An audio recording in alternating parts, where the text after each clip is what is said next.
This historic private investment will bring crucial jobs and opportunities to the district. I look forward to working with the district on other issues moving forward, including the critical crime crisis we are discussing here today.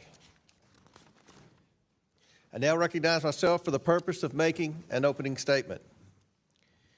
It's been 1 week since the conclusion of President Trump's historic crackdown on crime in our nation's capital, and the results are in. Since President Trump mobilized the National Guard and took control of the Metropolitan Police Department, violent crime has decreased 39%, robberies are down 57%, and carjackings are down 75%. Over 2,300 people have been arrested. Nearly 950 illegal aliens have been detained by ICE, including 20 gang members from violent terrorist organizations. Sex offenders have been taken off the streets. Major drug trafficking operations have been foiled. Authorities thwarted a planned school shooting, cleared 50 illegal tent encampments, and rescued 7 missing children. President Trump's operation was a resounding success and a shining example of how smart on crime policies can keep the residents of and visitors to our nation's capital safe. Prior to President Trump's crackdown on crime, Washington, D.C. was suffering from soaring crime rates as high as the violent 1990s. According to 2024 data, Washington, D.C. has the second highest homicide rate, behind only to Detroit among U.S. cities with under 1 million people. That rate is also higher than many capital cities across the globe. These high crime rates are largely driven by historically high rates of juvenile crime, which were enabled by ultra-progressive, soft-on-crime policies enacted by the D.C. Council and supported by the D.C. Attorney General. In 2018, the D.C. Council amended the Youth Rehabilitation Amendment Act of 1985, allowing for adults 24 years of age and under to be prosecuted as juveniles for many, even violent crimes, leading to more lenient sentences. The D.C. Council also passed laws in recent years that lowered statutory penalties for violent crimes, eliminated mandatory minimum sentences for all crimes except first-degree murder, and eliminated life sentences entirely. The D.C. Council recently passed laws that greatly hamper the ability of the Metropolitan Police to pursue and apprehend criminals. Officers cannot execute their duties as effectively, leaving morale, retention, and recruitment numbers at historic lows for the Metro Police Department. These actions send every signal to criminals, especially juveniles, that they can commit crimes in the district without accountability. D.C. residents overwhelmingly agree that juveniles who commit violent crimes should face sentences that are proportional to their crimes. Yet the D.C. Attorney General has far too often declined to prosecute juveniles who commit these crimes, justifying his dangerous decisions by saying, quote, "We cannot prosecute our way out of this," end quote. And that quote, "Kids are kids," end quote. Recently, when asked about out-of-control juvenile crime in D.C. and the Youth Rehabilitation Amendment Act, the D.C. Attorney General said, and I quote again, "Our laws are working and the prosecution is working," end quote. Victims of violent crimes and their families might disagree with that assessment. Congressional intern Eric Tarpinian-Jackum was viciously murdered in June while he was simply walking down the street, an innocent bystander caught in the crossfire. 2 17-year-olds were finally arrested just the other week for killing Eric, while a third suspect, an 18-year-old, is still at large. The U.S. Attorney for D.C. revealed that all 3 of these vicious murderers have prior violent juvenile records. Had they been accountable, Eric's murder might have been prevented. Members of Congress and staff have been assaulted, carjacked, and have witnessed violent and traumatic criminal acts. One member of Congress was assaulted in her residence. Another was carjacked at gunpoint. Congressional staff have been victims of armed robbery and carjackings, threatened at knife point, assaulted at gunpoint while walking home, and stabbed in the head while leaving dinner. One of my former professional staff members for the Oversight Committee personally witnessed not 1 but 2 separate murders in the district during his tenure with us. One at a Navy Yard restaurant in 2022 and another at a metro station on his way into the office in 2023. The left-wing politicians who say that D.C. does not have a crime problem are either delusional or simply lying to the American people. This body must ensure that the progress made by the president's recent actions endures. That's why last week, this committee passed 14 vital pieces of legislation to restore public safety to the residents and visitors of D.C. While we urge final passage of these bills, the committee also recognizes that the witnesses before us need to do their part to help ensure D.C. residents and visitors are safe. I look very forward to hearing from each of our witnesses as to how they plan to work with Congress and the Trump administration to do so. I now yield to the ranking member for his opening remarks. Thank you, Chairman Comer. Of course, Mayor Bowser, Mr. Chairman, Mr. AG, Mr. Jackson, thank you all for being here today, and of course, most importantly, for your service to Washington, D.C. and to the country. And I want to start just by setting the record straight. Washington, D.C. is a great American city of over 700,000 residents. D.C. has more residents than we know than 2 states. D.C. as a whole contributes more federal taxes than 12 states. And it pays more in federal income tax than 19 other states. More than 8,000 Washington, D.C. residents serve in our military, and we thank them for their service. But these servicemen and women also do not have full democratic representation. They deserve the right and the ability to govern themselves. Now, we also know that crime in D.C. has fallen for the last 2 years, and we all here support public safety. We all want cops to patrol our streets. We all want communities to feel safe. And we also know that flooding the city with troops is not sustainable. So look, and I've said this many times, President Trump is obsessed with trying to run Washington, D.C. And if President Trump wants to run Washington, D.C., he should resign as president and run for mayor. Now, I was the mayor of Long Beach, my hometown, before I came to Congress for 8 years. I love local government. We should, of course, all of us spend our time working with local elected officials. And Congress should not be undermining the elected representatives and the people of Washington, D.C. And if the majority today wants to talk about crime in D.C., in the district, we're happy to talk about crime in D.C. We know that some of the worst crime and corruption in D.C. is actually found at 1600 Pennsylvania Avenue. President Trump is profiting from his office more than anyone in history. Through his crypto grifts, he has profited $1.2 billion. He's denied the rights of American citizens and deported people illegally without due process. He has broken the law to deploy soldiers on the streets of Los Angeles. He's abused his power and canceled federal spending and intimidated Americans who disagree with him, whether you're a scientist, an elected official, or a late-night talk show host. And he's trying to illegally grab control of the Federal Reserve. He's illegally imposed tariffs. He's ripping away health care from 17 million Americans. All the while, he pretends to be tough on crime. And we know that in his first days in office, Donald Trump pardoned hundreds of his followers who beat, tased, and attacked brave D.C. and U.S. Capitol Police. And right now, since we're talking about crime and corruption in D.C., as we speak, Trump is leading a White House cover-up of the Epstein files. Now, just yesterday, Trump's FBI director falsely claimed that he could not release the files, which we know is false. And let's review the facts. Epstein told the reporter that Trump was his closest friend for 10 years. One survivor also said that Epstein's biggest brag was he was very good friends with Donald Trump. In fact, there was an 8x10 picture framed of Trump on his desk. We know the two are very close. Just last week, our committee released the birthday note that Trump personally wrote to Epstein. It's right here. The note said, by the way, and I'll read it, "May every day be another wonderful secret." That's a disgusting message to send to a sex trafficker.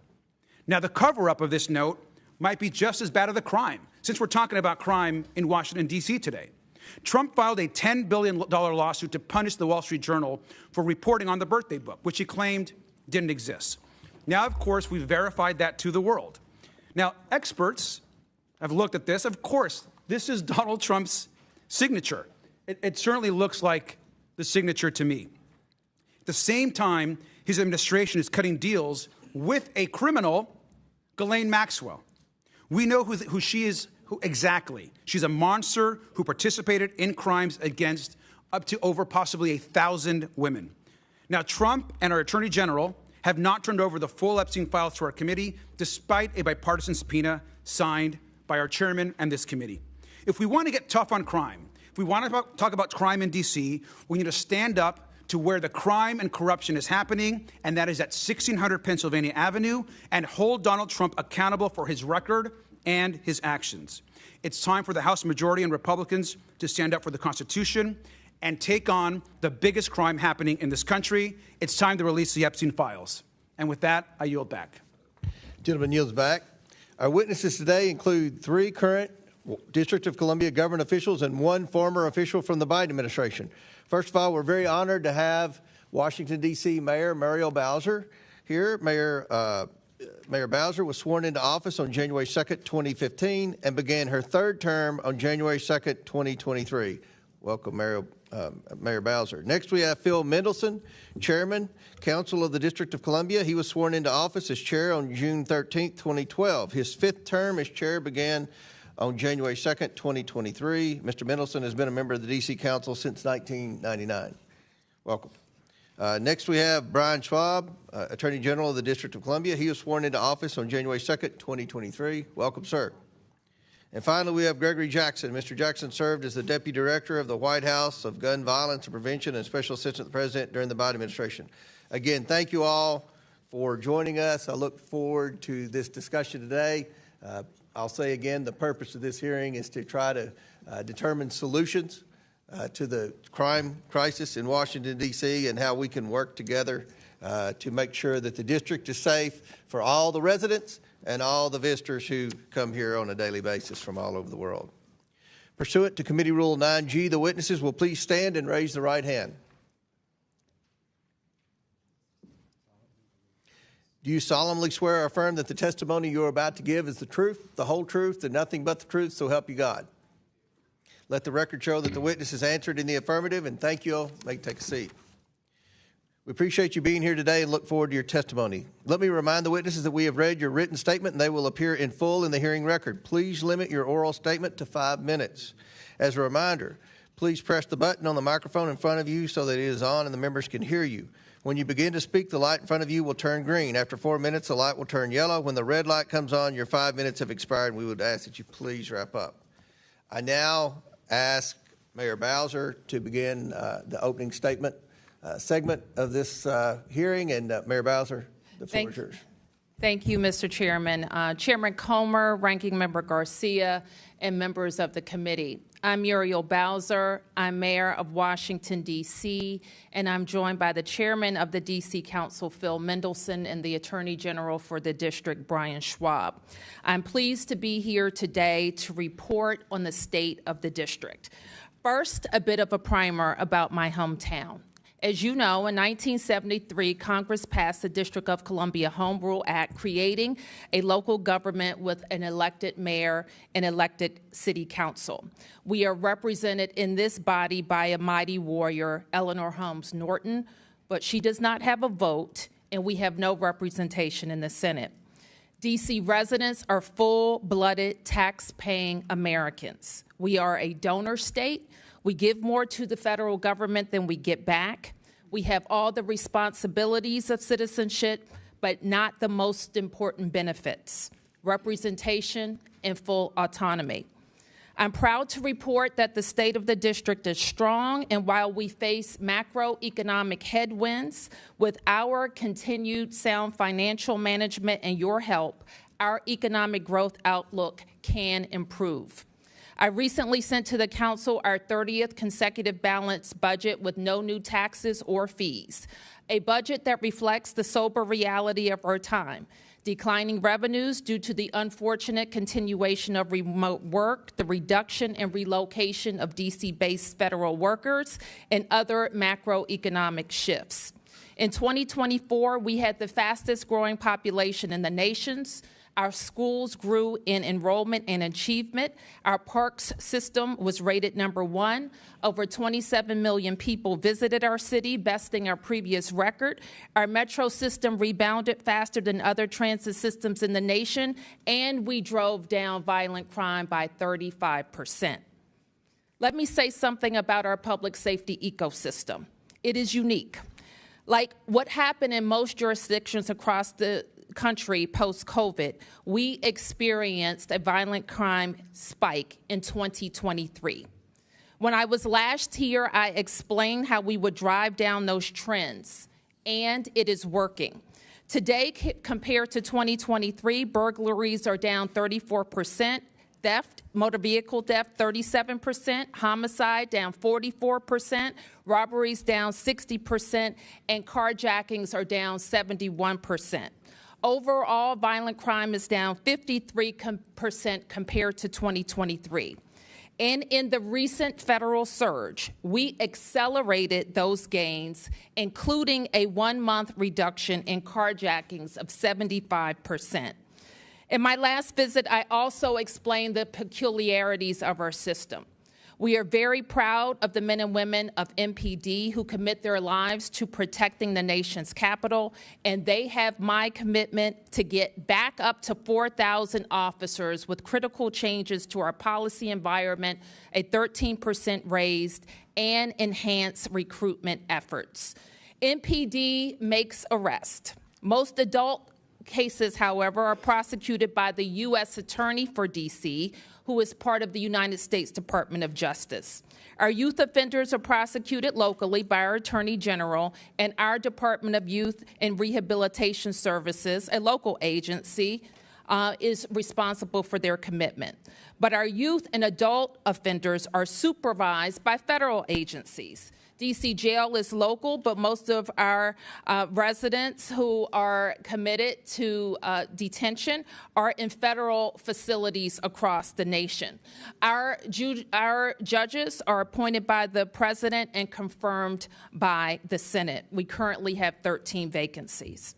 As I've told you, we are putting every resource necessary towards public safety. I've authorized the chief to use the overtime necessary to make sure we have adequate police on the streets.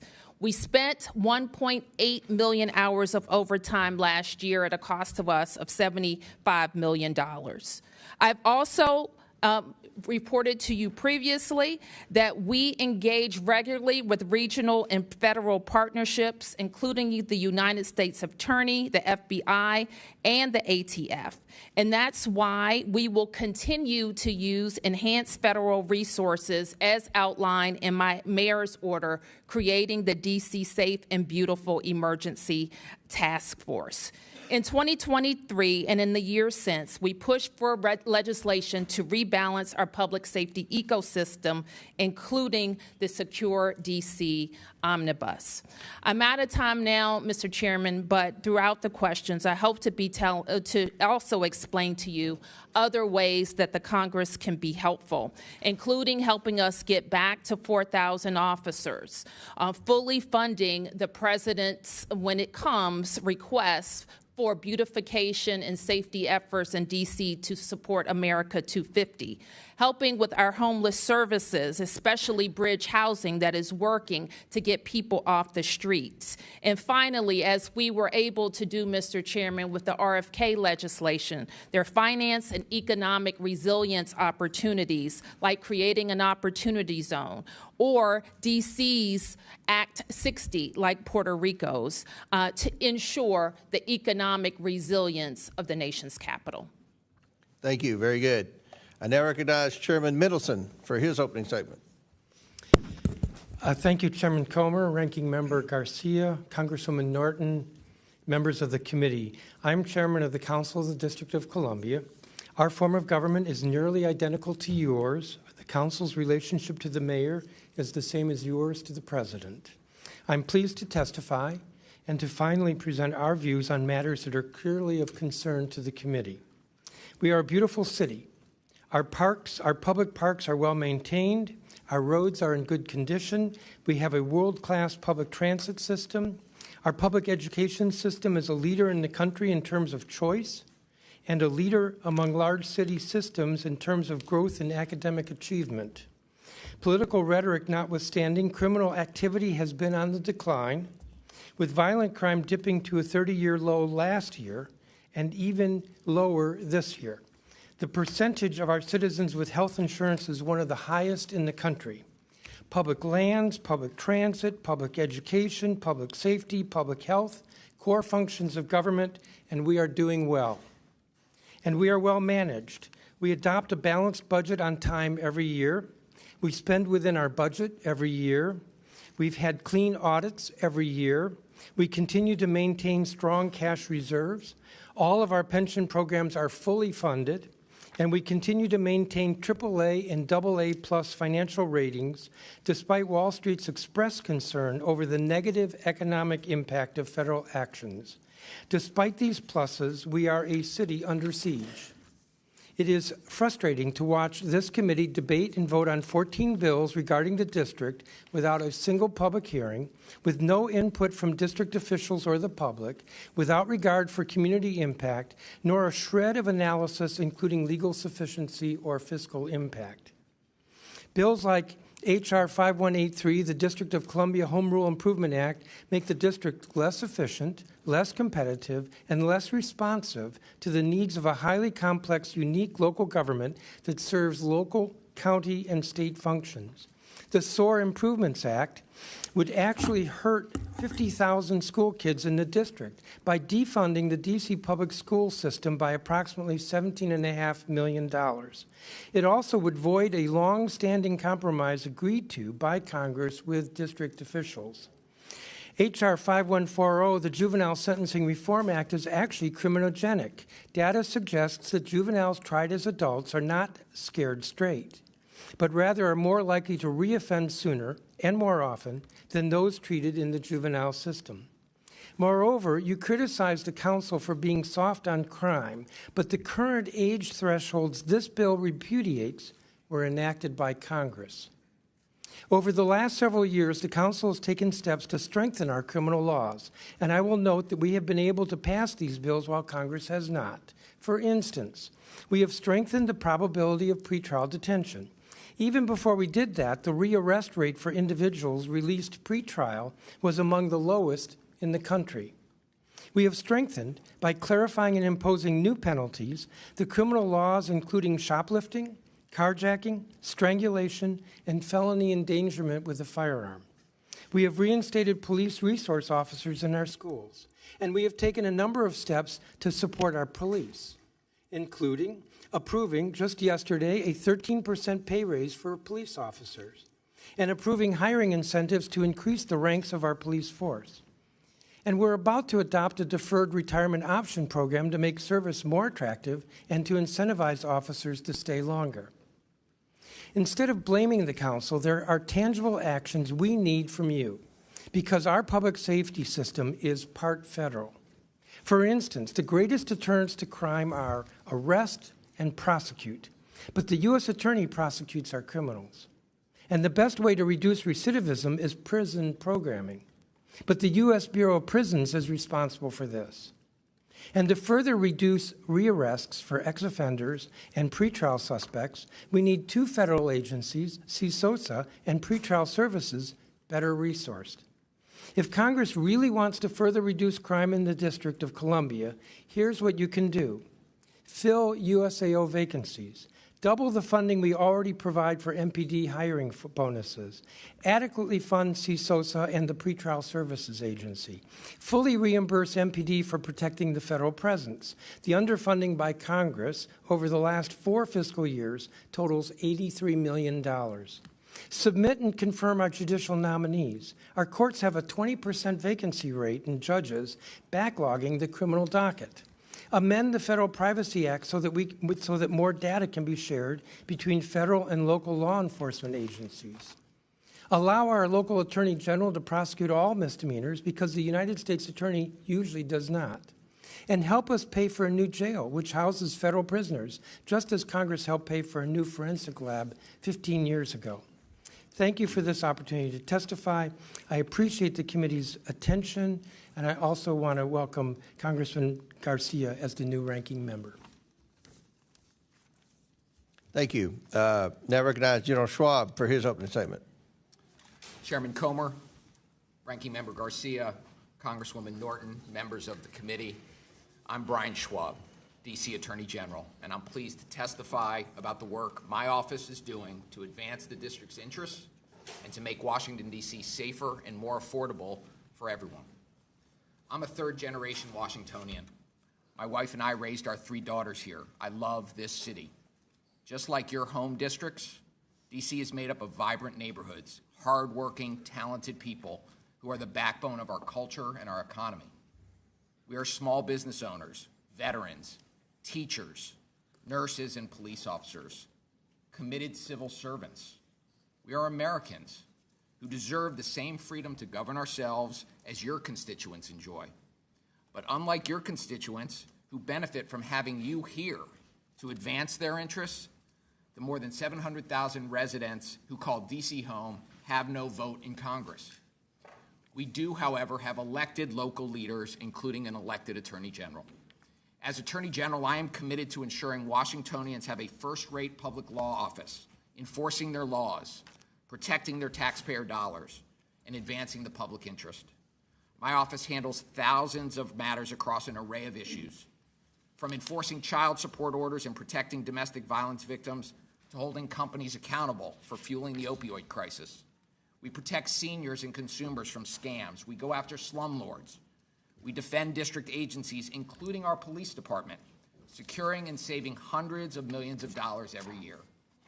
Nothing is more important to the work we do than making the district safer for everyone who lives here, works here, and visits here. As you've heard, D.C.'s criminal justice system is unique, and its structure is often a source of confusion. Unlike anywhere else in the country, the responsibility for prosecuting local crime in the district is divided between the federal government, the United States Attorney's Office, which handles all adult felonies and most adult misdemeanors, and my office, which prosecutes juvenile delinquency cases and certain adult misdemeanors. Because the vast majority of crime in the District of Columbia is committed by adults, not juveniles, it is the U.S. Attorney's Office that handles the vast majority of prosecution. Despite our limited jurisdiction, we take our responsibility over juvenile prosecution seriously. Our attorneys aggressively prosecute violent juvenile offenses whenever there is sufficient evidence to meet the burden of proof. Kids must face consequences, swift and certain consequences when they break the law. And our prosecutors work every day to hold them accountable and ensure victims receive justice. Last year, we prosecuted 84% of all violent juvenile cases, including over 90% of homicides and attempted homicides, 87% of carjackings, and 86% of gun cases. Crime rates last year reached 30-year lows and have continued to decline this year. But there is more work to be done.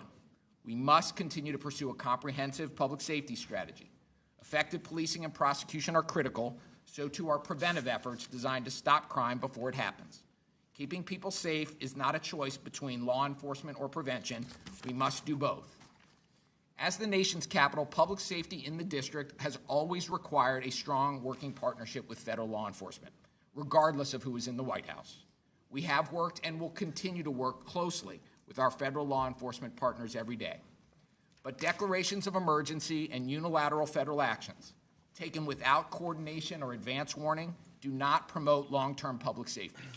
Sending masked agents in unmarked cars to pick people off the streets, flooding our neighborhoods with National Guardsmen who are untrained in local policing, attempting a federal takeover of our police force, none of these are durable, long-lasting solutions for driving crime down.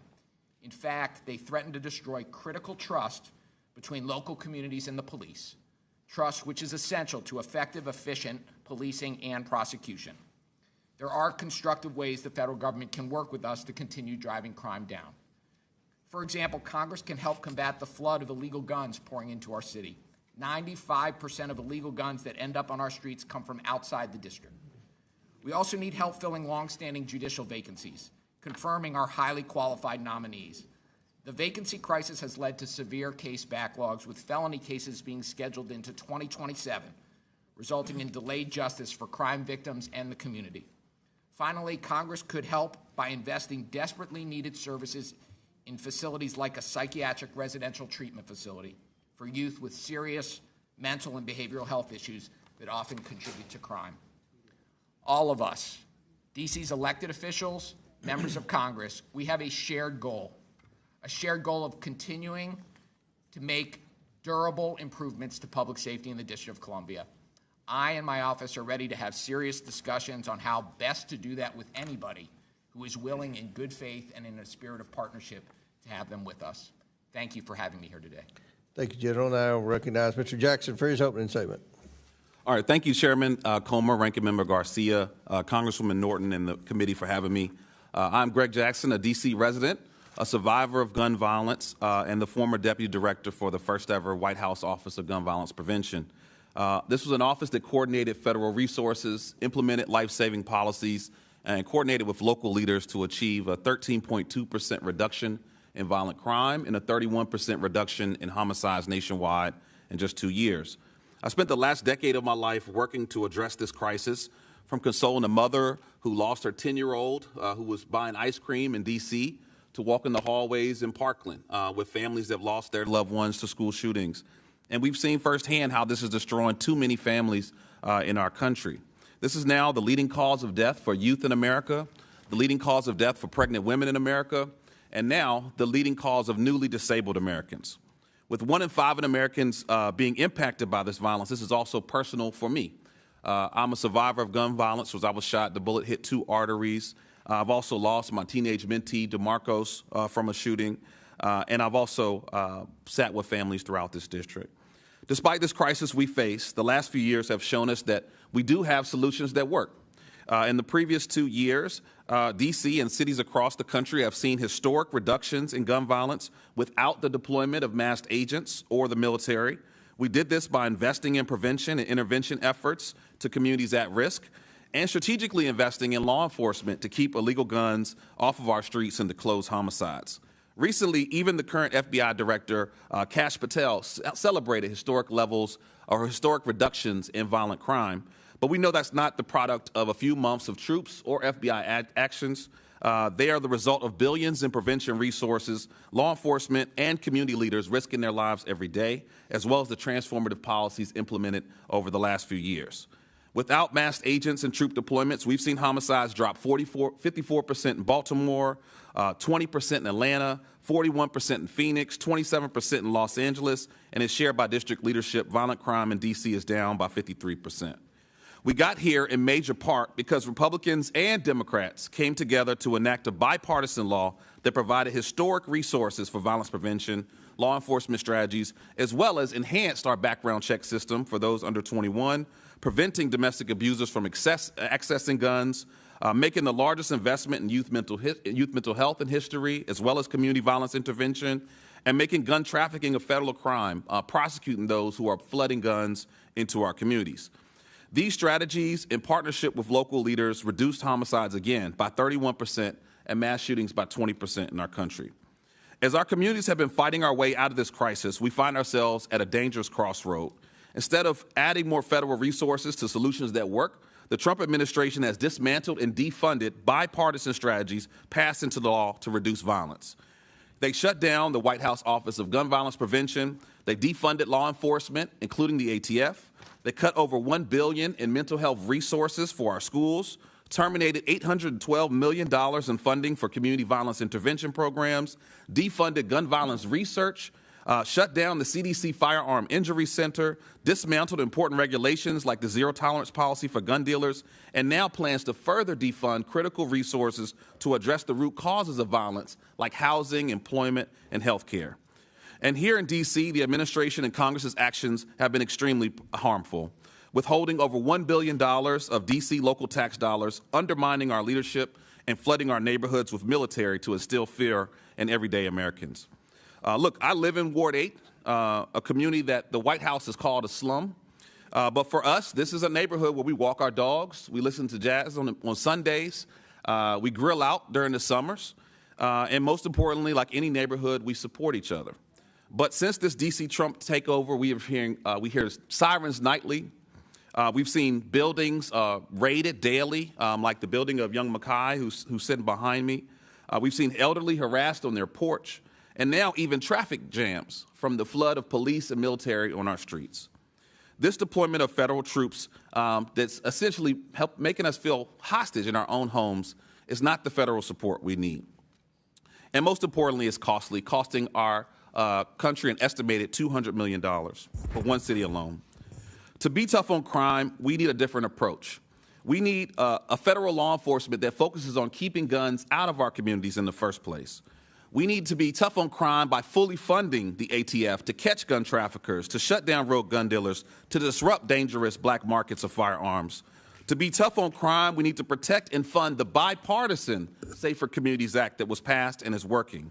To be tough on crime, we must hold the billionaires accountable that have put weapons from the battlefield into our backyards.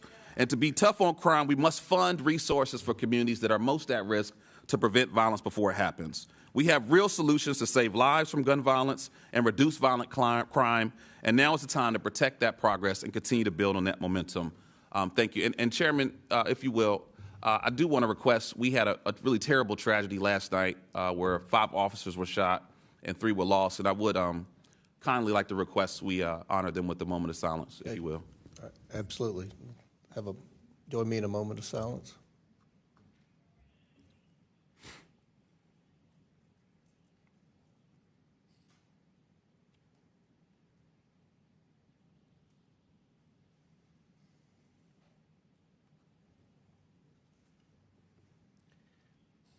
Thank you.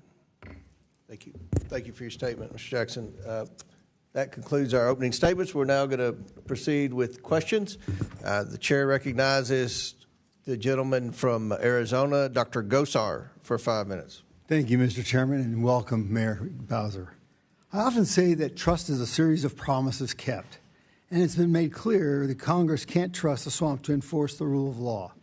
Last week, this committee passed my bill, the District of Columbia's Home Rule Improvement Act, to ensure our nation's capital is safe, stable, and governed responsibly. Congressional oversight is vital to rehabilitate the District of Columbia from its chronic crime epidemic and restore law and order. Failed leadership, soft on crime policies, rampant corruption has left D.C. more dangerous than war-torn Baghdad. This committee's investigation reveals Metro PD falsified crime statistics, while the Attorney General's office seals the juvenile criminals records to protect those so-called minors. But let's be honest, they aren't kids. These are 24-year-old criminals. By allowing adults to be tried as minors, Washington, D.C. is aiding and abetting criminal activity that threatens the lives of residents, visitors, and everyone who works in our nation's capital. Washington, D.C. must earn back the trust of President Trump and Congress, but it does not happen just by blatantly manipulating crime statistics, seeking politically motivated litigation, and spending irresponsibly. Mayor Bowser, I must tell you, I've never felt safer in D.C. There's a record low crime rate, an increase in gang-related arrests, and friendly National Guardsmen patrolling the streets.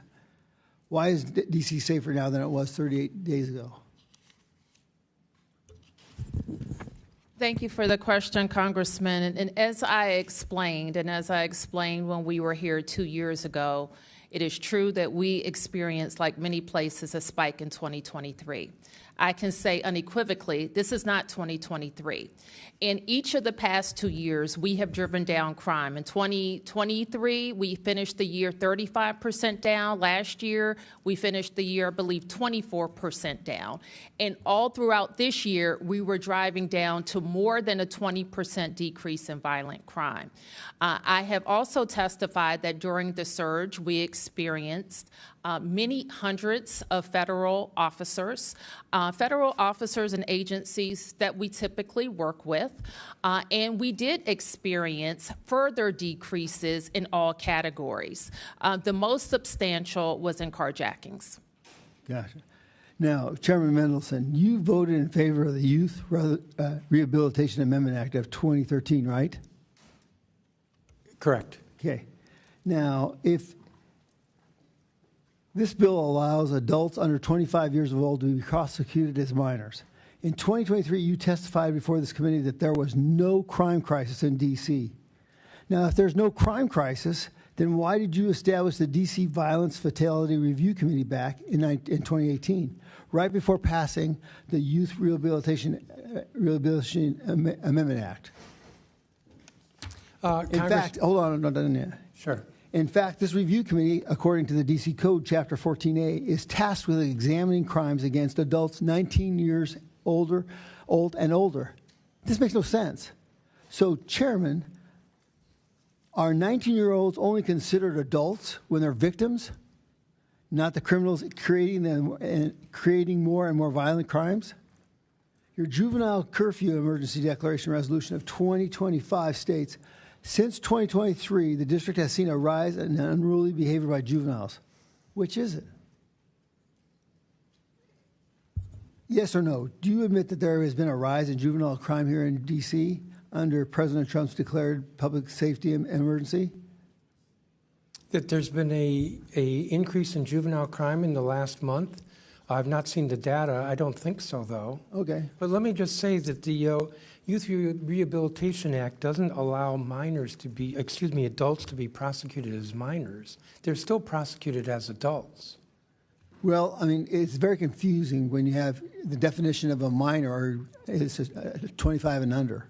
And then your statistics actually, you look at victims at 19 years and younger. So it has to be statistically you can make anything work with statistics. Well, so it's got to be one way or the other. As you know, each law sometimes has its own definition. So for purposes of YRA sentencing, we define younger adults under 24, but that's not the same as they're being prosecuted as juveniles. Our criminal code is quite clear that anyone who's under 18 is prosecuted as a juvenile unless they are, for the most serious crimes, murder and sexual crimes, they are, by the U.S. Attorney, chosen to be prosecuted as adults. Thank you. Thank you, Chair. Back, Mr. Chairman. Thank you. Chair recognizes Mr. Garcia from California. Thank you, Chairman Comer. I want to just also say this clearly, and I know that we all believe this. Violent crime, we know, has no place in our communities. People absolutely have a right to be concerned about crime. As a former mayor, and a lot of us have been in local government, we know that those concerns are real on the ground. Now, Democrats believe in investing in solutions that actually make people safer. Now, Mayor Bowser, Chairman Mendelson, Attorney General Schwab, now, can each of you just confirm with a yes or a no that you agree with me that, one, we need to make sure that we have local officers on the beat, that, two, that we're investing in community partnerships and organizations on the ground, and three, that we're building trust with law enforcement. Are those things important, Mayor Bowser? Yes. Mr. Chairman? Yes. A.G. Schwab? Yes. Thank you. Now, Mr. Jackson, is it also true that President Trump has actually destroyed and eliminated many of the programs which fight gun violence and save lives? Yes, sir. And did President Trump also not eliminate the Office of Gun Violence Prevention, of which, of course, you were very involved in leading? Yes. Thank you. And also, Mr. Jackson, is it not true that the Office of Gun Violence Prevention and the other work in the administration was literally focused on making this country safer? That's correct. Now, Mayor Bowser, as a former mayor, I know how hard, of course, you are working to keep people safe. You have said that mass ICE agents on the streets of D.C. are not helping, which I appreciate, and all of us appreciate. And, of course, today we could be talking about more community policing. We could be talking about illegal guns. We could be talking about real partnerships and fully funding Washington, D.C. But we can't do that, of course, because the majority continues to ignore the crimes and corruption at 1600 Pennsylvania and the corruption of this administration. Now, we can't pull out a full map of Washington, D.C., but there are other corruption hotspots across the district. Now, let's look right next door to the White House. Here is the headquarters of the Office of Management and Budget. Just next door, OMB ordered the unlawful freezing of more than $425 billion in congressionally authorized funds. This obviates the law. It's corruption. It's a crime. This has hurt communities in D.C. and across the country. They're blocking funds for energy, education, law enforcement, and much more. Now, let's go down the map a few miles south. Here is the Department of Homeland Security, where Secretary Noam has ordered unlawful deportations and unleashed masked federal agents to harm innocent people across the country. And we have no idea, by the way, of who's following that and who's not. Who's following what rule, who is not. What we do know is that the legal rights of people and due process is being ignored. If we go up the map back to the north on Maryland Avenue, we have the Department of Education, also in D.C., more crimes and corruption. Here, the Trump administration illegally froze billions of dollars of K-12 and adult education funding. They even froze funding for mental health. And they're trying to illegally dissolve the agency in violation of the law. Again, more crimes and corruption in Washington, D.C. This would devastate children across the country, especially those with disabilities. Now, if we go back downtown, here's the Department of Commerce, where Trump and the Secretary are breaking the law by illegally imposing tariffs without congressional approval. And all is being done in violation of the law, according to the U.S. Court of Appeals.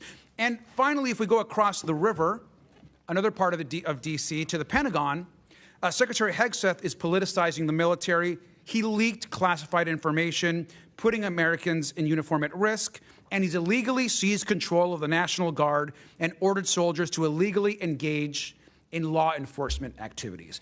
And so we can map D.C., we can map where crimes is happening, we can map where corruption is happening. This, of course, is all we know, just the tip of the iceberg. Now, we could list nearly every agency across the government and every federal building on a map at where crimes and corruption are happening in the district. But we will not, in this process, be silent where this crime and corruption is happening. I want to thank, again, all of our witnesses for your work to lower crime in the district and to lower the temperature across your population. I thank you all very much. With that, I yield back. Chair recognizes Mr. Grofman from Wisconsin. Thank you very much. I'll point out this idea of crime going up or down. Crime, it depends what year you take as your base year.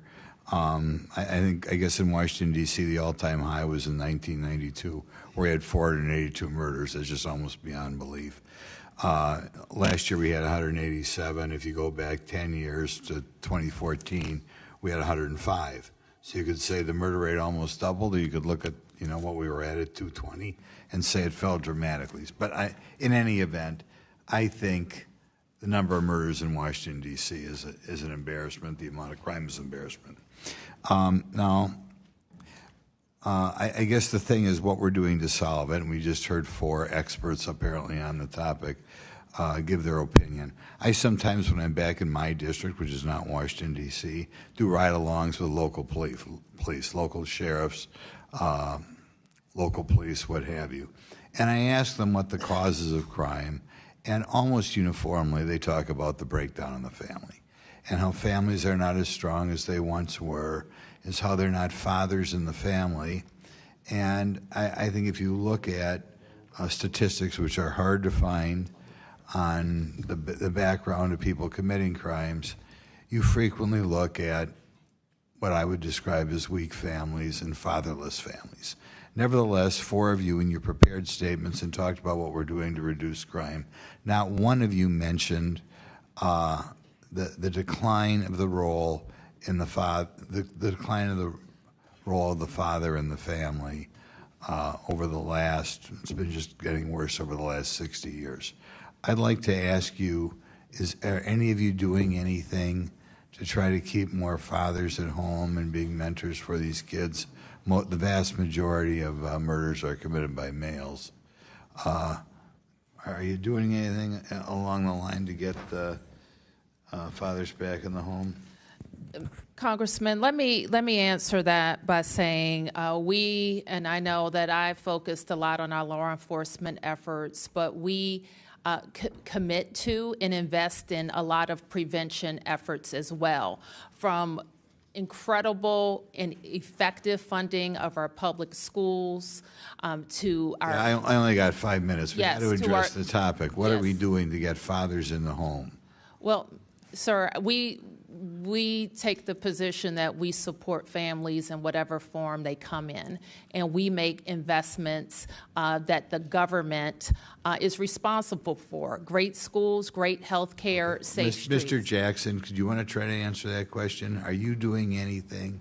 Yes, a major priority for funding for community violence intervention programs focus directly on mentorship with young men. In D.C., we have a program called Pathways. We work directly with those who are most at risk, and it's about everything from not just preventing violence, but how to strengthen their ability to be fathers, to be leaders, to be providers and protectors in the home. Well, are we doing anything to make sure that a higher percentage of children born in the district are born in families in which there's a father in the home? Are we doing something to address that problem, which to me is the big problem? And again, we have these hearings on crime, and none of the witnesses seem to be addressing the root cause of the whole problem. If I can, that $812 million that was terminated by the Trump administration cut community violence intervention programs. Many of them do precisely that. So if that's a priority, we should be funding, doubling down, and scaling out that work. I'm not sure that's true, but any of the other guys, Mr. Schwab, are you aware of anybody doing anything to talk about the importance with Washington's youth of having a dad at home when that child is born? Is anybody addressing that problem in the city? Every day, all day, sir, people are talking about how do we strengthen the family, how do we strengthen communities for young people, how do we make sure that young people have role models, family members, and others. Let me mention one other thing that's important from the work that my office does that doesn't make a lot of press. But one of the things we have a responsibility to do is do child support enforcement. And No, that's not the problem. The problem Non-custodial- is we don't need a guy paying child support or having his wages garnished. The problem is we need a guy in the home. So what are we doing about getting the guy in the home? We're trying to make sure in the enforcement of our child support rules that we are lowering the friction between non-custodial parents and custodial parents so that kids raised in the home have So we're both not parents addressing the engaged. problem. Okay, thank you. Well, I don't agree that we're not addressing the problem at all. We are trying to increase family stability. We, the government, no government can force a couple to be together. But we are, for instance, we have vigorous programs with regard to reducing teenage pregnancy. We are trying to reduce the cycle of poverty. Chair recognizes Ms. Norton from Washington, D.C. Thank you, Mr. Chairman. I ask unanimous consent to enter into the record a letter from 60 groups led by D.C. Vote, a letter from 150 groups led by the Leadership Conference on Civil and Human Rights, and a letter from the National Urban League and the Greater Washington Urban League. Without objection, to ordered. District of Columbia residents have all the obligations of American citizenship, including paying federal taxes, serving on juries, and registering with Selective Service. Yet Congress denies them full self-government and voting representation in Congress. The only solution to this undemocratic treatment is to grant D.C. statehood. I ask unanimous consent to enter into the record a letter from leading constitutional scholars explaining why D.C. statehood bill H.R. 51 is constitutional. Without objection, so ordered. The admissions clause of the Constitution gives Congress authority to admit new states.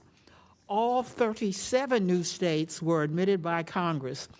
The district clause of the Constitution gives Congress authority to reduce the size of the federal district, which Congress did by 30% in 1846. H.R. 51 reduces the size of the federal district from 68 square miles to 2 square miles, consisting of the White House, the Capitol, the Supreme Court, and the National Mall, and remaining under the control of Congress, under control of Congress. The new state consists of residential and commercial areas of D.C. The admissions clause does not establish any prerequisites for the admission of new states, but Congress generally has considered 3 factors: support for statehood, commitment to democracy, and resources and population. 86% of D.C. residents voted for statehood in 2016. D.C. residents have demanded democratic rights for more than 220 years. D.C. has a larger gross domestic population than 16 states and a higher per capita gross domestic product than any state. D.C. has the higher per capita personal income than any state. D.C. has a larger population than 2 states.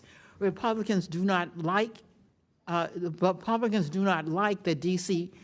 votes for Democrats, so they deny D.C. statehood. Mayor Bowser, Chairman Mendelson, and Attorney General Schwab, my question for you is, Why should D.C. be a state?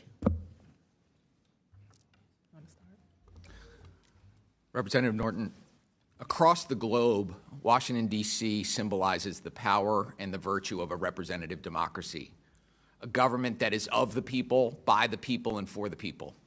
And yet, the 700,000 of us that live here in the District of Columbia are the only residents of the capital of a democratic country that do not have a voice in our national legislature. That's wrong. That's un-American. D.C. residents are Americans too. The lack of voting representation harms the District of Columbia. We, at this moment in our country, should be expanding democracy, not constraining it.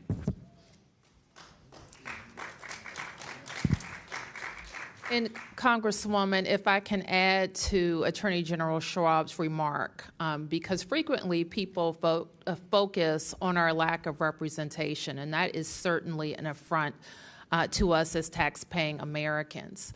What gets less focus, but has come into focus over the last several weeks, is that we lack full autonomy. So for all intents and purposes, we function like a state. I function as our jurisdiction's governor and county executive and mayor.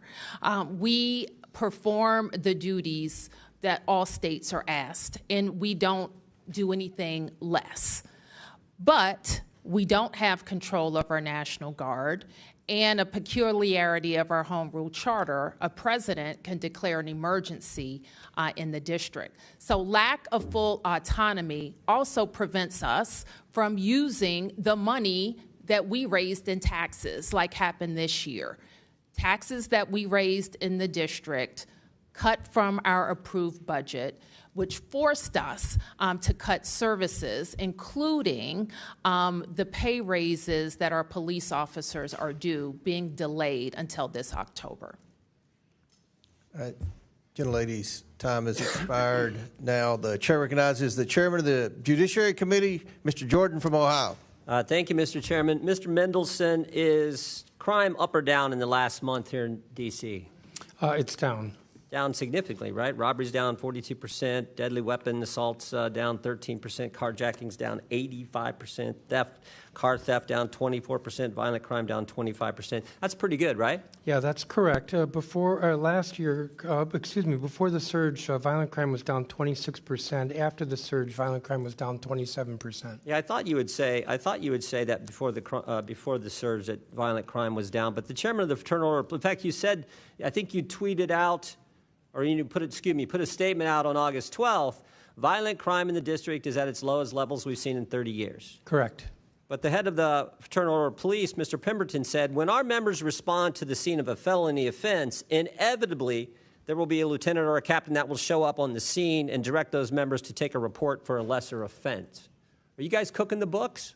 I think we're not, but I also know that there are a couple of investigations run by this Well, you committee. settled a case too, didn't you? You just settled a case where someone said you were cooking the books. Is that right? I can't speak to that case. I don't have familiarity. Well, we know it was settled. It's been reported. But I do know there are collateral statistics that affirm the reduction in crime. Is Mr. Pemberton lying?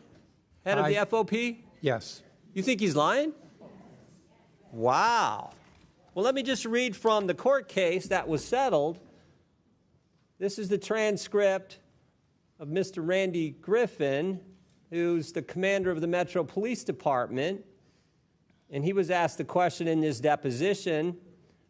He says, Lieutenant Andrew Zabowski came up with the classification of taking property without right. Correct? He responded yes. Question, so he's saying that you told him to come up with a solution for the theft problem, which is driving up crime statistics for the district, correct? He responded, yes. Sounds like you guys are cooking the books there, according to, this is under oath from the deposition from this case that was just settled with the person who brought the action, sergeant in your police department, but you're not cooking the books? Congressman, the question was to Mr. Mendelson. As I said, there are two investigations. I know there's one internal in the Metropolitan Police Department. I know that there's an investigation by this committee. I think that the three of us What's here taking property welcome that without right? investigation. What's taking property without right? Oh, that would be theft. Why not call it theft? Why come up with this designation? In fact, that's what he says. He's asked the question. Congressman, I can't the speak to solution, that the solution from case. Mr. Zabowski was to come up with this TPWR, taking property without right. What is that? Taking property without right is what again? If you're speaking to the particular charges, I can't speak to that. And as I've said several times here, I can't speak to that particular case. I think the issue is whether there is widespread... I'm asking a simple question. You have a classification for crime called taking property without right. What does that mean? What does that mean? It means just what it said, if that's what the crime is. Well, why not call it? I mean, what would a normal person call taking property without right? Are we talking about what the criminal code and the specific No, I'm just crimes talking are? about that statement that you have that's grown 500% in the last several years, that specific category of crime. I'm just wondering, what does that exactly mean? So if we look at collateral data such as ShotSpotter, we know that gunshots are down 29% from 23 Taking to property 24. without right was the question. What does that mean? I've already answered you, sir. And what'd you say again? I said that if you're speaking to a particular offense in our criminal code, I cannot speak to that particular offense. Well, why not just call it stealing? That's what we would all... someone comes and takes something that belongs to me, or someone comes and takes something that belongs to you, we call it stealing. Why create this new category that grows 500% that I think allows you to cook the books as the head of the FOP in your city said so? As you know, as the chair of the Judiciary Committee, there are for many offenses a range of possible charges from misdemeanor to felony and different shades of felony.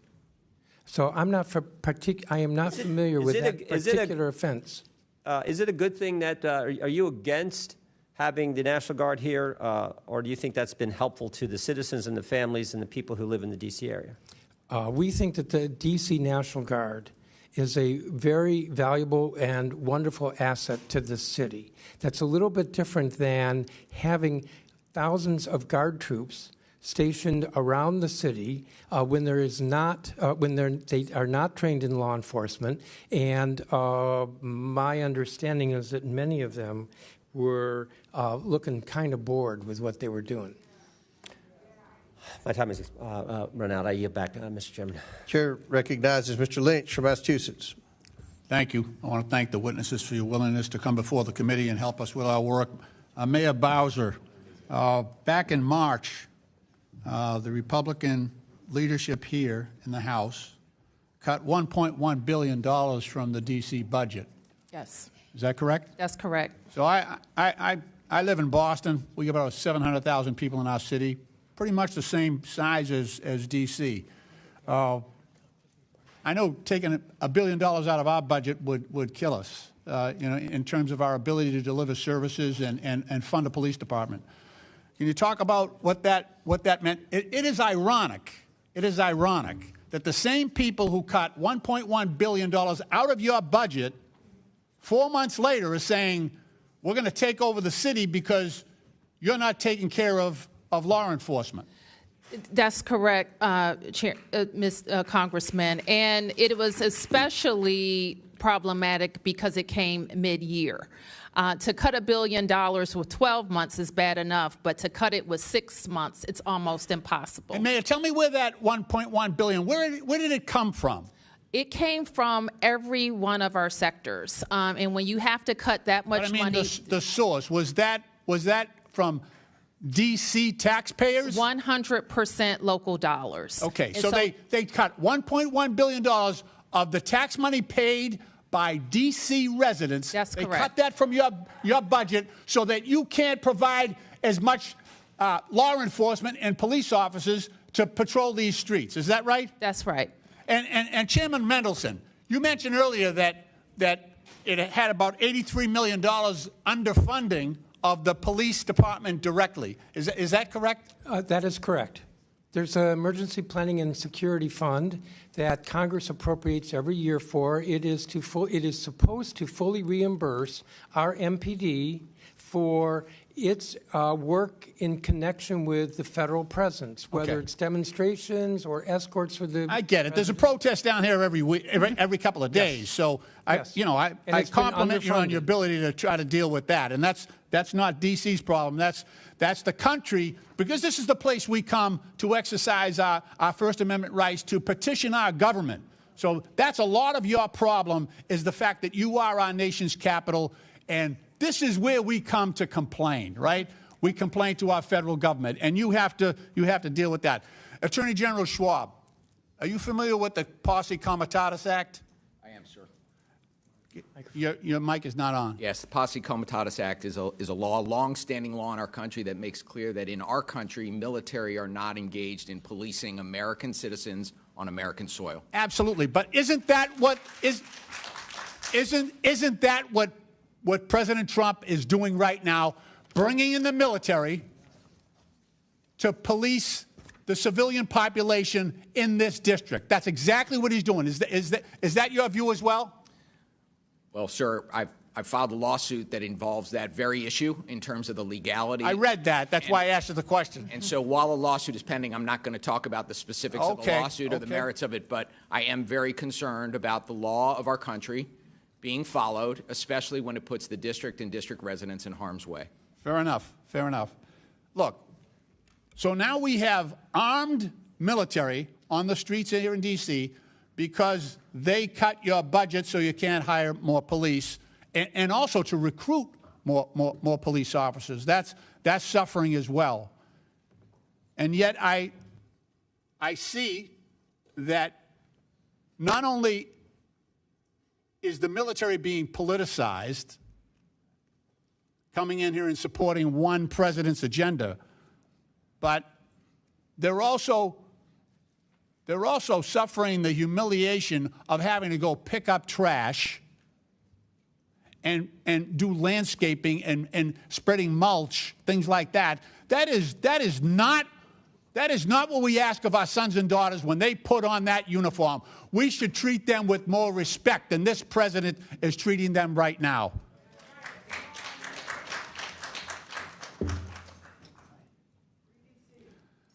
Madam Mayor, how many additional police officers do you think you could hire with that $1.1 billion that was cut from your budget? Well, we think we can safely hire up to 300 officers per year. We know that we can add to our recruitment bonuses. We know that we can invest in the types of things that young officers want, like take-home patrol cars, like updated training facilities, and improved district headquarters.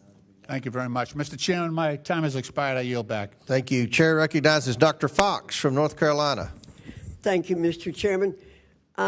Mayor Bowser, I'm going to ask you a simple question based on the question you were just asked. Do you commit to use all that money to hire law enforcement people? We commit to using it for law where it was cut primarily. We have I just need to know yes or no. Will you, because you're making a big deal about wanting that money for law enforcement. Would you use it for law enforcement? Dr. Fox. Proceed, Dr. Fox. Mayor Bowser, do you agree that a key part of reducing juvenile crime is by improving education outcomes for students in Washington, D.C.? Yes. Good. So you believe that education is important for reducing juvenile crime. Do you also agree that the D.C. Opportunity Scholarship Program, or D.C. OSP, which expands educational opportunities for low-income families, plays a part of helping us reach that goal? We have a system of choice here that includes opportunity scholarships, public charter schools, and traditional public schools. Yes, ma'am. I'm quite familiar with that. Yep. So we know students in the D.C. OSP can receive a high-quality education while they may be otherwise left behind in the horrible of the schools. We've seen enrollment in our schools nearly reach 100,000. We've seen achievement outpace our peer schools across the nation, and our children have rebounded from COVID learning loss faster than most. Thank you. And our residents are responding. you, Mayor. Thank you. Okay, I just was going to add that our residents are responding by sending their children to their neighborhood schools. And that is a marker of success. Thank you. Chairman Mendelson, given that better educational opportunities are strongly correlated with reductions in juvenile crime, what immediate steps is the City Council taking to ensure that D.C. youth have the best educational opportunities and are not left behind in failing schools? Well, Congresswoman, thank you for that question. The council has actually taken a number of steps to ensure that funding is not cut to our local schools, that the individual schools in DCPS and in the charter schools are fully funded. We have been very aggressive about assuring that. But I want to note that the legislation that was passed would have the effect of cutting DCPS by $17.5 million a year. That is hurting kids, hurting 50,000 kids in our DCPS system because they will get $17.5 million less, and that is substantial. Thank you. A.G. Schwab, what evidence does your office have that designated juvenile curfew zones have successfully reduced incidents of teenagers roaming or causing disturbances in residential neighborhoods, and how are those results measured? We have seen, and I support the chief's use of curfew with respect to juveniles. The way the curfew has been used here in the district is a tool for the MPD to ask young people to disperse if there are large groups of them. That has been largely successful. If youth have not dispersed in response to the MPD request, MPD will occasionally pick those youth up and bring them to what's called our Youth Services Center, where their parents are called and they're brought home. We have not seen an increase in prosecution related to curfew, but we know anecdotally that the curfew, at least as a short-term measure, has been effective in dispersing large crowds of young people. Thank you. I yield back, Mr. Chairman. Thank you. Mr. Chairman, I would like to ask for unanimous consent. Yes. Mr. Chairman, I would like to ask for unanimous consent to enter into the record a article from Vox News entitled "Laboratories of Democracy: Washington, D.C. showed how to do universal pre-K right. D.C. offers free pre-K for toddlers. The ripple effects have helped K through 12 schools." This is the first city in the United States to have universal pre-K in the country. Chair recognizes they Mr. are Christomorte. innovating and leading the Ms. way. Stansbury, no tryouts for MSNBC. Chair recognizes, and before I recognize Mr. Christomorte, if I may, that $1 billion is restored in the continuing resolution that we're going to vote on tomorrow. It hasn't been taken up. The Senate took it up a long time ago, and this House has I've been a refused to take that proponent up. for that. And so let's not talk about what we're going to do. Let's talk about what we've done. Are you going to vote for the CR, Mr. Lynch? Are the Democrats going to vote for the CR that restores that $1 billion funded one? I haven't read it yet. Okay. Let me know what it says. All right. We'll send you the text. Chair recognizes Mr. Christomorte. Thank you, Mr. Chair. Though we're here today to discuss President Trump's takeover of D.C. law enforcement, Chicago, which I represent, is also on Trump's hit list. President Trump has demonized and called Chicago a, quote, hellhole. Attorney General Schwab, in August, the president called D.C. a hellhole as well, right? Yes, he did. He also said, quote, Chicago is the murder capital of the world. And just yesterday, he called Chicago, quote, a death trap. I have here a list of states that, based on FBI data, have the highest number of violent crimes per capita. 4 of the top 5 states on this list are run by Republicans. And if you're talking about total murders in absolute terms, it turns out Texas is number 1. In this particular list here, Illinois is number 29. Now, Attorney General, you see Alaska tops this list. To your knowledge, the president hasn't called Alaska a hellhole, right? I have not heard that. And Arkansas is number 4 here. He didn't call Arkansas a hellhole, correct? I have not heard that. And you haven't heard the president talk about deploying the National Guard in Texas, correct? I have not. Folks, this isn't about crime. It's about politics. Just this week, Trump said, quote, I'm going to Chicago early against Pritzker. Pritzker is nothing. That's not how a president should be talking about any governor or any state. I'd like to talk about the National Guard deployment here in D.C. and the cost of it. Now, Mr. Jackson, as you said, I believe that the D.C. deployment is going to cost over $200 million, correct? Correct. That's projection. Let's see how this money is being used. Trump says it's for fighting crime. But here's a guardsman carrying trash. Here's a guardsman mowing the lawn. Here's a very nice gentleman, a guardsman carrying a leaf blower. Honorable work, certainly, but this is not why the taxpayers fund the National Guard. If Trump was serious about crime, he wouldn't cut nearly $4 million in federal funding for local violence prevention groups in Chicago. Attorney General, you'd agree the president should be funding these crime prevention programs, not cutting them, right? As I said in my testimony, sir, prosecution and prevention are both essential to making sure cities are safe, and we have to do both. Crime intervention work, violence intervention work has been successful here in the District of Columbia in terms You shouldn't be cutting that of work, driving right? gun violence down. We need to invest in it. Not cut it, right? Correct. This week, I want to turn to another topic. In Elgin, a Chicago suburb in my district, an American citizen was pulled from his home, cuffed, and detained by ICE.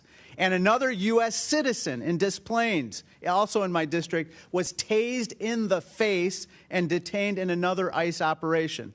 This is shameful, and I'm extremely concerned about the safety and well-being of my constituents.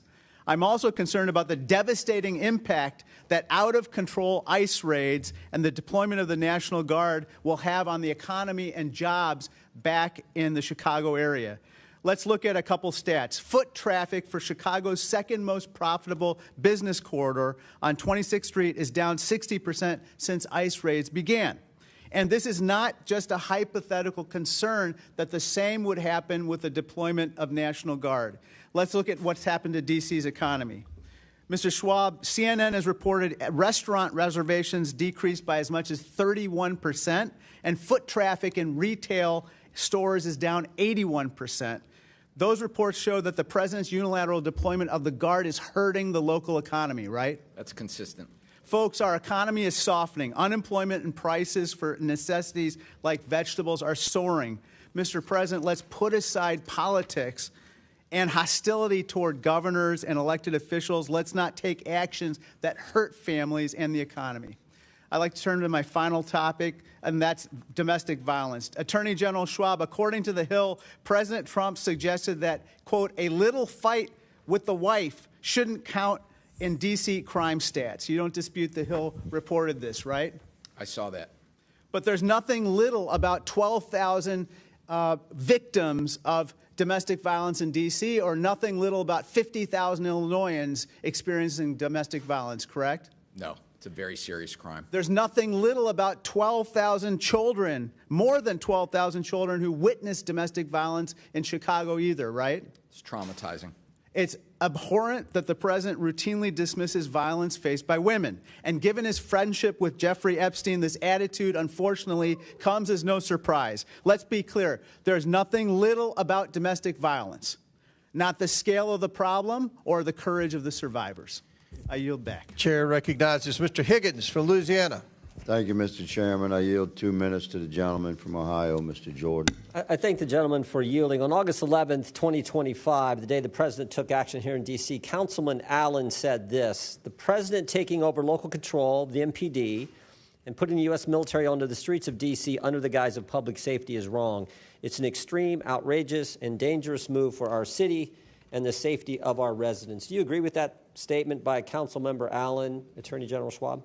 I do believe that the presence of thousands of armed troops in the district has been a problem and counterproductive for public safety in the district. Counterproductive, dangerous. He said the second sentence, dangerous move for our city and the safety of our residents. How is 85% reduction in carjackings dangerous for the city?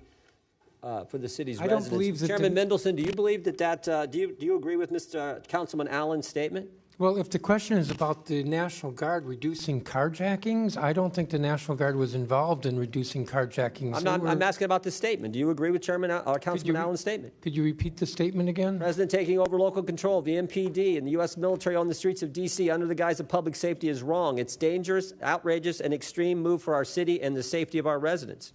If you'll recall, at the time that he said that, the order from the attorney, the day it happened. Yes, the order from the Attorney General was that all orders within MPD would have to be approved by. How about you, Mayor? Do you agree with the councilman's statement? But would have to be approved by the DEA. I know, but I didn't finish my sentence. Well, I'm has to be approved by the DEA.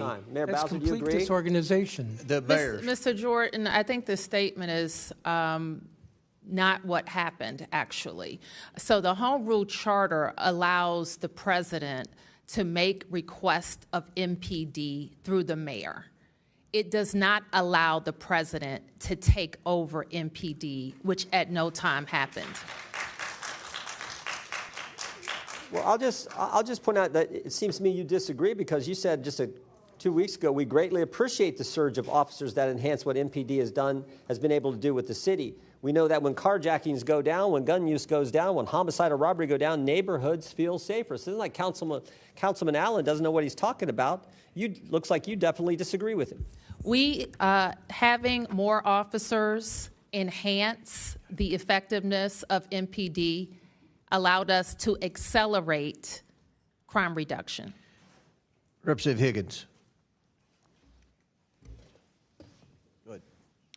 Thank you, Mr. Chairman, and I thank the gentleman from Ohio. We are constantly at odds with the leadership of D.C. as a body, Congress, from the Republican side of the aisle, because there's a fundamental difference between the ideological perspective of the elected officials of D.C. and the majority of Americans across the country. And this is their nation's capital. And we can admit that. It's okay to have ideological variances. The city of D.C. plays a special role, and it's our nation's capital. So there needn't be this level of friction when we're discussing variances of political and social opinion that exist within our own family. But this battle about the authority of Congress within our nation's capital and over our nation's capital that doesn't have to be a fight. The Congress shall have the power to exercise exclusive legislation in all cases whatsoever over such district. The indispensable necessity of complete authority at the seat of government carries its own evidence with it. This is baked into the birth of our country. And I have respect for the process that has elected you, good lady, and you, gentlemen. And I very much respect you, Sir Mr. Jackson. Of everybody here, you're plugged into the reality of the street. And I would like to talk to you further about some of the programs that you embrace. That's a different conversation. That's not elected guys with scripted answers scrubbed by attorneys. You're for real, and I'd like to talk to you more. I was happy to yield much of my time to the gentleman from Ohio. And, Mr. Chairman, thank you for convening this hearing, and I yield my time. Thank you, Mr. Higgins. Mr. Chair, I request unanimous consent. Okay. I request unanimous consent to enter into the record this August 22nd, 2025 article from CNN titled "GOP Governors Are Sending Troops to D.C. Their states have 10 cities with higher crime rates," which shows the blatant hypocrisy of the GOP when their states have higher crime rates. Without objection, so ordered. And yet choose to pretend. Chair recognizes. Thank you very much, Mr. Chairman, and I want to thank you and the Vice Chair for convening us, the ranking member, I should say. Madam Mayor, good to see you again. Good to see you. Well, you have a very tough job, and it goes without saying that the 800-pound gorilla in this room is the realization that you're fighting with one hand tied behind your back, and you're strapped in as a result of policies and rulings and law that prevent you in many instances from being the mayor that you want to be every day without being constrained. So I just want to say that on the record. It's easy for a lot of people to point fingers, but until you sat in that seat and had to make those decisions, it's very difficult. And one of your arms have been tied behind your back. Let's make no mistake about that.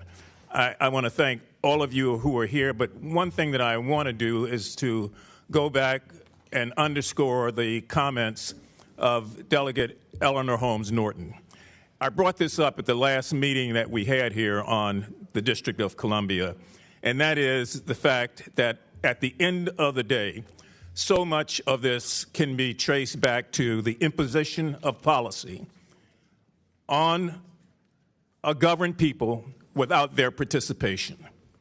Let me repeat that. The imposition of policy without participation by the citizens, the Americans. It's just as it was with the Boston Tea Party, comes down to taxation without representation. When you can't even fight for yourself, stand for yourself, vote for yourself, that's wrong. That's wrong. In 1973, let's get some of this on the record so that we have some perspective. D.C. got the Home Rule Act, and you were able to elect your first mayor and your first city council. And Walter Washington transitioned from his previous position to be that first elected mayor. In 1978, some of you will remember that full congressional representation was in the form of an amendment, and that amendment failed because you couldn't get, not you, the district, but the nation couldn't get the requisite number of states to ratify it. In 1982, voters here in the District of Columbia voted to approve a constitution for a new state. Some of you will recall that was called the New Columbia. And yet it was ignored by this Congress over and over and over again. Marion Barry came up here on this hill so many times to make the argument for the people of Washington that fairness has to be fair. It just can't be proportioned out when we feel like it. In 1990, Congressman Walter Fauntroy, myself, Marion, Jesse Jackson, and so many others put together freedom train rides from D.C. to New England, making a stop in each city along the way, making the case for statehood, and urging Americans up and down the coast to support it. In 1993, I was proud, along with your current delegate, to vote for the first D.C. statehood bill here in the Congress. And let me just point out one thing. Not one Republican voted for that bill. And that bill went down. It went down after a great deal of fight by a vote of 153 to 277. 2016, D.C. voters voted to approve a statehood referendum. The people voted 86% to approve that. This Congress ignored it. In 2020, the 116th Congress, H.R. 5-1 became the next statehood bill. It was defeated. And the following year, in the 117th Congress, we came back with the same bill. It was defeated again without any votes or representation from the other side. So at some point in time, you have to ask yourself, if this is so partisan, what is the issue? Now, some people argue the issue is racial. I know I shouldn't say that, but I'm going to say it because people feel that way. They think that if this was any other population, majority population, that this would not be taking place.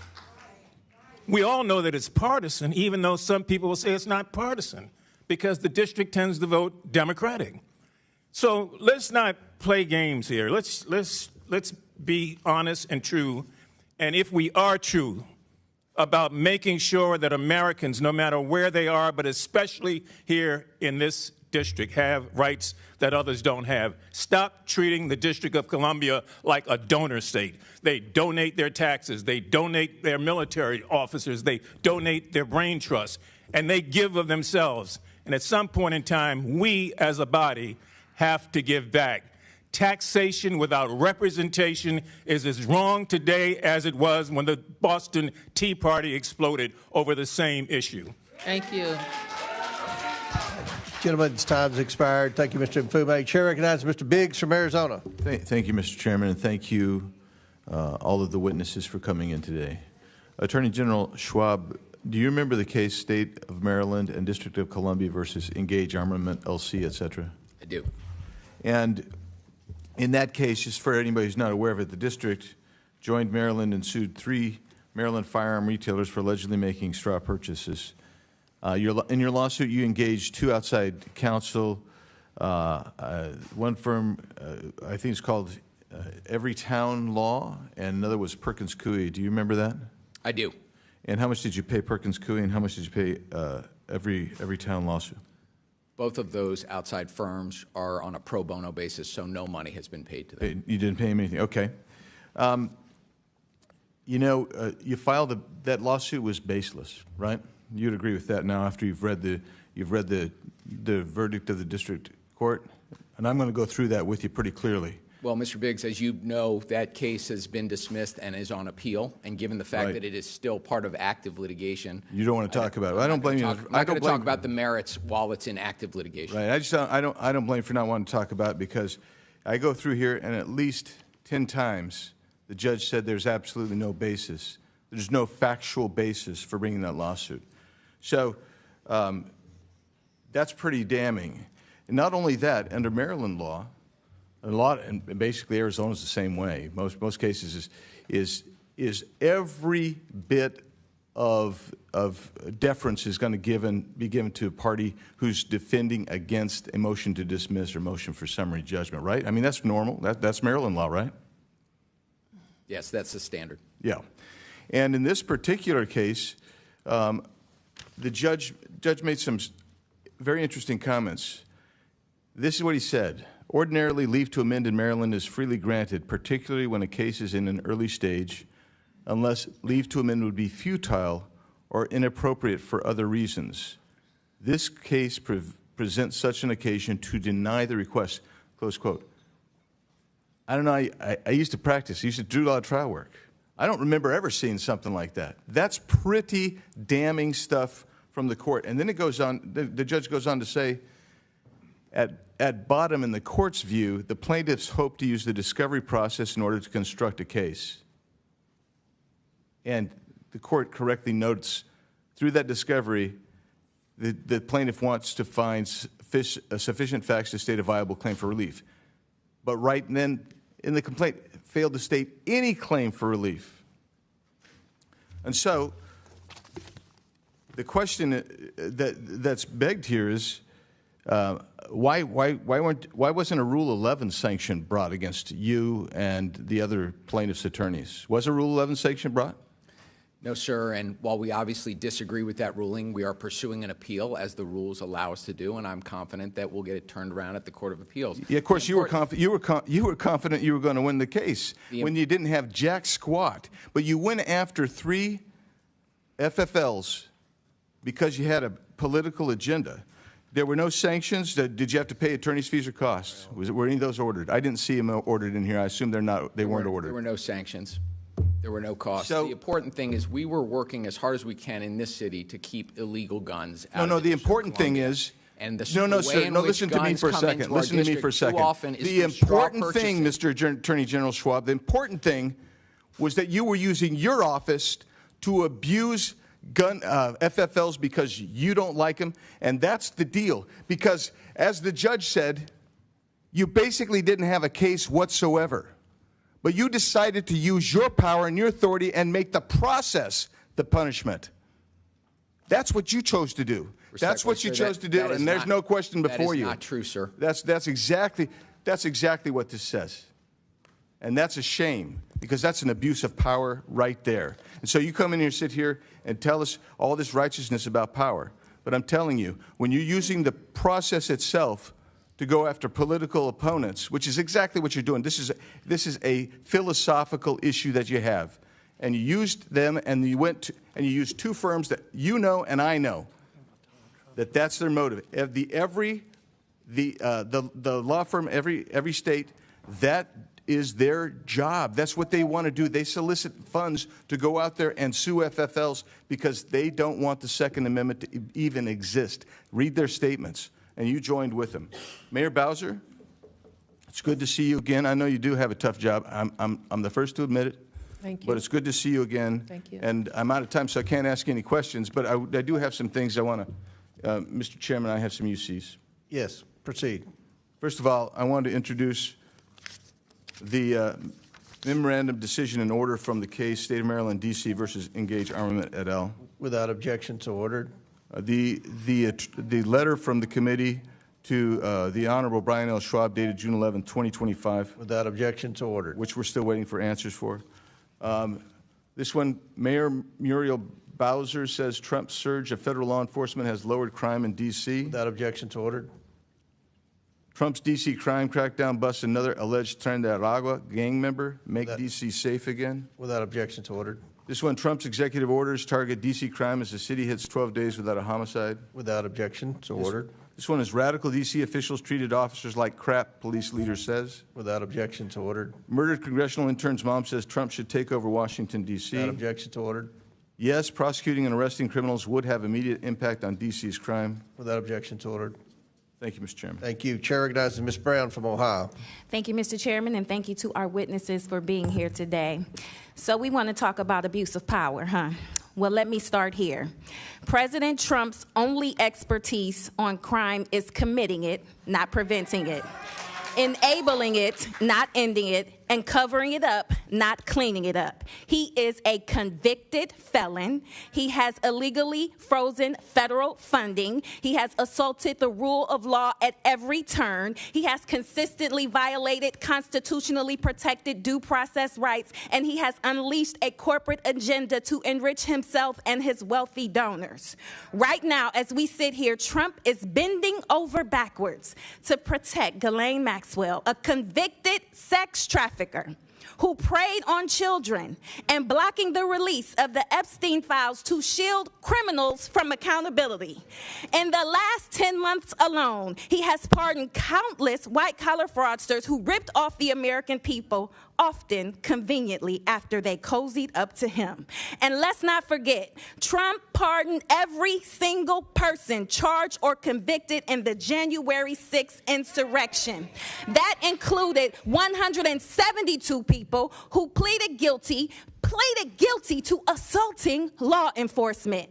It included dozens of repeat offenders, people with prior convictions for rape, manslaughter, and sexual abuse of a minor. And it included at least 10 individuals who have already been rearrested for new crimes. So spare us the talk of law and order, because under Trump, that only means lawlessness for his friends and punishment for everyone else.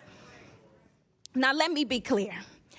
I care deeply about public safety in my district, in every district across America.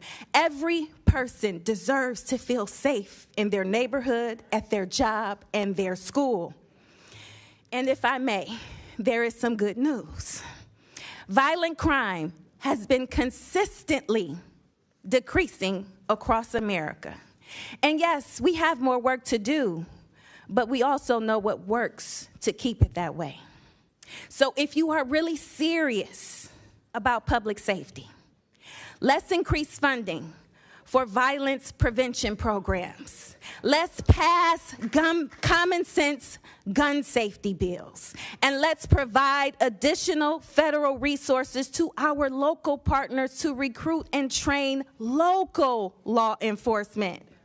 But what has this administration done instead?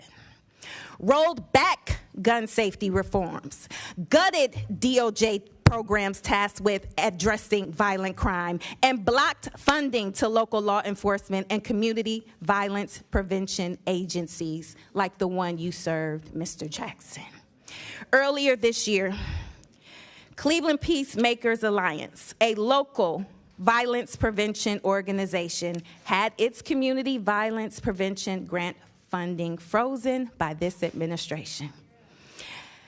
Mr. Jackson, I know you cannot speak to this specific grant, but can you talk about the importance of grants funded through the Bipartisan Safer Communities Act and how freezes like this impact public safety? Well, we know from Cleveland Peacemakers to Advance Peace to Safe Streets Baltimore to Life Camp in New York City that these organizations that are doing violence intervention work are saving lives every day. And every study we've seen to focus on how impactful community violence intervention has been has shown promise. But this Trump administration hasn't stopped at terminating violence intervention programs.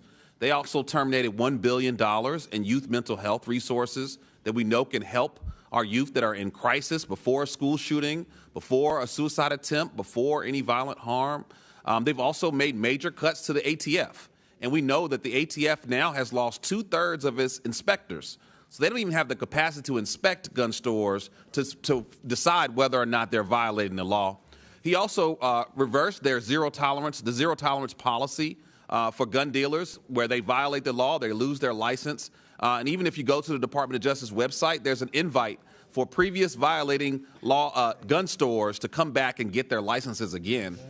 So he's not only defunding programs that we know are preventing violence, that are working with youth, that are working in schools and working with homes, he's also stripped and dismantled and defunded federal law enforcement to keep guns out of our communities.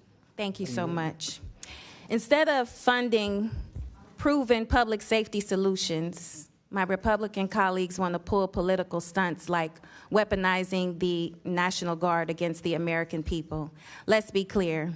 That only sidelines local law enforcement, sows chaos, and distracts from real emergencies. So yes, it's political theater, but worse, it's dangerous political theater that puts communities more at risk, not less. All right, Chair recognizes Ms. Mace from South Carolina. Thank you, Mr. Chairman, and good morning. The government of the District of Columbia, under the leadership sitting in front of us today, has become a poster child for DEI and gender madness. This has led to government. Mr. Chairman, this is not a concert. This audience can just settle down. I want to reclaim my time. Stop the clock, and the gentlelady's right. Under the rules of the House, the chairman is responsible for maintaining order and preserving decorum in the committee room. I expect audience members to be respectful of the committee, so I'd like to reclaim my time, too, You Mr. reclaim Chairman. it, absolutely. Ms. This has Mace. led to government-sanctioned racial discrimination and the erasure of women. Article 1, Section 8, Clause 17 provides Congress plenary authority over the District of Columbia. Using this authority today, I'll be introducing the No DEI in D.C. Act. This bill will rip the DEI and gender bender nonsense out of the D.C. government root and branch and restore common sense and equal treatment under the law. As the individuals charged with writing D.C. laws, signing D.C. laws, and enforcing D.C.'s laws, we have some questions for you on the meanings of some of the curious terms we have found in the D.C. Code. My first question for Mayor Bowser, it's yes or no. The D.C. Code makes numerous references to, quote, structural or institutional racism. Do you believe the D.C. government is structurally or institutionally racist? Yes or no? Yes or no? Is D.C. government racist, institutionally racist? Yes or no? All right, you can't answer the question. So my next question for Mayor Bowser, since you're going to sit there and placate or just be quiet, in Section 7-1234.02 of D.C. Code, you use the phrase child welfare involved birthing people. Child welfare involved birthing people. Can you explain to me what this means? I'm not that familiar with that part of the code. Okay, and so you don't know. In Section 7-1234-02 of D.C. Code, you use the phrase justice involved incarcerated and homeless birthing people and their non-birthing partners. Can you explain to this committee what that means? I would have to see You the don't whole know. section. You're literally the mayor of D.C. and you don't know your own code of laws. Well, I don't know All right, them one thing we verbatim. noticed the D.C. code struggles to define is the term woman. So, Mayor Bowser, what is a woman? I'm a woman. Are you a woman? 100%. Okay. 100%. I'm a woman. You're looking at one. Okay, good. You actually, in Section 3-703 of the D.C. Code, you use the phrase, the intersectionality of gender and race to create unique dynamics and effects. Can you explain what this means to the committee? Where is that, ma'am? Section 3-703 of the D.C. Code. Do you know what that means? No, could you you give don't me know the what that means. title So of the- Chapter 14D of the D.C. Code establishes Mr. the Chairman, commission. I'm happy to answer questions. Mr. Chairman, I'm going to reclaim my time. This is not her time, it's my time. You can be quiet as I ask you questions, and then you can answer them. Ms. And then you can If answer you them. would give- I'm not, Mr. Chairman, this is my time, not hers. I'd like to reclaim my time. Let's make good use of the time, Ms. Chair Mays. I'm making very good use of my time. Ms. There Mays. And you're is- Ms. Mays making has my the point. floor. You're the mayor of D.C., and you don't even know your own code of laws. What is a birthing person? I would assume it's someone who gives birth. All right. Why don't you use, are these women? Are these moms? You think it's appropriate to call them birthing person? Can a man birth a person? Well, Be a that's birthing what person? I would call it, but I don't write all the laws, and I'm not familiar with every Can section. men get pregnant? No. Can men become women? Can a man become a woman? Yeah. Can a man become a woman? Miss Yes Mays, or no? Can a man become a woman? Yes or no? Miss Mays, I'm not here Okay, to my talk next about question, Chapter 14D of the D.C. Code establishes the Commission on Reparations and a reparations fund to provide eligible African Americans monetary reparations or other forms of redress. Is it the position of D.C. government benefits should be provided to individuals on the basis of race? I believe that the legislation requires a study.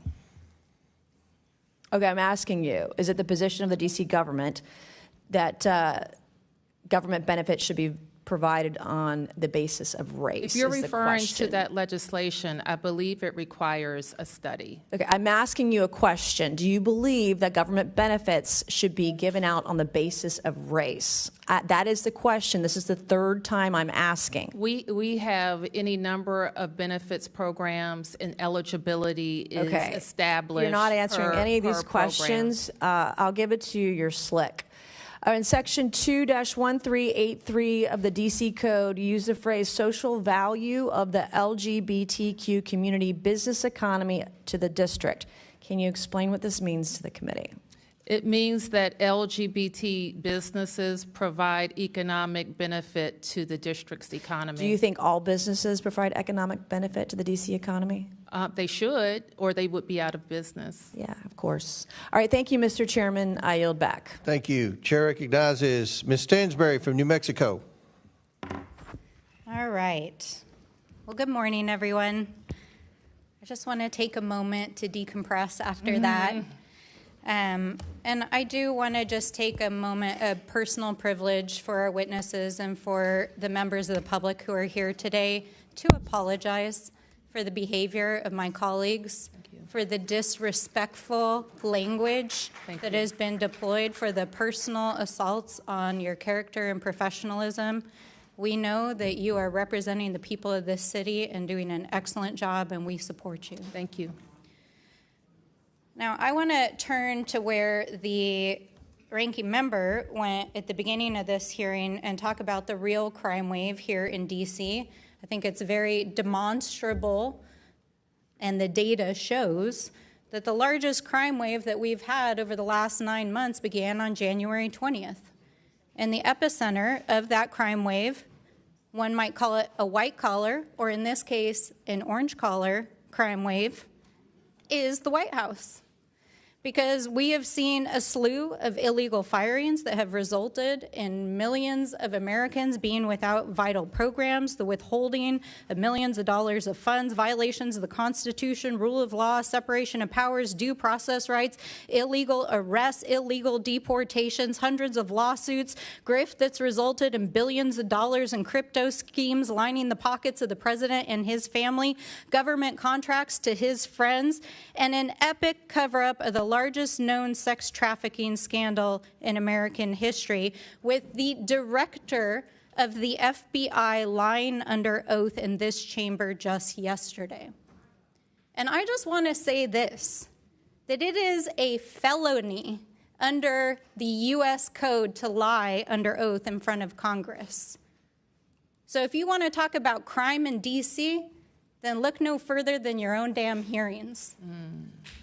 Let's talk about that. That's the real crime wave.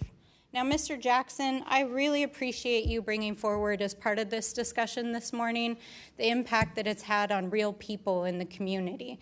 Because I think for people who do not live in Washington, D.C., who have never stepped foot in front of City Hall, gone to a city council meeting, have never met with the mayor in her chambers, have never talked to the people of Washington, D.C., they don't understand how this is impacting the communities who live here, of having this occupation in their midst.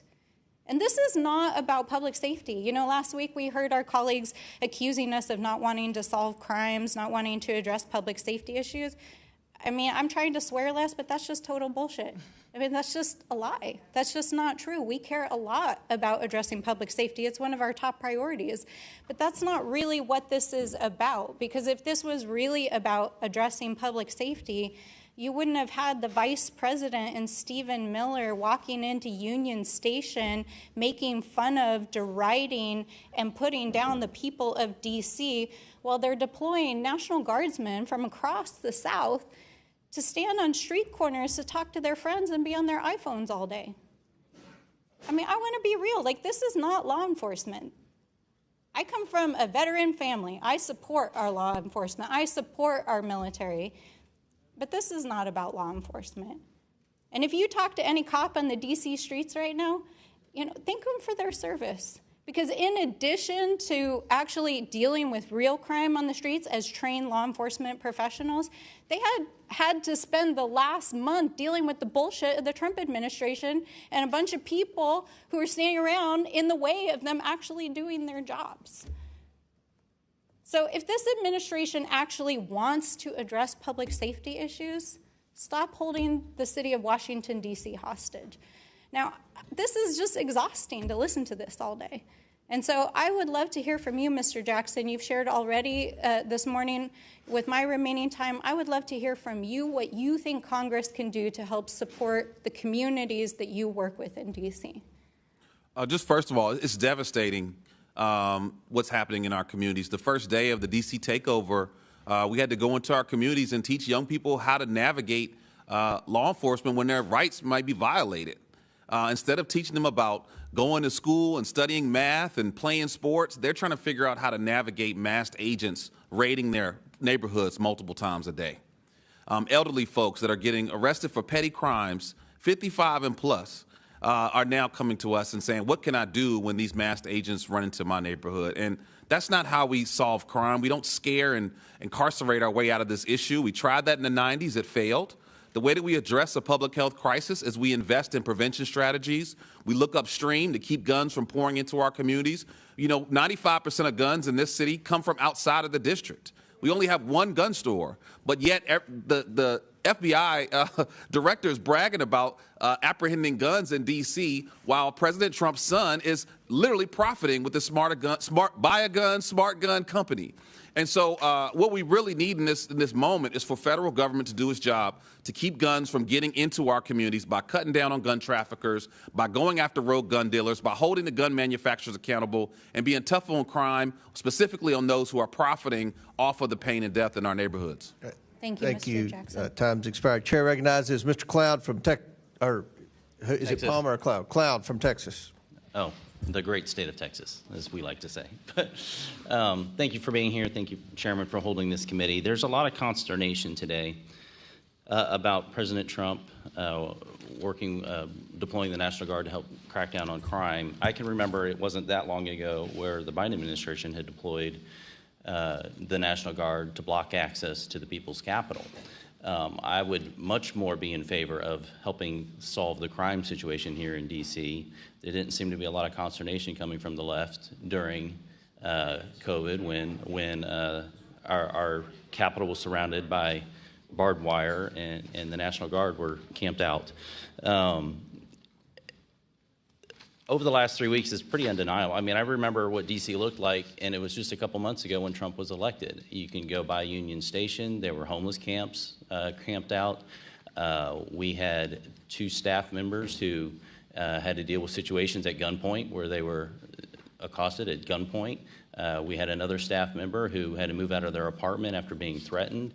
I was took a train into Union Station and missed being present for someone getting shot. My chief of staff at the time was sitting out front and saw it happen. Missed it by 3 minutes myself. You know, and you look at the stats of what's happened, and it's important to, you know, there's a lot of comparing today apples to oranges and trying to, you know, you put up charts and the numbers don't. But if you compare the 3 weeks this time to the 3 weeks last time, it's dramatic. 38% decrease in homicides, 44% decrease in sex abuse. I mean, this is extraordinary. If those trends were to continue, that's 50 people walking around the city alive, 50 families that haven't been broken up over the course of a year. That's extraordinary. Chairman Mendelson, can you not agree that D.C. is a safer place than it was 5 weeks ago? There's no question, but that if you look at the data, the crime statistics, that there was a reduction in crime during the surge. Yeah, okay. But as we have said, if you want to add 500 officers working with our MPD, of course we're going to see a reduction in violence. That's not the same as ICE raids, masked men. Important. It's not the same as the National Guard who's landscaping on the mall. Do I need to go back to my National Guard point? You didn't have a problem when the National Guard was blocking access to the nation's capital, prohibiting people from coming here. And to that point, D.C. is different than other cities.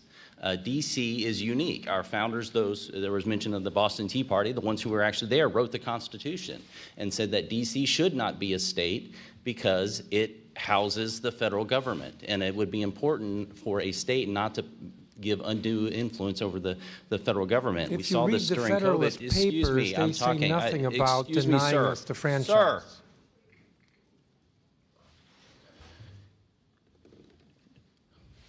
In September 20th, Capitol Hill Baptist Church was denied a permit to worship outside because of COVID-19, yet we had a number of Black Lives Matter protests in this community. The concern I have is when Washington, D.C., access to the nation's capital is prohibited or curtailed in any way. Could you explain to me, Mayor, why the church was not able to have a worship service outside, but yet the Black Lives protests were enabled to go on? You're talking about the public health emergency? I'm talking about during COVID, Black Lives Matter protests continue to happen in Washington, D.C. With no retribution from the city, yet churches were not allowed to worship or worship outside even. Yes, I think that matter was litigated and it's resolved. Well, yes, COVID's over, but the point is that you have a city basically defining who has access to the nation's capital. And there were times where there were going to be a Trump rally and somehow restaurants got closed down that weekend and those sorts of things. Why was this church not allowed to worship outside, yet Black Lives Matter protests were encouraged by the city? My recollection is that... I mean, you went as far as to paint Black Lives Matters across the street. I want to answer your question. My recollection, and while I don't remember the specifics of that case, is that it fell under our large gathering prohibition in the early stages of COVID. But Black Lives Matters were okay? Were they not large enough? They weren't violent enough? You are probably referring to outdoor First Amendment gatherings that were not. Worship service falls under the First Amendment. And as I mentioned, I only have a couple of minutes left, and so I'll just point out that the $1 billion you're asking for is in the CR that's on the House floor this week. And everyone over there, I would encourage you to encourage the people up here to vote for that, because if you want your dollars, they can help us provide it for you. Congressman, might I just add, and I hope that is the case, that the FY25 fix is attached to the CR. We work very hard with the administration and with you, Mr. Comer, to make sure that the anomaly was included moving forward in 26. But the House, following Senator Collins' bill in the Senate, can still fix the FY25 CR. problem that was $1.1 billion. And it's not too late, and it will help us balance. The CR extends funding that our folks here have already voted for. It also adds security features and then adds that for DC. So I expect unanimous support over there, right? Okay. Thank you, Mr. Chair. Chair recognizes unanimous Mr. Frost consent. from Florida. Mr. Chair. Mr. Bell. Thank you. I request unanimous consent to enter into the record this August 20th, 2025 article from the AP titled, U.S. Attorney will no longer bring felony charges against people for carrying rifles or shotguns in D.C., which shows that U.S. Attorney Without objections ordered. Pirro is outright ignoring gun crimes and making the city less safe. Mr. Chair, I have UCs. Let me recognize. Yes, Ms. Simon. Thank you, sir. I request unanimous consent to enter into the record on April 24th, 2025, an article from Records that was titled, Exclusive U.S. Department of Justice Cuts Grants Valued at $811 million. People of Record say, which shows how the president's DOJ cuts will affect police and correctional facility funding. Without objections ordered. And I have a unanimous consent request. This is the CR, and it does restore that $1 billion in funding. So we'll be voting on that tomorrow. I'm going to vote for it. I've been very vocal in trying to get that included. I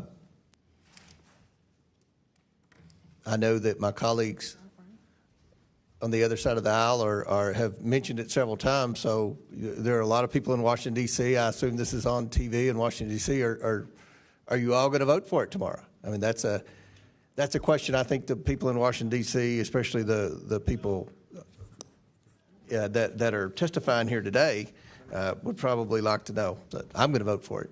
So Mr. without Chair? objection, we'll enter that into the record. Mr. Chair, I have another UC, sir. Yes, go ahead. Thank you, sir. I request unanimous consent to enter into the record this September 7th, 2025, an article from The Hill entitled, Most Oppose Trump Deploying National Guard to D.C.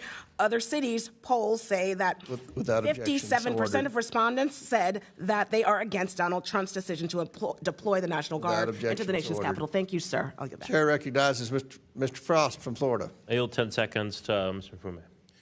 To Mr. Mfume. I thank the gentleman for yielding. I'm sorry that my colleague from Texas has left the room. I just want to say that he pointed out in his remarks that the founders of the Constitution said that D.C. should be a federal district and never a state, as if they were right. And I would just simply call to his attention those same persons at that same constitutional convention and for 200 years afterwards said that black people in this country were property, not citizens. And then the Dred Scott decision said that we were 3/5 of an individual. So just because they said it clearly does not make it right, and it doesn't make it right with D.C. Yeah, no, I really appreciate you bringing that up. And also, they're wrong about what's in the Constitution in the first place. The Constitution does not say that we cannot make Washington, D.C. a state. It does not say that.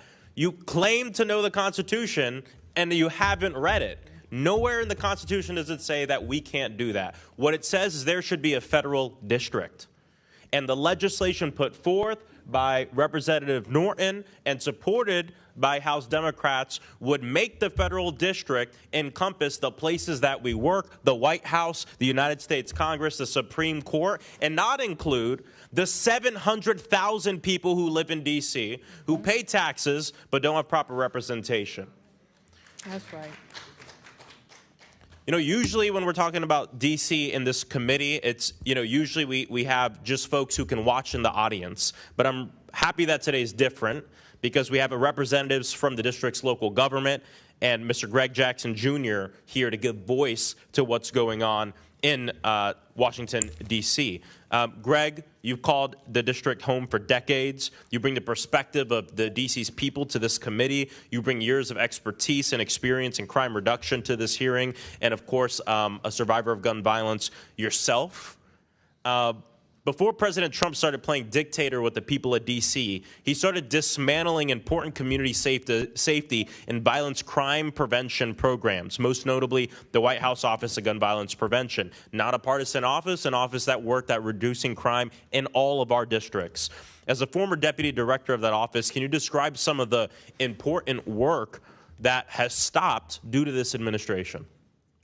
Yeah, one of the most critical things was we were coordinating the response to mass shootings and concentrations of violence. And so without that coordination, cities, states, and local jurisdictions are on their own to navigate these mass tragedies. We implemented 54 executive actions, including adding $2 billion to the Victims of Crime Act Fund. And I will note that on August 2025, multiple states, I believe 24 states, sued this administration for withholding $1 billion in resources for victims of violent crime. But we were the ones that were pushing more resources to victims. We also fully implemented the Bipartisan Safer Communities Act that each party came together on and voted for in 2022. And then lastly, we work directly with local leaders to make sure that we're elevating strategies that work across the country. You also prevented serious crimes by ensuring that we prevent access to illegal guns, correct? Correct. We partnered with agencies to do that. You know, between 2017 and 2021, over 11,000 criminal firearms were recovered in D.C.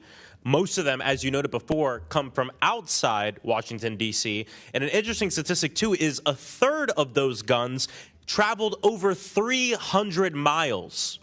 Over 300 miles to come here. You want to know where they came from? South Carolina, North Carolina, Georgia, Mississippi, Louisiana, Tennessee, Ohio. These are the states where these guns are coming from. States that don't have good gun laws. States that aren't keeping their people safe, and as a result and byproduct have wreaked havoc on the people of Washington, D.C. Trump's total disregard for American safety is obvious from his current budget requests. Having already fired a majority of the federal gun dealers' inspectors, now he wants to slash another $1 billion that could be used to crack down on these guns. Congressional Republicans are also doing their part to make us less safe. They're trying to remove restrictions on silencers, trying to remove restrictions on rifles, even on firearms designed to look like everyday objects. And we even know that they're insincere in this because I just listed states that have some of the highest murder rates in the nation. I asked this question last time and asked it again. Where's their bill? If this is the way to end crime, and this is the thing everybody wants, why don't they have a bill to invite the military to occupy their states, which have the highest crime rates in this nation? They're not going to do it because they don't want the military to occupy their communities in their states because they know it's a load of crap, and they're insincere about it. I yield back. Chair recognizes Mr. Palmer from Alabama. Mr. Chair, I have a unanimous consent request. Okay, who said that? I'm looking. Oh, Frost. Oh, yeah, Mr. Frost. This is a Washington Post piece by E.J. Dion Jr., The Good News About Murder, Homicides Way Down, What Happened, What We Can Learn, and How Progressives Became Crime Fighters. With that, objection to ordered. Chair recognizes Mr. Palmer from Alabama. Microphone. Attorney General Schwab, are you aware that the FBI requires that all states and local governments, police departments report crime to the National Incident-Based Reporting System? I think that is correct, sir. Okay.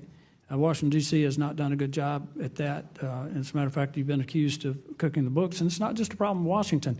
Mr. Chairman, when this went into effect, Illinois only reported 30.6% of their police departments reported. New Jersey only 28.7%, New York 13.8%, Maryland 9.5%, California 1.9%. I would argue that when you're presenting crime statistics that these are highly suspect because state and local police departments are not reporting the data. We've known this for a long time, that the homicide rates are underreported.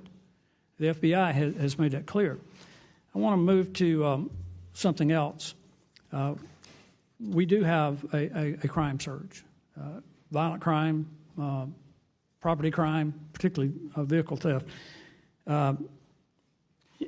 Washington, D.C. has a truancy problem. Almost 33% of the students are chronically truant, second only to Baltimore. What are you doing to resolve that, Mayor Bowser? And I want to add that 18,000 truancy cases went uninvestigated over the last 3 full school years. Well, first and foremost, I'm just asking, are you doing anything? Yes. What? We have in place a regime where schools report, and we've most recently updated it to focus more on our Human Services Department, a department. Ma'am? Yes. When I'm asking you about investigating truancy cases, that means going out and finding the kid and getting them back in the classroom. Oh, we do that. The police do that every day. 18,000 went uninvestigated. No, half of your carjackings are by juveniles. So you've got 5 times more middle school students truant than you did a decade ago. That's a crisis. Do you believe that kids that are chronically truant are going to wind up becoming dropouts or undereducated, that it might lead to an increase in crime in that population? We think the best place for kids is in school. No. How does it impact their life going forward? Because I'm a big believer in getting kids out of failing schools. My wife and I support 2 private schools that are targeting inner city kids. These kids don't show up truant. They come to class, they graduate, they get jobs, they go to college. What are you doing to find these kids? And I'm not talking about giving them a free lunch. I'm talking about getting them back in the classroom. I mean, you said something about the National Guard mowing lawn. Maybe the National Guard ought to be helping you find these kids and get them in school. Congressman, if I may, the council has had hearings at least once a year. We have a hearing scheduled it's not doing next any month good. with regard to attendance and what we're doing to reduce truancy. Yeah. I agree with you. What about all these kids that you've already lost because you sat on your butt and didn't do anything about it? 18,000 went uninvestigated. I agree with you that attendance is important and truancy is a problem. Truancy is actually down. It's down 22% since school year 21-22. And serious absenteeism, which is 30% of days, is down 43% since it's school down year 5% in Baltimore from 54% to 49%. That's half your kids. So it's down below that at this point. We get a report every fall. I don't know if you've seen the reports from the Attorney General, from Child and Family. Let me ask the mayor this. Do you plan to take full advantage of the $1,700 tax credit scholarship program that can go to scholarship granting organizations to help kids get into schools where they're safe and where they can learn? We do take advantage of the Opportunity Scholarship Program. That was in the One Big Beautiful Bill, by the way. We are committed to trying to help kids get a good education. So are we. Well, I appreciate that, Mr. Chairman. I yield back. Gentleman yields back. Chair recognizes Ms. Lee from Pennsylvania. Thank you, Mr. Chair.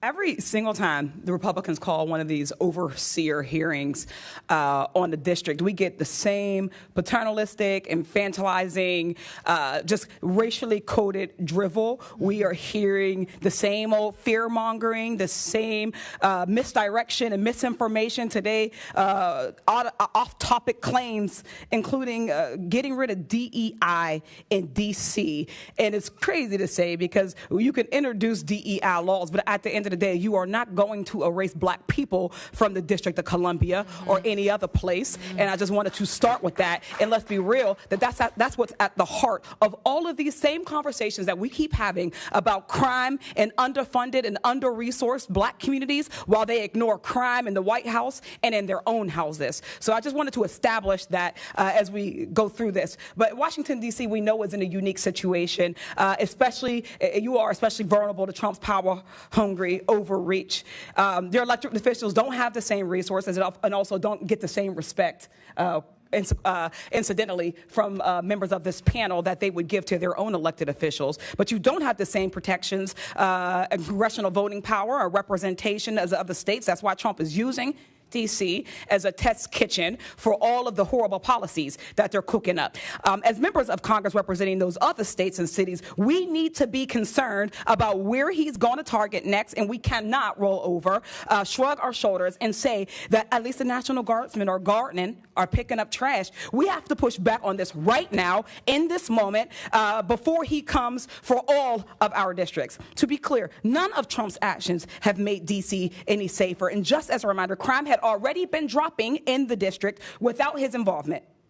He's been terrorizing D.C. residents with these mass and unaccountable federal agents and armed National Guardsmen. He's completely broken any small amount of trust these communities have with local law enforcement. Many of the National Guard troops are from out of state. They don't know D.C. any more than you all do, and they don't know the communities. D.C. residents deserve to govern themselves and have elected officials that are accountable to them, who uniquely understand D.C.'s needs and their concerns, but instead, Republicans want to micromanage people who didn't vote for them and do not support their policies.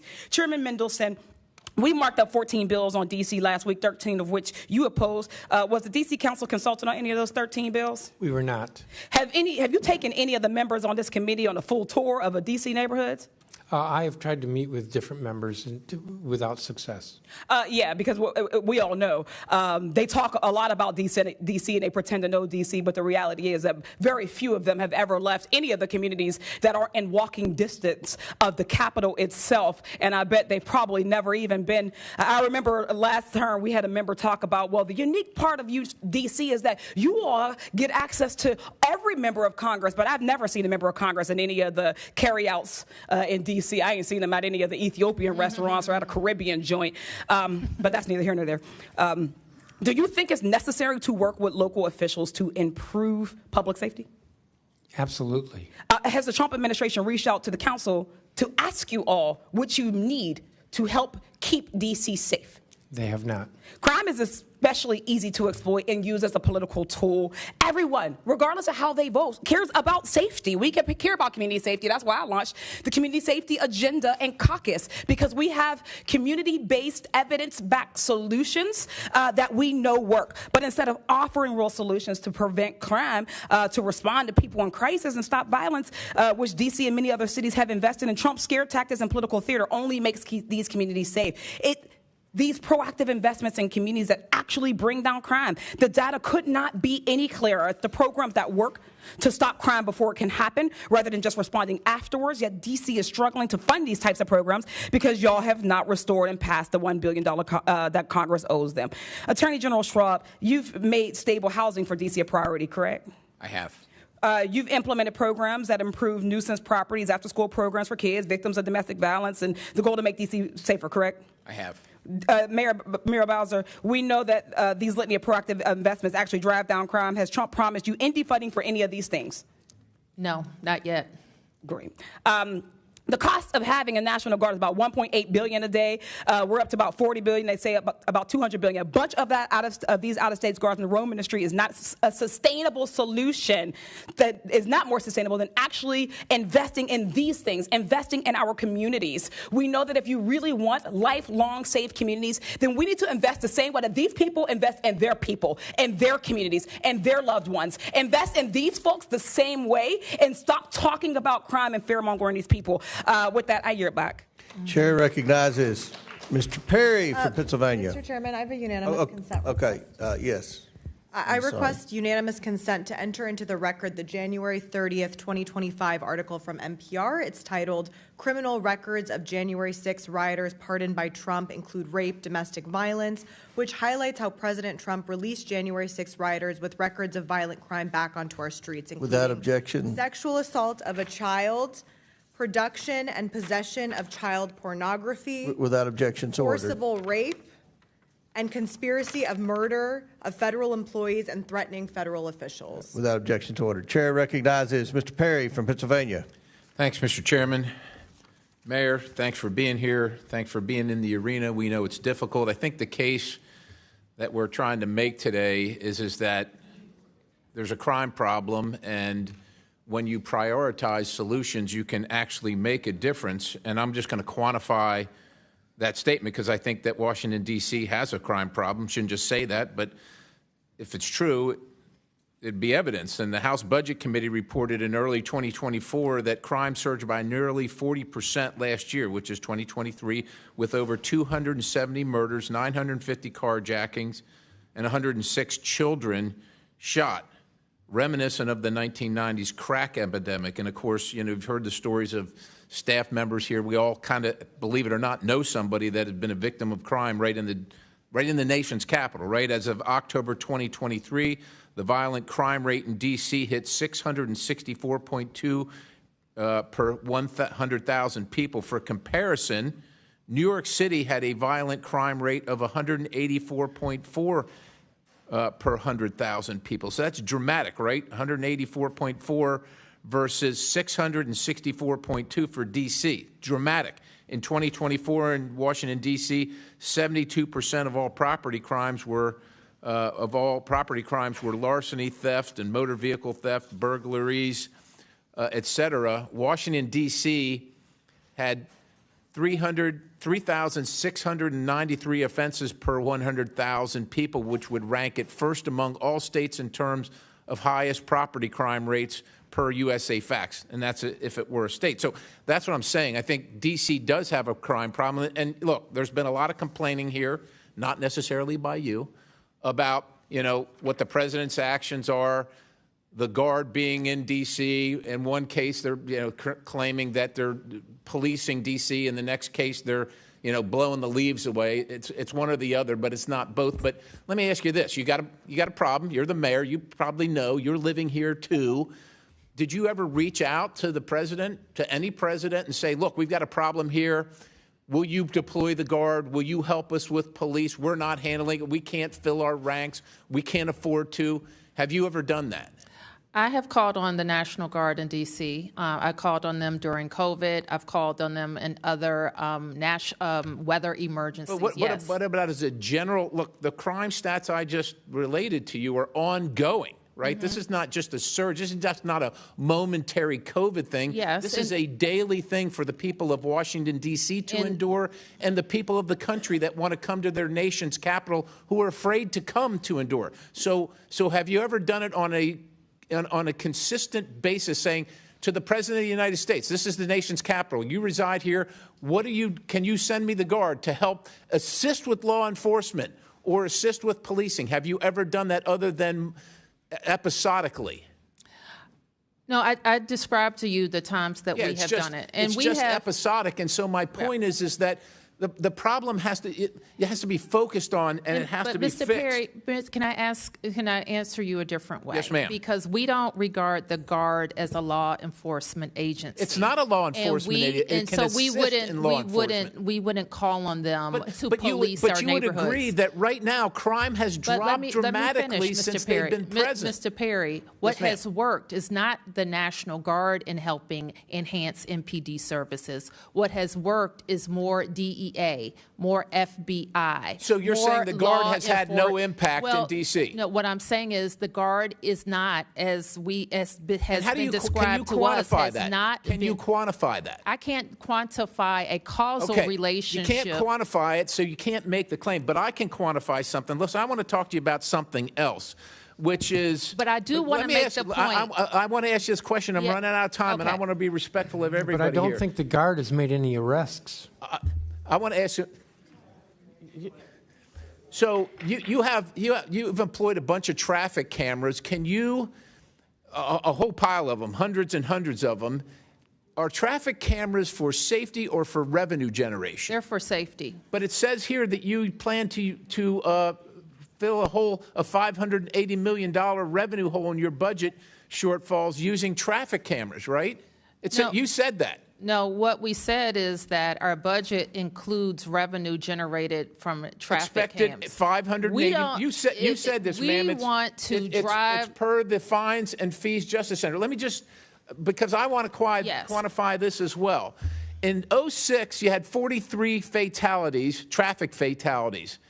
But in 23 and 24, you had 52 each of those 2 years. The traffic cameras are not making your people safer, and particularly in Wards 7 and 8, where it's predominantly a black population, 20% below the poverty line, these fines are imposed on them hurt the worst for people. So traffic cameras and automatic traffic enforcement, it should be about safety, but it's unfortunately about revenue generation, and it's imposed on the people that can least afford it in the District of Columbia, the people that you represent. Well, Mr. Chairman, Perry, I yield the balance. I wish that you had also pointed to this year's traffic fatality and collision information. So in addition, this year's not done yet. Well, It's trending in the right direction. Yeah.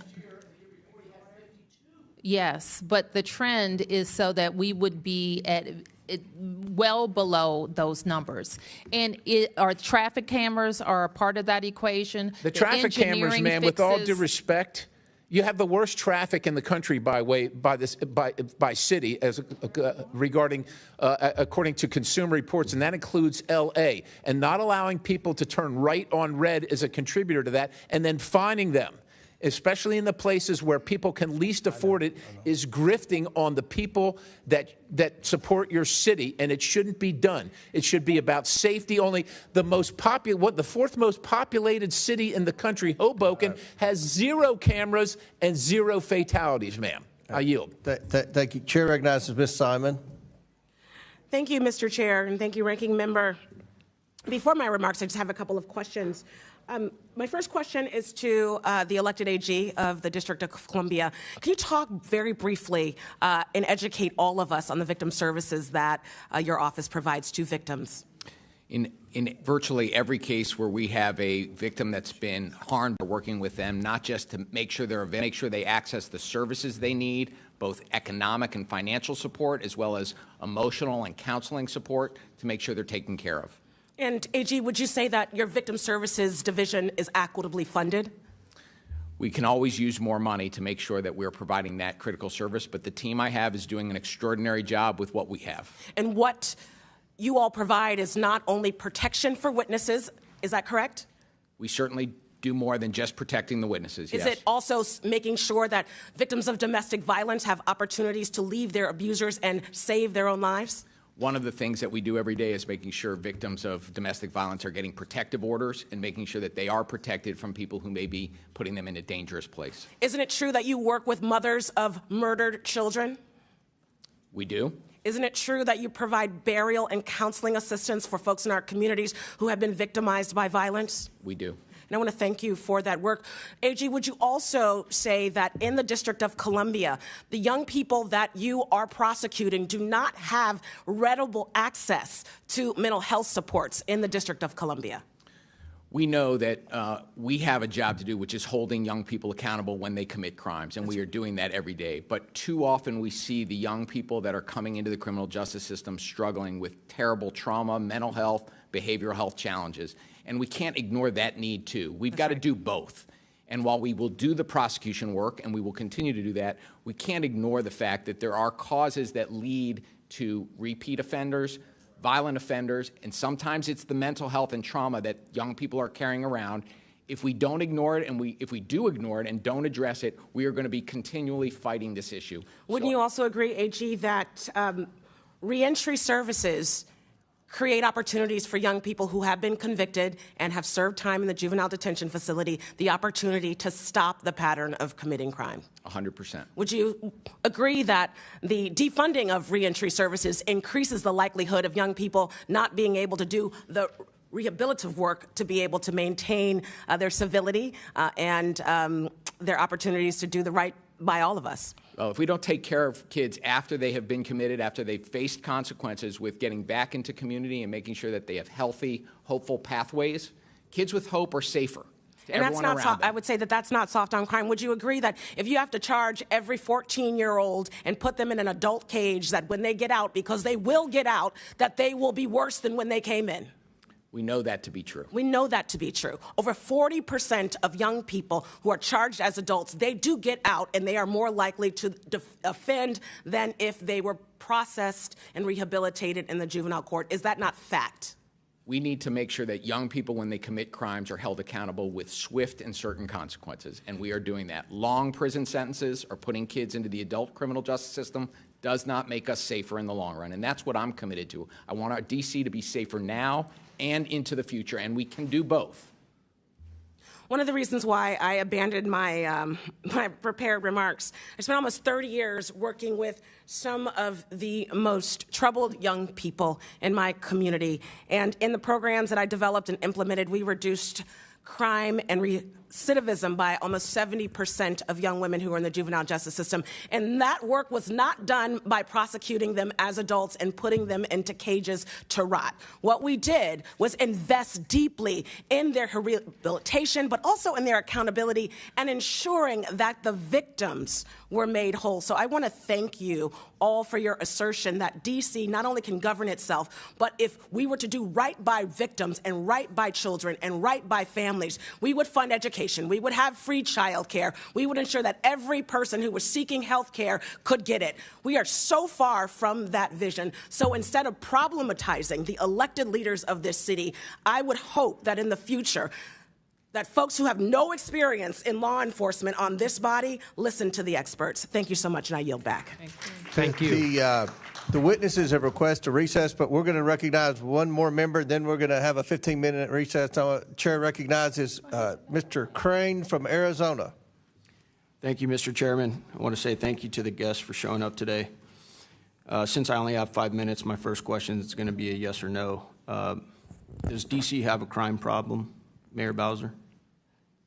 Any crime is too much crime, Mr. Crane, but we're trending in the right direction. Sorry, just yes or no? It's not a yes or no question. Okay. Chairman Mendelson, does D.C. have a crime problem, yes or no? There is more crime than we want, but it is significantly All right, I'm moving less. on since you can't follow the instructions. Attorney General, does D.C. have a crime problem, yes or no? One crime is one too many. We got to keep working at it. Mr. Jackson? One crime is one too many. I agree. Thank you. Do you guys know where D.C. ranks amongst U.S. cities in crime, Mayor Bowser? In what category? Crime rates. You would have to be more specific, and I don't It's I don't okay. have a list It's of okay. other cities. You guys or actually states. rank number 7. Okay. So you're in the top 10 of most violent cities in the United States, and this is, as other members have pointed out, our city's, our nation's capital. A lot of people come here. And Mayor, I know you, like many of my colleagues have already mentioned, you got a very tough job, and we all appreciate that.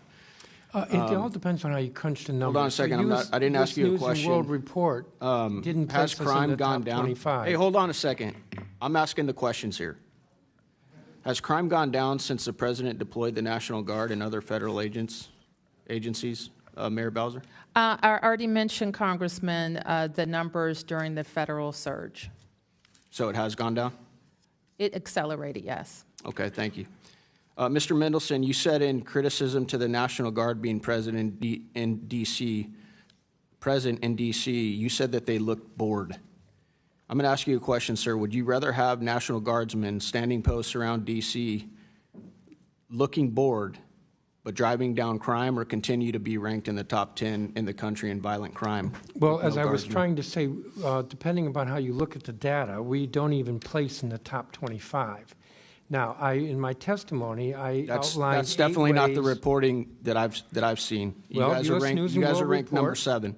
You U.S. guys News are and ranked World number Report, 7. you can see that study. All right, moving on. Councilman Mendelson, did you vote with the rest of the city council to defund the police by $15 million in 2020?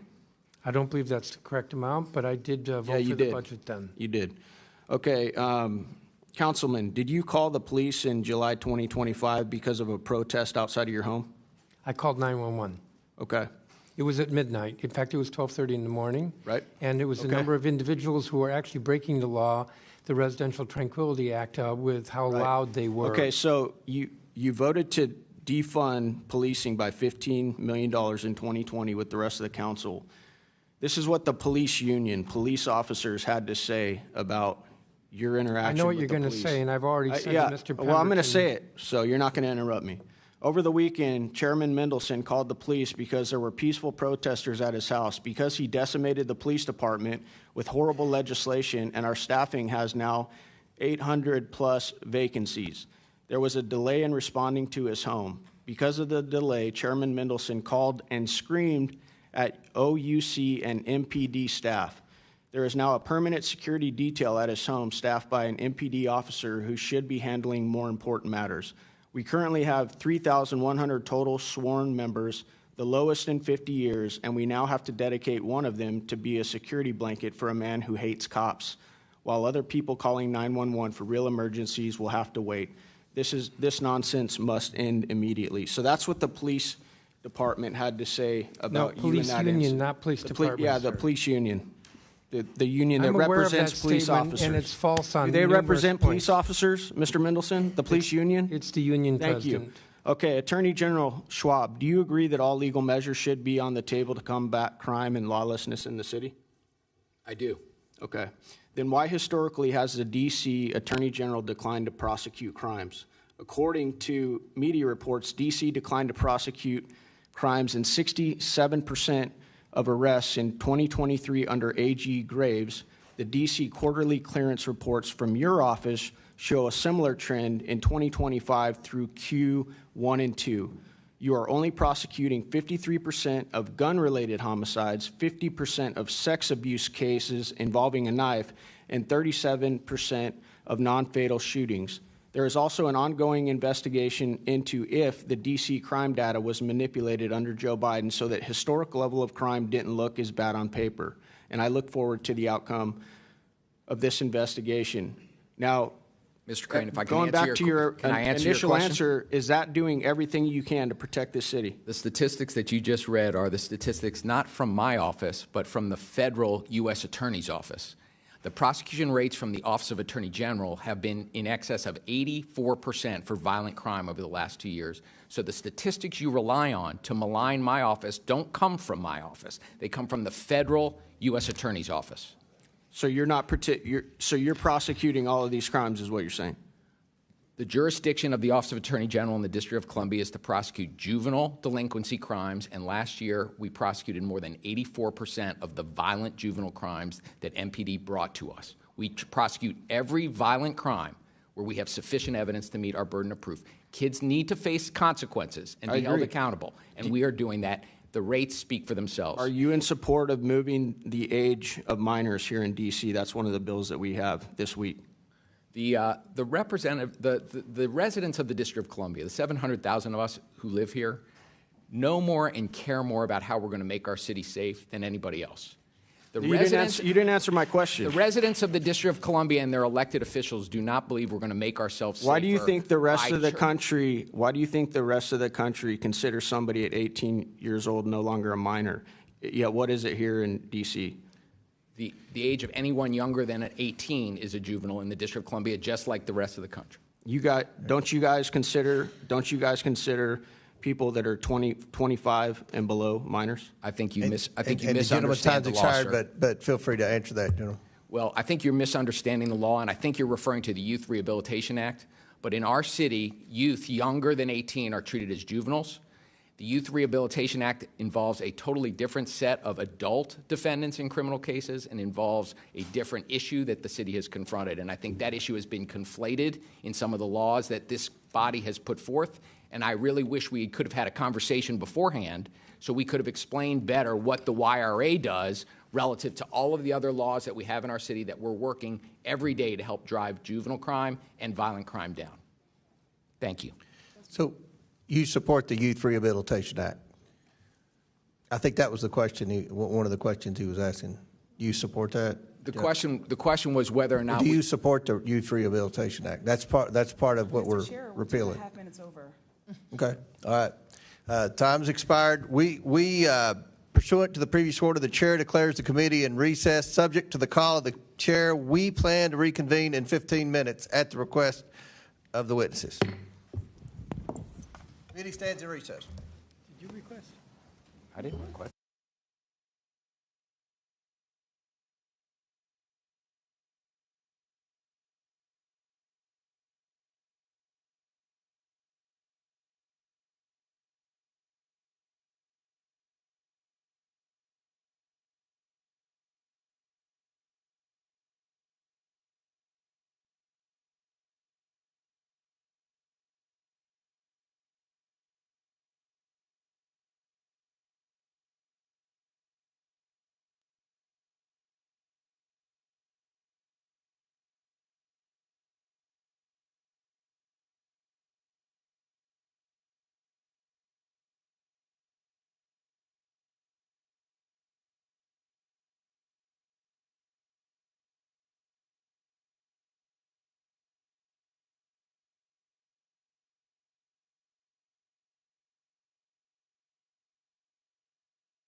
I'm gonna recognize her right now. Yeah, absolutely. Okay, Thanks. all right. Okay. The committee will come to order. Before we resume the questioning part of the hearing, I want to recognize Ms. Norton from Washington, D.C. for some unanimous consent requests. Ms. Norton. Thank you, Mr. Chairman. I have a unanimous consent request to enter into the record a statement from Donald Sherman from Crew regarding the D.C. takeover of D.C. local law enforcement, a letter from Brady on restricting the autonomy of the District of Columbia, and a statement from the Project on Government Oversight regarding the militarization of law enforcement in the District of Columbia, Mr. Chairman. Without objection, so ordered. All right, I'll recognize myself for 5 minutes. I want to touch up on something that Mr. Frost said. He kept asking, "Where's your bill? Where's your bill?" And there are two schools of thought up here as we try to address the crime crisis in Washington, D.C. and try to come to solutions. And I feel like one thing that my colleagues on the other side of the aisle constantly say, you have to have a bill to do this. They said you had to have a bill to secure the border. Well, President Trump secured the border within days of assuming the presidency. It wasn't the lack of a bill, and their bill, by the way, had a lot of amnesty in there, which made it a toxic bill, and that was a poison pill, as we say often about bills. So there's also a school of thought that to alleviate poverty or to control poverty, you have to have a bill, you have to have government programs, you have to hire a bunch of government bureaucrats, you have to have government funding, and it has to increase by 10% every year, for every year, year after year, year after year, year after year. Many of us, myself included, believe that the best way to end poverty is to try to help grant access to a good paying job, And we don't think you get good paying jobs through government bureaucracies, through government agencies, through never-ending creation of new government programs. And with respect to alleviating crime in Washington, D.C., we had, as we all know, an aggressive markup last week. And, the bills addressed, many of them, juvenile crime. So, General Schwab, do you agree or disagree that there's a juvenile crime problem in Washington, D.C.? I think we need to make sure that when kids commit crimes, particularly violent but crime. is there? I mean, it seems like looking out the window at night from Barry, there were a lot of kids running around. A lot of the carjackings were committed by juveniles. An excessively high juvenile crime rate, if you define juvenile as, the way your definition under 24 is. Well, here in the district, Mr. Chairman, juveniles defined as younger than 18. My office is addressing every violent juvenile crime that we have. There's no crime. There's no juvenile crime crisis in Washington. Is that what you want to say? One crime from a young person. Okay, you said that. Chairman Mendelson, is there a juvenile crime problem in Washington, D.C.? Well, the challenge, Mr. Chairman, is that what does problem mean? So if I were to say yes, that's good. No, there's too much. No, if you can't say there's a juvenile crime problem in Washington, D.C., that's why we have to come in and help out a little bit. I'm trying to give you... And many of us believe that the juvenile crime problems were created by excessive criminal justice reform. Now, I supported criminal justice reform back when it first became a thing in Kentucky. So did another Republican, Rand Paul. At that time, it dealt with incarcerating young people because of possession of marijuana. And I believed then, and I still believe that that was an excessive penalty to pay for what is now legal in most states, marijuana, and it did appear to me by the numbers to have a trace of racism in it. That it seemed like many times white kids that got possession of marijuana somehow got out of it over black kids. I believe that. I said that publicly in Kentucky. But over time, the activists, continued to expand that to no bail, cashless bail, to raise the age of what is a juvenile, and treat juveniles to where they got a slap on the wrist even if they committed a serious crime. And that's why we stepped in. So you all have said, and I'm talking about Chairman Mendelson and General Schwab, that you oppose every bill that we passed out of this committee. I believe Ms. Norton read letters of opposition from you all on the bills. What is the answer to juvenile crime? And I mean, do you think it's working? If we do nothing, which is what the Democrats in here want to do, and which is what I think you all want to do, is it going to get better on its own? Mr. Chairman, if you want a conversation, yes or no is difficult for a conversation. What do I think we can do to reduce juvenile crime? Because I do think there's more of it than there should be by far. I think for one thing, we have to address public education and attendance. We have to look at kids who are missing school and see that as an opportunity to identify why they're missing school. There may be something dysfunctional in the home or with that juvenile that needs to be addressed. And I'll let you answer a lot of questions, Mr. Mendelson, but we believe that the message has been sent that if you're a juvenile and you commit a crime in Washington, D.C., you won't be held accountable. And that is a mistake if that's the message, because that's not the message that any of the three of us Well, take. we're not saying that's the unintended consequence of the laws that the council passed. And to the mayor's credit, she vetoed several of those laws. And I don't think, another thing they always say, and I think Mr. Jackson said, a takeover, from the National Guard in Kentucky. When we had the Breonna Taylor riots and stuff in Louisville, Louisville's Democrat mayor, and we have a Democrat governor in Kentucky. Without hesitation, the Democrat governor, along with the support of the mayor, allowed the National Guard to come in and restore order. No one in Kentucky complained about the National Guard coming in. No one said it was a takeover and they were going to have to train and educate the youth on how to respond to the National Guard.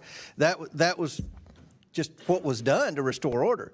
So we support what the president's doing. We want to work with the council and the mayor's office and the AG to try to come up with solutions to the problem. But doing nothing isn't working. And that's kind of what my colleagues over here want to do, creating more government programs, hiring more government bureaucrats. That's not worked. That's been the business model in the past, and it's not worked. It's not worked in Washington, D.C., and it's not working in a lot of other cities. So hopefully we can continue to have dialogue and come up with solutions to solve the crime crisis, especially the juvenile crime crisis in Washington. Now, the chair recognizes Mr. Khanna from California. Thank you, Mr. Chair. Mr. Chairman, this administration has initiated the largest assault on the First Amendment and free speech in modern history. They're making comedy illegal. Brendan Carr pressured ABC to cancel Jimmy Kimmel, and Disney cancels Jimmy Kimmel. This canceling from an administration that lectured us about cancel culture. That's why today I'm introducing a motion to subpoena Brendan Carr, to bring him in front of this committee, to stop the intimidation of private businesses and to stand up for the First Amendment. Now, it's not just Brendan Carr. Attorney General Pram Bondi is prosecuting hate speech, even though hate speech is constitutionally protected. And even though we've had so many lectures from my friends on the other side of the aisle not to prosecute hate speech. And then what about our vice president, the champion of free speech, as he told us during the campaign? The vice president is telling Americans to snitch on fellow Americans who have offensive posts and to call their employers so they can be fired. And the vice president is threatening to prosecute political organizations that he disagrees with. Look, we are Article 1 of the Constitution, not footlackeys for Donald Trump and J.D. Vance. It is time that we stand up for our constitutional role to defend the freedoms of Americans. People are tired of us just giving our power to Donald Trump and J.D. Vance. We have an obligation to our Constitution, not to Donald Trump and J.D. Vance as they ride roughshod over the First Amendment. So in the name of all those who are being censored in Washington, D.C. and around the country, in the name of all those who are being intimidated in Washington, D.C. and around the country, in the name of Americans, Republicans, Independents, and Democrats who believe in the First Amendment and free speech, I motion today to subpoena Brendan Carr and to have him explain to the American people why he is bullying private individuals and private businesses. Thank you, Mr. Chair. Pursuant to this rule, and I'll get the exact language so we make it official. Pursuant to House Rule 11, Clause 2.6, I motion to subpoena Brendan Carr to come before this committee and testify in front of the full Oversight Committee, and I hope that my motion to subpoena him will be voted on as soon as possible. A motion is made. The committee will hold this motion in abeyance until 1:45. Give everybody time to get back in there. Thank you. And if I might say, yes, sir. I know Brendan Carr well, and Mr. Chair, I hope you'll have him come in. I think we could do that. I I appreciate that, sir. We could. I don't think the motion's necessary, but I think he would. I'm pretty confident he would be willing to come in to testify. So thank you. I'll just say that. I don't think the motion's necessary. You want to withdraw the motion?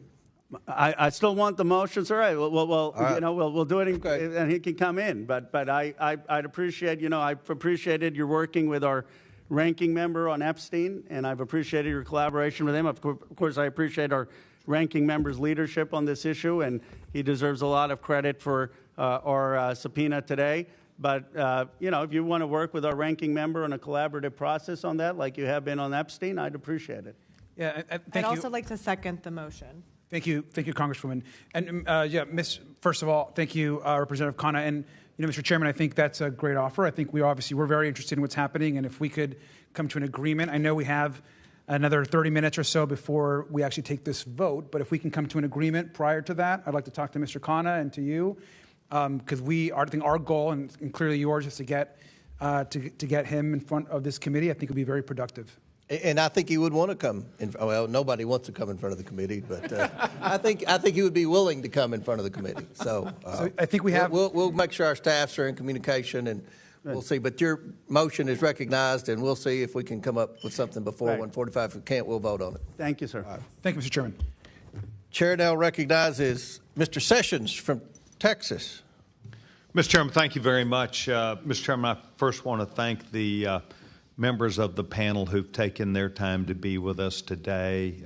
General, you and I met on the street the other day, and you were most elegant in your discussion with me, and I welcomed you to the Hill, and I'm glad that you're here. Mayor, thank you, and I'm glad you're here. I've got a note for you that I want to bring to you also.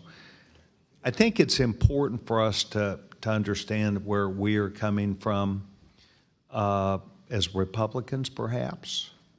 I don't want to say that Democrats would be a lot different. I think it's just the answer of how you get there. We want this to be a safe town. We want this to be a town that works. We want this to be a town where people can come and visit this town and feel like they can come to our nation's capital and see things in a way where they're safe, their children are safe, they aren't worried about a drive-by shooting, they aren't worried about a lot of things that are very present in this town. They're very present in New York City. And we want to be accused of trying to help to make things better. So I became engaged, as I told the general, in trying to look at how we satisfy with a better answer, with another answer that I think is better on the Judicial Commission. You may be completely happy with the Judicial Commission. I looked at it and I am not. there are a huge number of vacancies where people have been nominated for years. Republicans, Democrats, President Biden, President Trump, leaders of the majority of both parties, and it's still hanging out there. And I simply believe that this city is entitled to our help. And that is what we are trying to do with these bills. I most sincerely, as I told the general, I most sincerely believe that it's not good to have, I don't know the exact number, but 10 or 12 people that have been nominated that are not serving today, and those judges that are on there on the Superior Court or on the Court of Appeals are vacant. And they've been vacant, some of them since 2013. This is darn near 2025. And I think that if you go to a model that may work, that's all we're trying to say. I think having the president, whether the president's a Republican, whether the president's a Democrat, will have an intrinsic interest. And I remember this when my parents moved us here in 1969, that we knew Washington struggled in lots of ways, but the presidents all tried to, every one of them, to do something that they saw that would better Washington.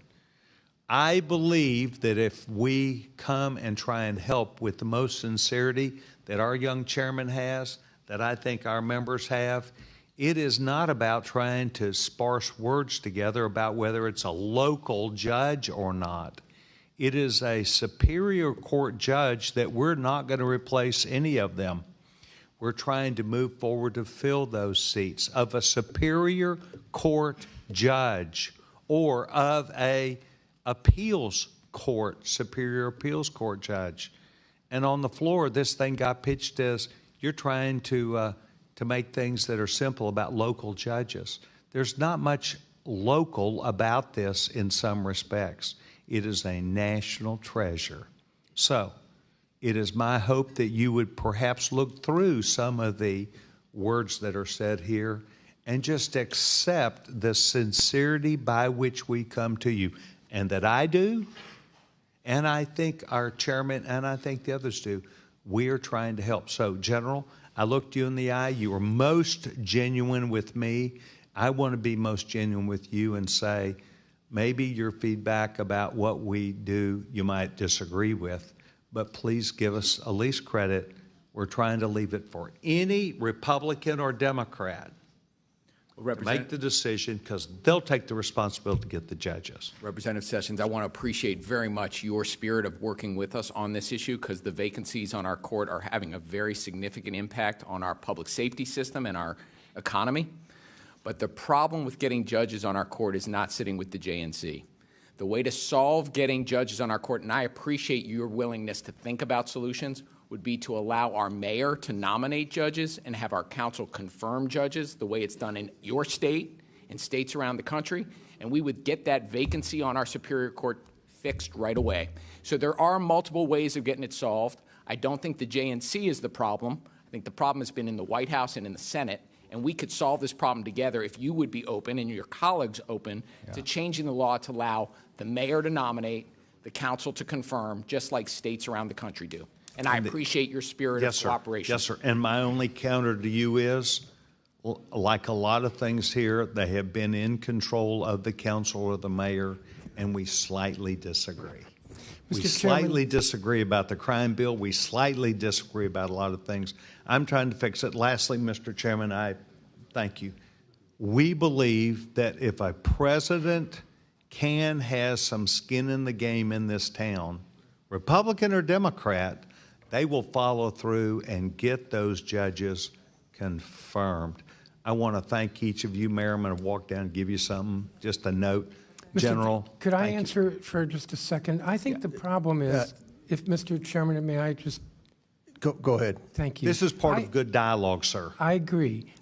In my view, the problem is that the district is not important enough to the federal government. It's important today in this hearing, but that vacancy for 13 years, no president has seen us important enough to submit a nomination. Last December, it's been nominated. Last December, the pending. Senate didn't think it was important enough to confirm the judges that were pending that had been reported out of committee, because there are always other issues, there are national issues that are more important to you all. But the president nominated them. All right. Okay. The president could have worked it. Y'all can have good conversation. And the ranking after, member, right. thank you for allowing me this time. I appreciate it. Thank you. Thank you. Chair recognizes Ms. Randall from Washington State. Thank you, Mr. Chair, and thank you to our witnesses for being here today as your city goes through these difficult circumstances. I've heard a lot of discussions over the past few weeks about public safety and crime in Washington, D.C., here on the Hill, and from my friends and neighbors who live in the District of Columbia. And these concerns about crime have been used as justification for President Trump's militarization and occupation. Like my Republican colleagues, I believe that federal government has a role to play in improving public safety. I would also say, like my Democratic colleagues, we believe that everyone deserves to feel safe.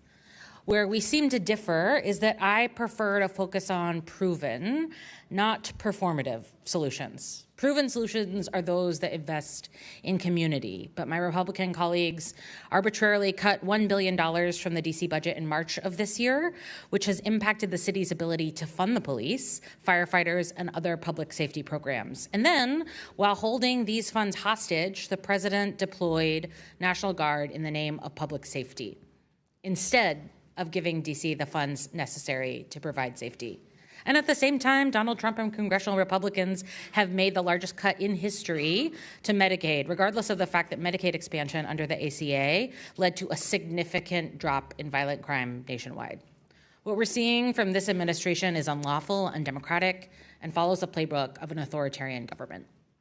Across the country, a total of more than $4 billion in federal funding that supports American families, businesses, and local governments has been frozen or terminated.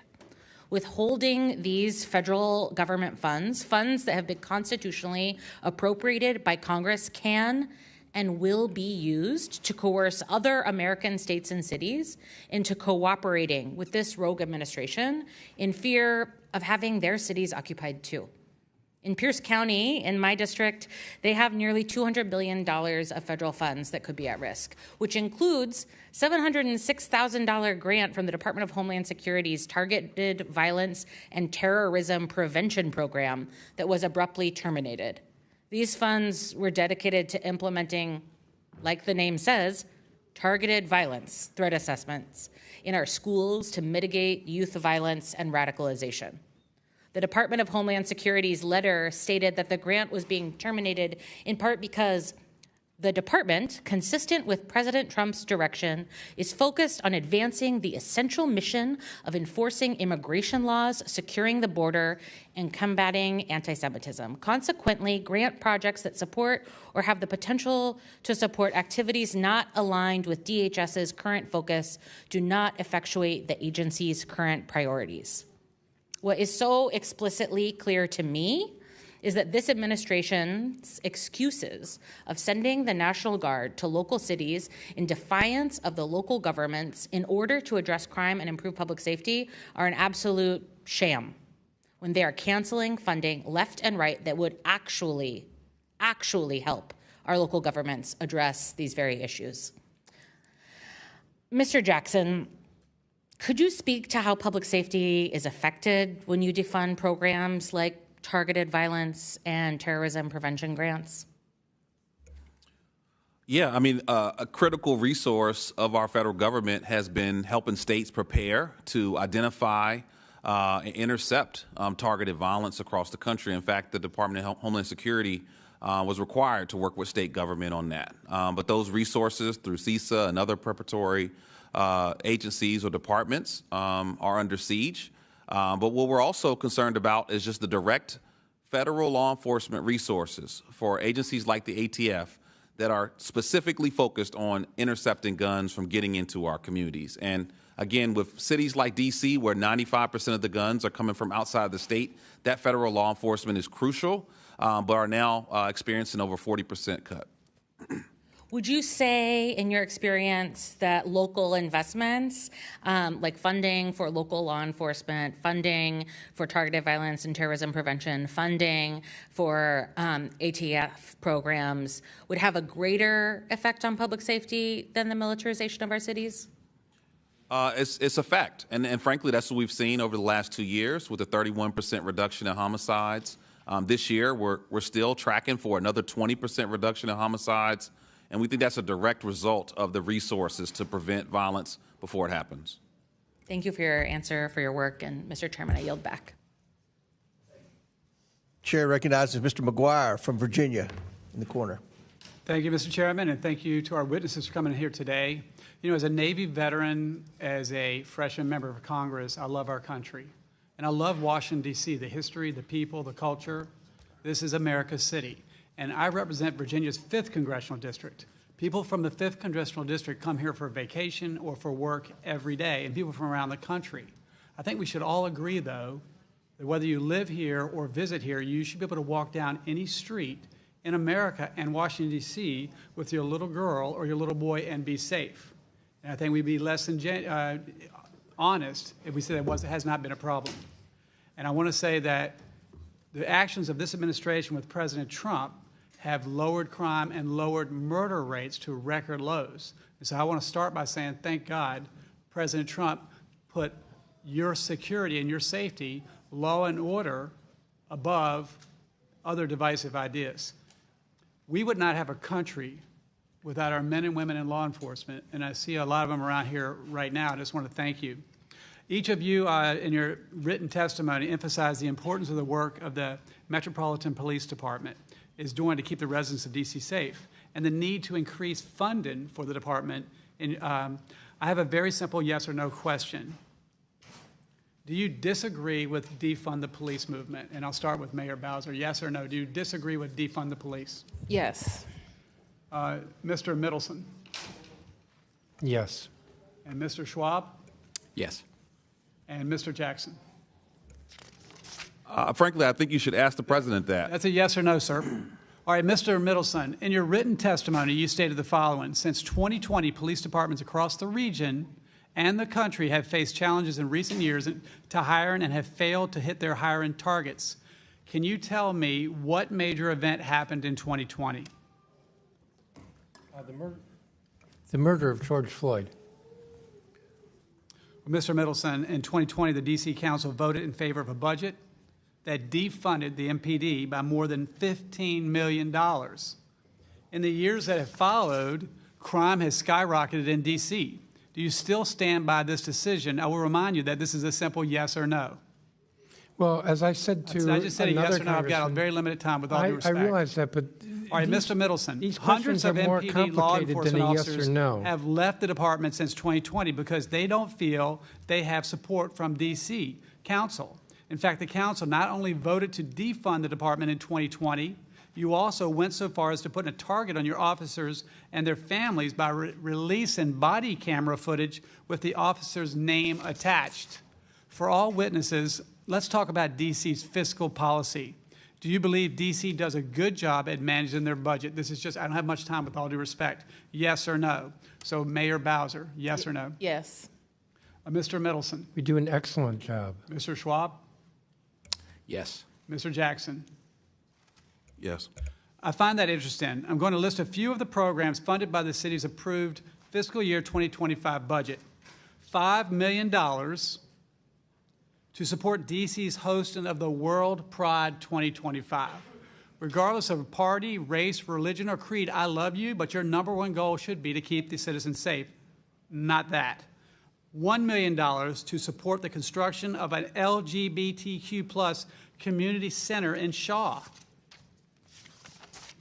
$250,000 to support Black LGBTQ+ history program. $434,000 in fiscal year 25 and $1.3 million across the financial plan to establish a reparations task force. $600,000 to provide workforce development services for transgender and gender non-conforming residents who are experiencing homelessness and housing instability. $40 million to ensure migrants in D.C. are treated humanely. $868,000 for a cost of living adjustment for council staff. And yes or no, do you stand by these funding initiatives? Yes or no? I don't have much time. Mayor Bowser. I do. Mr. Mendelson. Mr. Schwab. We have a $20 billion Jackson, budget, and I stand by what we instead of funding appropriated. these programs to promote the far-left radical woke agenda, this $48 million could have been used to hire approximately 685 additional MPD officers. If you had put this money towards supporting policies instead of woke agendas, we would have had less murders and safer streets. So I'll go back to what I said. By the grace of God, President Trump loves the American people, regardless of party, race, religion, or creed, and you are safer today. Thank you. Congressman, we have fully funded the MPD budget request. Every year we have fully funded the MPD budget request. The challenge is that there are not enough applicants for big city police departments across the country and in the region. Chair now recognizes Mr. Suberman. Thank you, Mr. Chair. I appreciate the conversation today. Mr. Jackson, you just mentioned you should ask the president the question. I want to tackle that a little bit because the question was, about defunding the police. Yet this Congress and this president has not fully funded the police and fully funded D.C. with its own taxpayer money, correct? And what we are seeing is that we're hundreds of police officers and law enforcement officials short in D.C. So could you explain that a little bit more?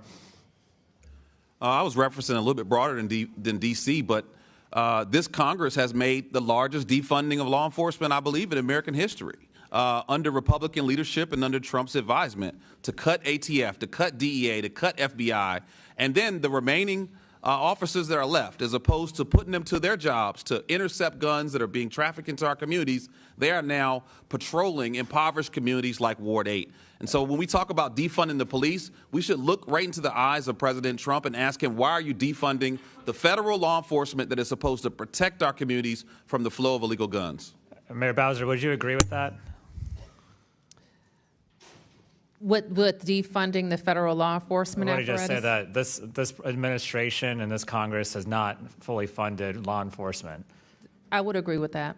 Exactly. I would as well, because in the end, we're spending millions of dollars a day on law enforcement, on National Guard, instead of spending that money on law enforcement. That should be a more sustainable long-term solution. And we are underfunding crime prevention programs in D.C.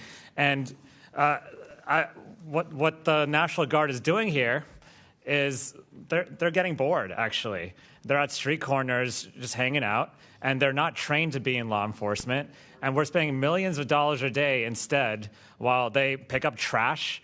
These are National Guardsmen from Louisiana, where there is a very high crime rate. There's plenty to do in Louisiana. I went to school there, so I know. And from other states that have their own crime problem and have their own problems back home, but instead they're being sent here for photo ops, essentially. And they deserve better, their families deserve better, and the people of D.C. deserve better instead. And so I think what a better solution that's better for taxpayers and better for the American people, and certainly the people of D.C., is why don't we just fund law enforcement and crime prevention programs in D.C. instead of continually underfunding them? Why don't we actually do what Chairman Mendelson just said and try to do more initiatives to find more law enforcement officers, because that is a problem. Recruiting is a big problem.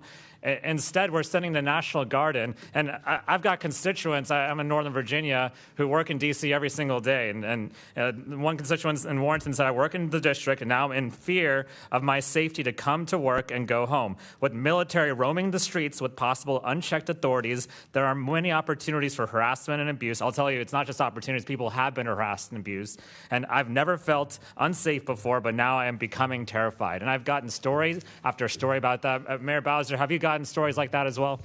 I have gotten stories about people who are concerned about seeing the military patrolling, policing with guns out of state, and people aren't really sure who they report to. And I had one person tell me that their kids play soccer on the weekends, and they had National Guardsmen at their soccer practice just hanging out, and the kids got scared, right? And so I think a better solution would be to send those folks, those National Guardsmen from Louisiana and Mississippi home.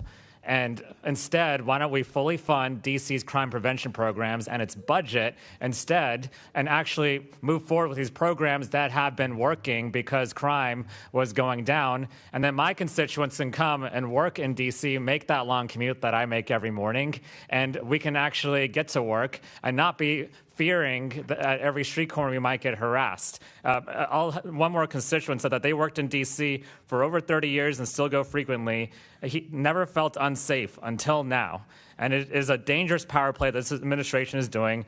And these federal forces are not concentrating on federal issues of protecting our security. And what I think we should be doing is finding people in our communities who can, or people who want to join the police, who can actually stay in our communities long-term and actually fix the problem long-term instead of this short-term photo op that this administration is putting forward. I yield back, Mr. Chairman. Mr. Chair, I have a UC. Mr. Bell. Thank you. Yes, I do. No, I do, but it's still your time. Well, it was like 10 seconds, but I'll recognize you, Mr. Bell, for unanimous consent or whatever. I request unanimous consent to enter into the record this May 1st, 2025 article from the Washington Post titled, Trump Administration Cut School Mental Health Grants Created After School Shootings, which show the complete disregard this administration shows toward proven solutions to reduce violent crime. Without objection, so ordered. And Mr. Silberman, I'd like to remind you that the CR we're going to all have an opportunity to vote on tomorrow restores that $1 billion in funding. So you'll have an opportunity to vote to give the money to the D.C. Council that you just Mr. Chair, though, how did it get out in the first place? Was that? I don't know, but I've been a very vocal advocate to get the money restored. So it's I don't know. No one has ever explained that to me. That does not include funding. But you'll have an opportunity to. You all will all have an opportunity to vote to restore that funding tomorrow. So, Chair recognizes Ms. Green from Georgia. Thank you, Mr. Chairman. I would like to move to table the motion to subpoena. Jimmy Kimmel was fired because he lied on ABC about the identity of the man that Tyler Robinson that murdered, martyred Charlie Kirk. He lied and said he was MAGA. Tyler Robinson was not MAGA. Not one bit. He was part of Antifa. He was in a relationship. With someone who identified as furry and trans. And this is an absurd lie. And so I move to table the motion to subpoena. So, Mr. Chair, since typically this is non-debatable, I do have a point of inquiry because it seems like what we just heard from the gentlelady out of Georgia was her debating why we should table it. So I feel like we should engage. We should all be given an opportunity to engage in debate about whether or not it's... parliamentary procedure. It's not debatable. But the issue is that the gentlelady from Georgia decided to go on a tirade. Well, so at a very minimum... Let Mr. Bell, he did more than announce the title of the UC and the Well, my publisher. question is about this motion to table, the motion that was on the table. So I would, at a very minimum, ask that the minority be given equal time We'll to just respond. try. How about we just hold off on the motion to table and let's get back to asking questions. Everybody good with that? Can we what? Was there no motion submitted then?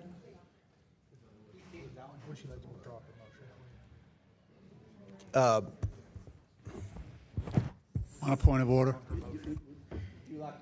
Withdraw the motion for a little bit or not? It's up to you. I'll withdraw it until time needed to bring it back. Okay. All right. Are you satisfied, Ms. Crockett? So long as the minority gets equal time as Ms. Green. All right. Okay. When she brings it back. Chair recognizes Mr. Bell from Missouri. Thank you, Mr. Chair, Ranking Member, Mayor. Good to see you again. Attorney General Schwab, I want to extend my gratitude to your office when I was prosecutor we had a very tough case that actually involved a police officer defendant, and you all helped us work with the victim in that case to a resolution that both parties were happy with, particularly our victims, and I appreciate that. And so I have a couple questions that I want to talk about. One, I think a point needs to be made between the role of the National Guard and what they do and actual policing. And those are two different roles. And I think a lot of folks don't understand that difference. A 20-year-old with a gun in the military is taught how to kill. Police officers have to do a whole skew of things, including de-escalation. And so I think that it's important that we talk about that. And so my first question, and I'm short on time, Mayor, you were asked a question about the resources and what you would do with those resources, and you were cut off. Could you quickly finish that answer? That was earlier. The resources with regard to our budget? Yes. Yes. So in order to close the $1 billion gap, we looked across our government. So we had to cut citywide contracts related to everything from mental health services to the contracts to give our employees raises, most notably MPD and fire and EMS. And so law enforcement would be included in that, obviously, and is Yes. a priority, but there's also other things that a mayor is responsible for. Absolutely, including shifting spending that should have happened in 25 related to affordable housing. Thank you, Mayor. And Attorney General, can you speak to how over-policing and temporary enforcement tactics have addressed or failed to address the root causes of crime in D.C.? Well, as anybody in law enforcement knows and anybody prosecuting cases knows, the level of trust the community has with law enforcement is essential.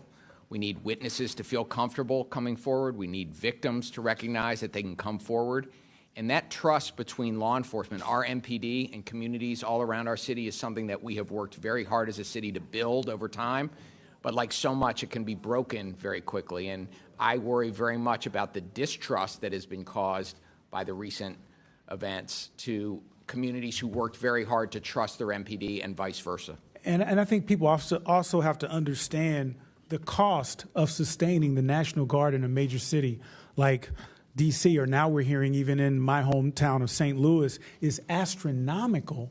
To send our troops who are trained, who are supposed to be protecting the homeland, to be coming in and doing the policing work, when we could take a fraction of that cost, pennies on the dollar, invest that in local law enforcement who is actually trained, and give them the resources that they need and keep people safe for fractions of the cost. And so it's just interesting to me that my colleague would talk about defunding the police when the big ugly bill actually defunded the police. It cut funding for local law enforcement, and I don't hear my colleagues saying anything about that. And so also there were some, with respect to serious crimes, carjacking, I know that was an issue. What has D.C. been doing to address those issues? Well, my office is prosecuting every case, every carjacking case, every armed carjacking case where we have sufficient evidence to meet our burden of proof. They are difficult cases to make from an evidentiary standpoint, from a witness perspective, and yet more than 84% of the cases that MPD brought to us of carjacking last year we prosecuted. So we need to hold young people accountable and make sure they face consequences when they're engaged in carjacking. And Mr. Jackson, with the remainder of my time, thank you for the work that you do. Can you speak to strategies you have found to be the most effective in actually curbing recidivism rates in our juveniles? Well, we know that one of the most important things you can do is invest in victim services for those who have been traumatized by violence. As I said before, there are 24 states suing the Trump administration for withholding $1 billion for victim service funds through the VOCA Act. But we know that the best way we can reduce violence and recidivism is by investing in those who are most at risk and those who are most vulnerable, whether that's community violence intervention, victim services, mentorship programs, employment-based programs, all of which are under siege or have been cut by this administration. Thank you. And with respect to victim services, I could not agree with you more. It's so important. Sometimes what gets lost in the argument is we do focus on arresting serious and violent offenders, which is so important, and also alternatives to incarceration for low-level offenders struggling with addiction and mental health. But we also got to be laser focused on our victims, and that impacts so many of our communities. I thank you, and I yield back. Gentleman yields back. Pursuant to the previous order, the chair declares the committee in recess for 5 minutes. We plan to reconvene in 5 minutes. I'm never. So if you all need another break, feel free to take it real quick.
The committee will now take up Mr. Khanna from California's motion to subpoena.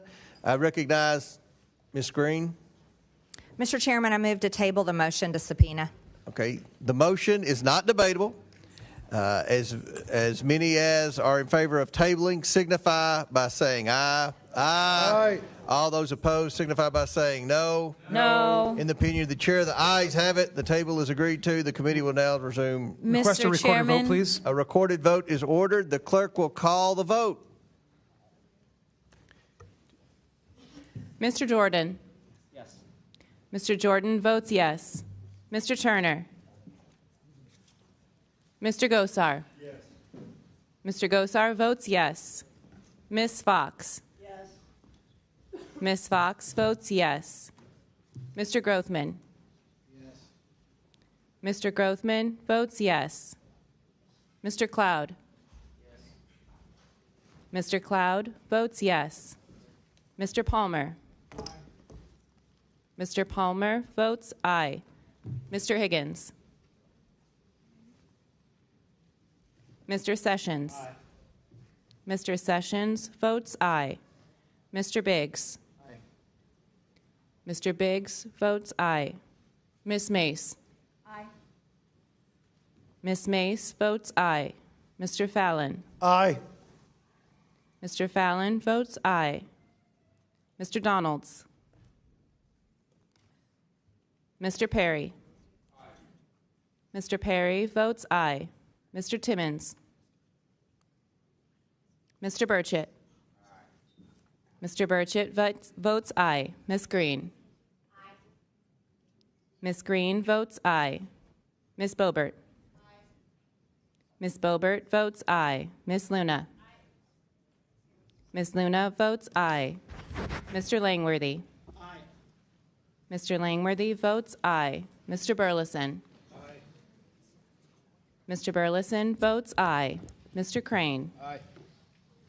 Mr. Crane votes aye. Mr. Jack? Aye. Mr. Jack votes aye. Mr. McGuire? Aye. Mr. McGuire votes aye. Mr. Gill? Aye. Mr. Gill votes aye. Mr. Garcia? No. Mr. Garcia votes no. Ms. Norton? Ms. Norton votes no. Mr. Lynch? No. Mr. Lynch votes no. Mr. Krishnamurthy? No. Mr. Krishnamurthy votes no. Mr. Khanna? No. Mr. Khanna votes no. Mr. Mfume? No. Mr. Mfume votes no. Ms. Brown? No. Ms. Brown votes no. Ms. Stansbury? Ms. Stansbury votes no. Mr. Frost? No. Mr. Frost votes no. Ms. Lee? No. Ms. Lee votes no. Mr. Kassar? No. Mr. Kassar votes no. Ms. Crockett? No. Ms. Crockett votes no. Ms. Randall? No. Ms. Randall votes no. Mr. Subramaniam? No. Mr. Subramaniam votes no. Ms. Ansari? No. Ms. Ansari votes no. Mr. Bell? No. Mr. Bell votes no. Ms. Simon? No. Ms. Simon votes no. Mr. Min? No. Mr. Min votes no. Mr. Walkinshaw? No. Mr. Walkinshaw votes no. Ms. Presley? No to table, yes to subpoena. Ms. Presley votes no.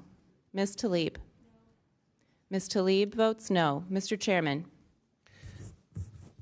I vote aye. And how has Mr. Timmons been recorded? Mr. Chairman votes aye. Mr. Timmons is not recorded. Aye. Mr. Timmons votes aye. And how has Mr. Higgins been recorded? Mr. Higgins is not recorded. Higgins is aye. Mr. Higgins votes aye. Will the clerk please add the total?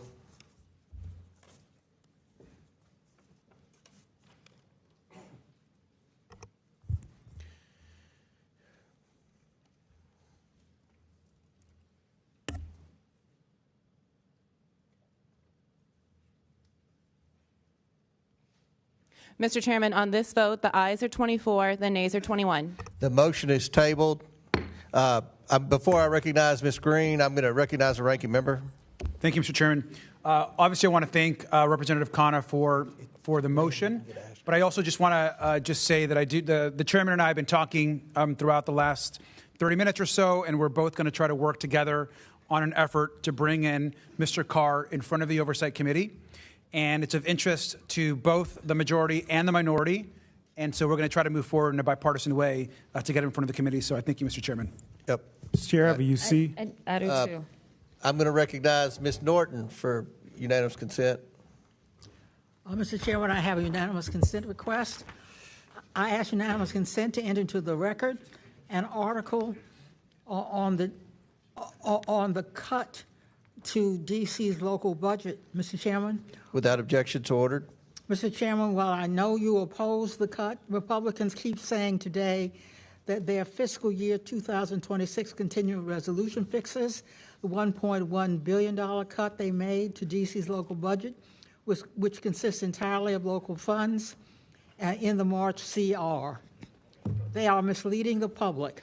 The Senate passed Senator Collins' bill to restore that funding in March. It has been sitting on the Speaker's desk since then. Republicans can never undo the last several months. We'll enter into the record that statement. So it's without objection, it's entered. I recognize Ms. Crockett for unanimous consent. Yes, Mr. Chair, since I wasn't allowed equal time to debate, I have a UC. It is from, it looks like Yahoo News. It says, Charlie Kirk suspect's grandma says family is all MAGA. Without objection, so ordered. Chair recognizes Ms. Green from Georgia. Mr. Chair, remember I have a UC as well. We'll recognize you next time. Chair, Ms. Green, it's your 5 minutes. Thank you, Mr. Chairman. I can assure you that the 22-year-old man, Tyler Robinson, that murdered Charlie Kirk is not MAGA. His family may be Republican, but all of the evidence that is being presented proves that he is a far leftist, very much integrated in online groups that are linked to Antifa. He was in a relationship with a biological male, so-called furry, whatever that is transitioning to be a fake woman. He was not MAGA, not one bit. That is a complete lie, and it's an insult to every single Republican and person that identifies with those type of politics.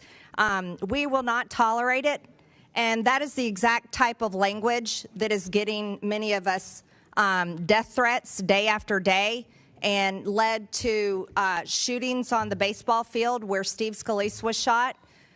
This is what led to President Trump nearly being assassinated this past summer. This is what has led to Charlie Kirk being assassinated. And so I just want to give a warning there. We're not going to tolerate that anymore. You know, something else we're not going to tolerate is crime. On August 11th, President Trump announced major steps to address the out-of-control crime in the district. Thank God, because this is my 5th year in Congress, and living in D.C. and working here has been a nightmare. It is. The crime is ridiculous, absolutely ridiculous. And let's talk about some of that. Since President Trump thankfully brought in the National Guard, carjackings have decreased by 87%. Nearly 1,200 people have been arrested, including known members of MS-13 and Tren de Aragua. Those are both foreign terrorist organizations. By the way, many of them came across the border while Democrats controlled this country in the past 4 years. Federal law enforcement seized nearly 120 firearms and busted a drug trafficking ring attempting to smuggle fentanyl, PCP, and cocaine into D.C. A joint effort by ICE and MPD arrested an illegal alien previously charged with sex crimes against a child.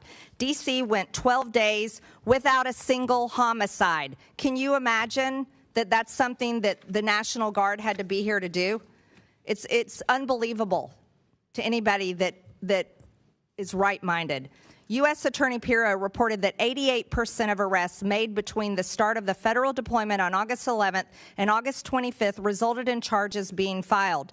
This is substantially higher that in 2024, where the Biden-appointed U.S. Attorney Matthew Graves charged suspects only 57% of the time, that's because he was busy chasing down MAGA grandmas that went into the Capitol. So I've got a simple question for you. Mayor Bowser, do you prioritize criminals or the victims? I prioritize law-abiding D.C. residents, visitors, and workers. So that would be law-abiding citizens and victims. Do you support the police, Mayor Bowser? Yes. Mr. Mendelson, do you prioritize criminals or victims of criminals? I believe in swift and certain justice. And No, if I asked you either one. Victims of criminals, of crime, or the criminals themselves. Which one do you prioritize? As I understand the question, victims. Victims. Do you support the police, Mr. Mendelson? Absolutely. Okay, Mr. Schwab, I'll ask you the same questions. Unfortunately, hurt people. So sometimes victims are victims one day and So are you perpetrators prioritize the next day. criminals, is that what you're saying, over victims of crime? I prioritize making up my city as safe as it can possibly I'll take be. that as criminals. Do you support police, Mr. Schwab? Of course, we work very closely with MPD every day. Mr. Jackson, the same questions for you. Definitely prioritize victims, and I stand with the 24 states that are suing the Trump administration for withholding $1 billion in victim service funds. So you're against cleaning up crime in D.C. Thank you for that. I've got an article here. The D.C. Police Union head is the biggest cheerleader of Trump's D.C. police takeover. So the police here in the district support the efforts and the help from the president. However, I've got a quote here from Mr. Mendelson. You call the union celebrating Trump's takeover just despicable. You literally attack the police in your statements. You're calling That's not correct. The union supporting the president and the National Guard here, helping them every day on the streets. You're quoted as saying that's just despicable. You're taking that out of context. I criticized the president of the FOP because he is a liar. Oh, so you are against the police. Thank you for clearing that up. No. Also, I have one last thing, the Mr. president Chairman. of the FOP, not the police. I reclaim my time. Lastly here, Mr. Gentlelady's Mendelson. time's expired. Gentlelady's time's expired. Chair recognizes Mr. Bell. Mr. Chairman, I have a UC request. Okay, state your. I would like to enter for the record. All right, I'm sorry, Ms. Green. I recognize Bell. That's on me. I apologize. We'll get you on the next one. Okay, thank you. Mr. Bell. Thank you, Mr. Chair. I request unanimous consent to enter into the record the September 9th, 2025 article from the LA Times titled Kennedy Commission Child Health Report Ignores Gun Violence, the Leading Cause of Child Death, which calls out the Trump administration for ignoring without gun objection to violence order. kills more children in this country than any other cause, and the administration ought to be embarrassed by Without objection, so ordered. And I think Ms. Crockett's unanimous. Ms. Crockett's next. Do you have a UC? I'll recognize Ms. Green, then Ms. Crockett. Ms. Green, do you have a unanimous consent request? I do. Thank you. For the record, Phil Mendelson's post here says repealing our laws is not liberation. Republicans in Congress can't be trusted. They took $1 billion from us, are moving more than a dozen bills, rolling back home rule, and are trying to take away our elected independent attorney general and micromanaging our legislative process. I hope everybody watched Democrats vote against the vote that adds $1 billion back in for D.C. Thank you. Without objection to order, Chair recognizes Ms. Crockett. Yes, I request unanimous consent to enter into the record the September 16, 2025 article from Time titled Trump Called for a Crackdown on the Radical Left, but Right-Wing Extremists Are Responsible for More Political Violence, which calls out the game the president is playing, in which he creates a fictional problem while downplaying the real history of far-right violence against the American public, from the Oklahoma City bombing to January 6th. I got another objection, one. so ordered. All right, the next one is for, it's an article from September 12, 2025. Article is from Democracy Docket titled, I Couldn't Care Less. Trump's downplaying of right-wing violence continues long pattern, which calls out the game the president is playing, in which he creates a fictional problem while downplaying the real history of far-right violence against the American public. Without objection to order. Chair now recognizes our newest member, Mr. Walkinshaw from Virginia. Thank you, Mr. Chairman. First, I want to express my gratitude to Leader Jeffries and Ranking Member Garcia for the opportunity to join this committee. And Mr. Chairman, I look forward to working with you and members on both sides of the aisle as we conduct our important work. My role here gives my constituents in Virginia's 11th District, which is home to one of the largest concentrations of federal employees in the nation, a voice in conducting oversight of the federal government at a time when the Trump administration's reckless DOGE cuts have undermined the effectiveness, accountability, and integrity of federal operations and threatened the livelihoods of the federal employees, contractors, and small businesses that I represent. I am firmly committed to protecting both the critical services our government provides to everyday Americans and the dedicated workforce behind them. With that, I want to thank Mayor Bowser, Chairman Mendelson, Attorney General Schwab, and Mr. Jackson for taking the time to be here today. I also want to welcome, we have a number of other members of the City Council who have joined us. Thank you for joining us, and thank you all for your service. 10 days ago, I was a local government official as well, serving on the Fairfax County Board of Supervisors, and that's a role that gave me an understanding and respect for the importance of the work that you do as local officials. Local government is the most accountable level of government because the decisions you all make directly and immediately impact your constituents' quality of life. And I know that your constituents, like mine in Fairfax, are not shy about telling you all what needs to be done or done differently. As President Reagan said, that government is best which remains closest to the people. And you all are closest to the people you represent, not us. As Mayor Bowser said in 1973, Congress passed the D.C. Home Rule Act to, among other things, grant to the inhabitants of the District of Columbia powers of local self-government. To achieve this goal, the Home Rule Act expressly gives D.C. residents the power to elect their mayor, legislative body, and attorney general.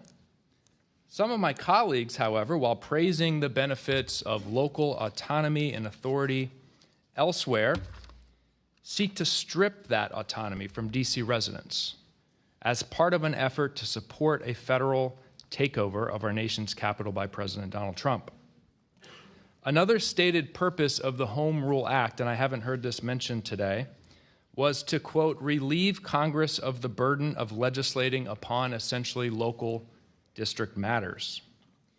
Yet at a time when Congress should be focused on very urgent national matters, we are trying to micromanage D.C.'s local affairs in furtherance of President Trump's attempt to consolidate power.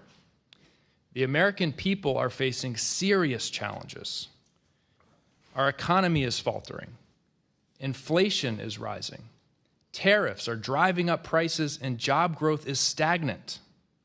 And unless this Congress acts, tax credits that help working families afford health care will soon expire. In my district and the districts of everyone here today, tens of thousands of people will see their health care costs skyrocket. And meanwhile, as has been mentioned, President Trump continues to cover up the Epstein files, and a government shutdown is looming. In the face of all of this, how does the majority choose to spend its time? By interfering in D.C.'s local government and further disenfranchising 700,000 Americans. They claim it's in the name of public safety. We've heard today from our witnesses many things that could be done to improve public safety in the District of Columbia.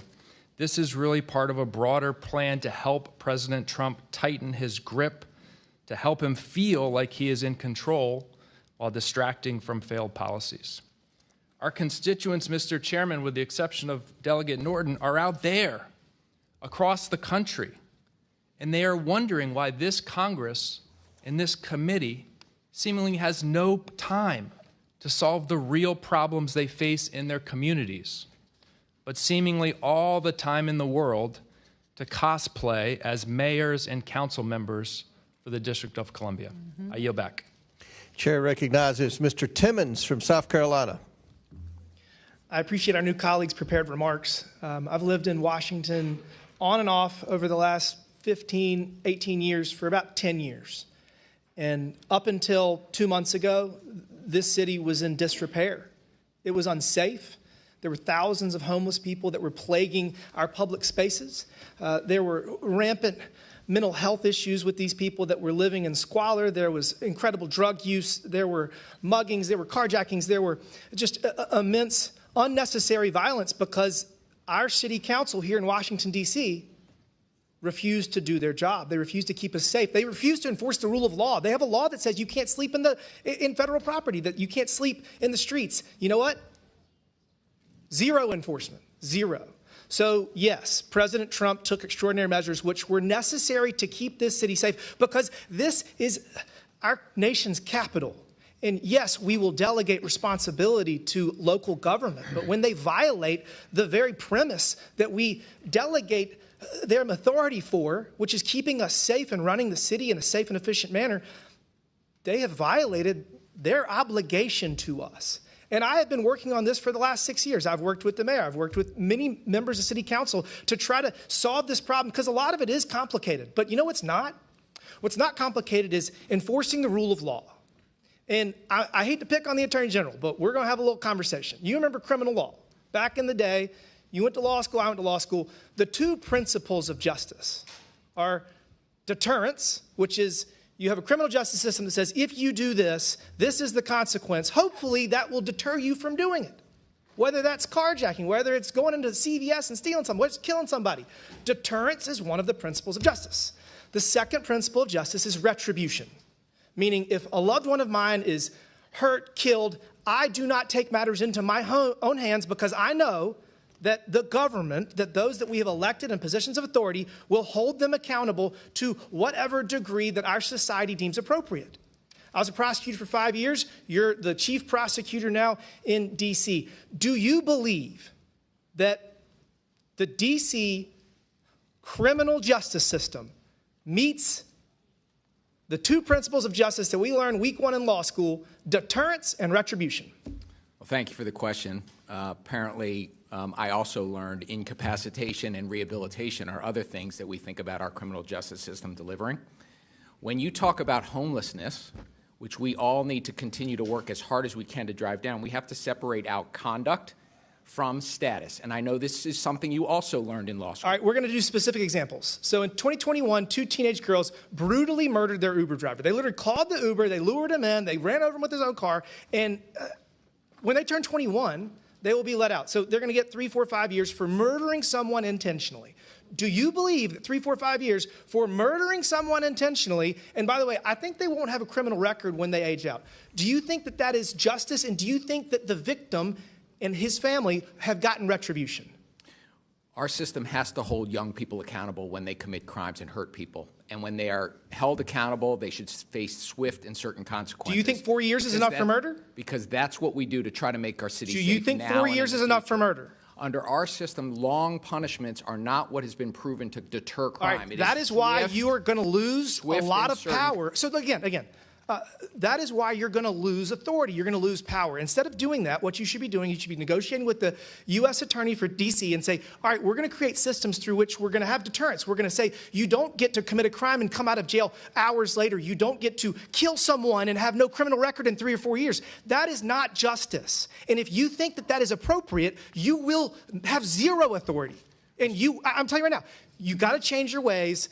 I mean, the intern that was shot and killed in the midst of, I guess, gang violence, you think that when they age out, I mean, because they're being federally prosecuted, they're going to get tried as an adult. Had that not been occurred, what would happen? They would get what, 3, 4 years for killing a random 21-year-old? Mr. Timmons, nobody cares more about public safety in our city than the 700,000 of us who live here. Yeah, and you know what? For the last 45 days, for the first time, they have been safe people who for have the last elected 45 local days. officials and an attorney general who reflect For the their first views time? on how to keep our city safe. Again, you're going to lose power. You're going to lose authority because the views that you have are wrong. They're wrong, and we free D.C. Yeah, D.C.'s been free for 45 days. I yield back. Mr. Chairman, I'd like to ask for unanimous consent. Go ahead. I'd like to ask for unanimous consent to enter into the record an article from ABC News that said Prosecutors already have dropped nearly a dozen cases from Trump's D.C. crime surge. And I want to just explain briefly, this is because without objection, so ordered. Janine Pirro is trying Chair to prosecute recognizes cases Ms. that Presley. a grand You're jury taking Ms. will not Presley's even time. indict in because You're taking Ms. she Presley's is time. Ms. not Presley, actually start the indicting clock. crimes. Ms. Presley. Thank you to our witnesses for being here today. What we are seeing in this moment is chilling. The current occupant of the White House is sending federal troops into this beautiful, majority black city. And let's be plain about who is being targeted. In this year alone, more than 93% of youth arrests in D.C. were of black youth. More than 40% of the arrests tied to this federal surge have been immigrants. This is not about safety. This is about suppressing black leadership, stopping black progress, and criminalizing black and brown youth. Mr. Jackson, you have an expertise in reducing crime, specifically gun violence, and you have researched what works and actually keeps people safe. We've heard a lot of rhetoric today, loud, inflammatory, dangerous, misleading at best, so let's separate fact from fiction. I'll make a statement and you'll answer with fact or fiction. Let's start. A 14-year-old has a fully developed brain. Fiction. Yes, that's fiction. Easy. Middle schoolers are still learning and growing. Science tells us the brain isn't fully developed until our mid to late 20s, which means children do not have the same judgment, impulse control, or decision-making capacity as adults. Yet just this week, Republicans passed legislation that would prosecute children as adults and send them to adult prisons. Children in adult prisons. Next question, Mr. Jackson, fact or fiction? The criminal legal system incarcerates black youth at disproportionately higher rates than white youth. Fact. Correct. That's fact. Nationally, black kids are 6 times as likely as white kids to be incarcerated. In D.C., the focus of today's hearing, the disparities are even more stark. Despite making up only 51% of the youth population, black children in D.C. are 98% of youth confinement. For too long, black youth have been disproportionately criminalized, policed, and locked up for normal adolescent behavior rather than receiving the resources and support that are proven to help them grow and reach their full potential. Last one, Mr. Jackson, fact or fiction? Trauma-informed strategies like community violence intervention help to disrupt cycles of violence. Fact. Correct. That's a fact. Investing in prevention, mental health, and community-based support keeps people safe. These are real, sustainable solutions. In the Massachusetts 7th, which I represent, cities like Boston, which Trump has threatened to attack next, are partnering with organizations like the Louis D. Brown Peace Institute to make these investments and are seeing historic lows in crime as a result. If Republicans were actually serious about reducing crime, they would follow that example, but they are so unserious. Instead of going after predators and pedophiles like Jeffrey Epstein, they are going after children, passing policies to ship middle schoolers to adult prisons. That is child abuse. And it is consistent with their pattern of abuse and neglect when it comes to all our children. They let children go hungry by cutting SNAP. They make children sicker by cutting Medicaid and taking away vaccines. They strip environmental protections, leaving more kids gasping for air during asthma attacks. They rip families apart with cruel immigration policies as children watch their parents taken away from classroom windows, and they ignore the strange fruit of young black men like Trey Reed hanging from the trees of Mississippi. Time and again, Republicans prove they are unserious about the care, the health, and the future of all our children. They are invested only in fear and control, and that's what they're doing here today. Republicans are certainly not keeping us safe. Free D.C. Chair recognizes Mr. Fallon from Texas. Thank you, Mr. Chairman. Mr. Mendelson, thank you for coming today. You chair the D.C. City Council, and you have since 2012, is that right? Correct. And you've been on the City Council itself since 98? Correct. 27 years. I don't know when 98 became 27 years ago, but it is. Sir, somebody asked you if you supported soft on crime policies. Would you agree with that, or would you vehemently disagree with that? I would vehemently disagree with that. So do you support or oppose President Trump's executive order to federalize the D.C. police and permit the National Guard to assist in law enforcement I efforts? did not agree with it on multiple counts. It attempted to take over the police department. I think. And I apologize, just limited time, but you don't agree. Okay, thank you. Do you think that, sir, that D.C. is safe? Yes, I do. Okay. So that's one of the reasons why you would oppose it, because you feel it's safe already. Okay. Well, no, that's not completely correct. But you do, but again, limited time. But you additional law you said that enforcement DC officers would be helpful. is safe. Well, yeah, it would make it safer. But you did say it was safe. Do you know who Michael Pulliam is? Do I know what is? Michael Pulliam is? Not offhand. Okay, he was the 3rd District Police Commander. He was placed on leave for questionable changes to crime data, and then he said that leadership in MPD directed falsifying data. Do you know who Greg Pemberton is? I believe you do, because you had an interchange with Mr. Jordan. Yes, and actually I'd like to speak to that. Because you know, I don't have the time, but you do know who he is, and you know that he said that supervisors frequently ordered officers to report lesser felonies, and you said that he was a liar. Is that correct? And I can tell you why, and I'd like to tell I'm not you interested in that, honestly, right now, because we have limited time. I wish I had more time and we could talk about it. Yes, but he has threatened me by tweet in the last hour. So he said that they downgraded certain categories. So the categories that aren't tracked, so very serious felonies were downgraded. So we have highly credible reports and evidence that crime data in D.C. has been underreported, and there's could be very likely a conspiracy to cook the books. So you said that D.C. is safe. So it's interesting and telling that when you compare D.C. to other capital cities around the world, let's say Bogota, Colombia, the murder rate is 15 per 100,000. Lima, Peru, it's 7.5. Mexico City's 11. To give it context, tourist cities like Paris, Madrid, and London are 1 out of 100,000. Do you know what the D.C. number is? I know it varies, but do you know the latest number? Well, I know that violent crime per 100,000 for D.C. is about 1,005. I said the murder rate. Murder rate per 100,000. I'd have to do the math. It's 27 per 100,000, which is much higher than some of the most dangerous cities in the capital cities in the world. And so lower than other cities in the United States. Which are even worse than Honduras. So if D.C. was its own country, Mr. Mendelson, there's 193 member states in the UN. Where would D.C. rank if you just use the murder rate? Well, I know we would celebrate the autonomy.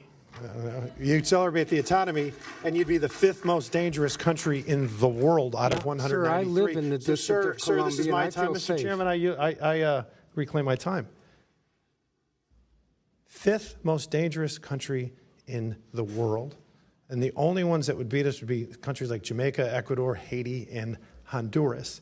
That's not safe. I would say that's extraordinarily dangerous. Mr. Schwab, did you refer to President Trump's efforts as dangerous and harmful? And unlawful. Okay, thank you. And it's interesting you say dangerous and harmful, because August 11th through 25th, carjackings were down 87%, 1,200 arrests were made, 120 guns were seized, 88% of arrests had charges brought. And for a 12-day period, gloriously in our nation's capital, nobody was murdered, not a single homicide. That's an odd definition of dangerous and harmful. So there have been, unfortunately, Mr. Chairman, soft on crime policies.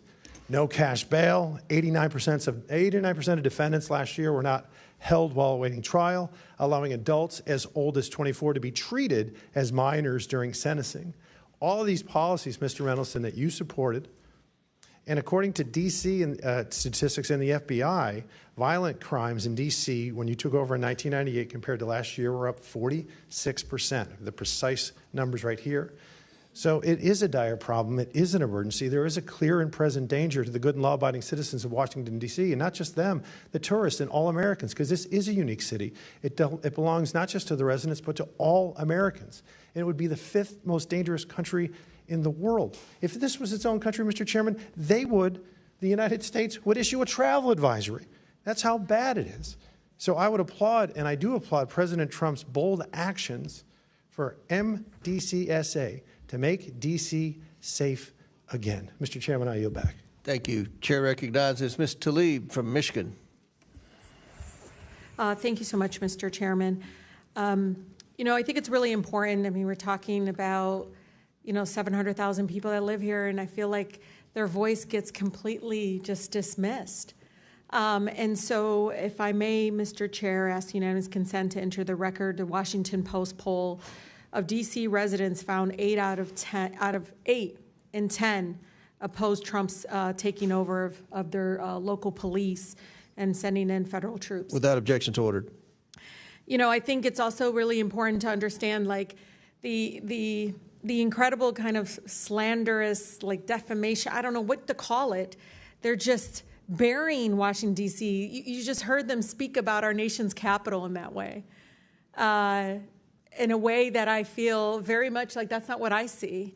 I see people walking around with their families, people enjoying time to see these beautiful, incredible, beautiful monuments and everything. And there's a pride here, too. And so I just want to bring the D.C. residents into this committee because I feel like they are being made invisible. And this really ugly picture that is not reflective. And I'm from Detroit. I've seen it happen to my city. And it's despicable in a way that I feel like really goes up against our values. One of the things that I know in every abuse of power that, we let President Trump and the administration get away with in D.C., it will be replicated. It will be expanded across the country, and it is going to tear apart our communities. Mr. Jackson, I talked to you about a little bit about this, but I think it's important to understand that we do have a mental health crisis, that we have a housing crisis, affordability crisis. Can you police any of those away? No. You can't police away homelessness. And the way they talk about our homeless neighbors is so, no wonder there's violence increasing towards homeless neighbors. I see it already, the brutality of it. When we see housing costs go up, when we see, again, the lack or dismissiveness of the mental health crisis that we continue to grow. And it's not just this administration, and the previous administrations as well. No one has moved with the urgency that is needed. Just last week, the committee approved over a dozen bills regarding Washington, D.C. And, I'm just curious. Criminalized children. My colleague from Boston talked about this. It basically interfered with legislation already passed by the local government.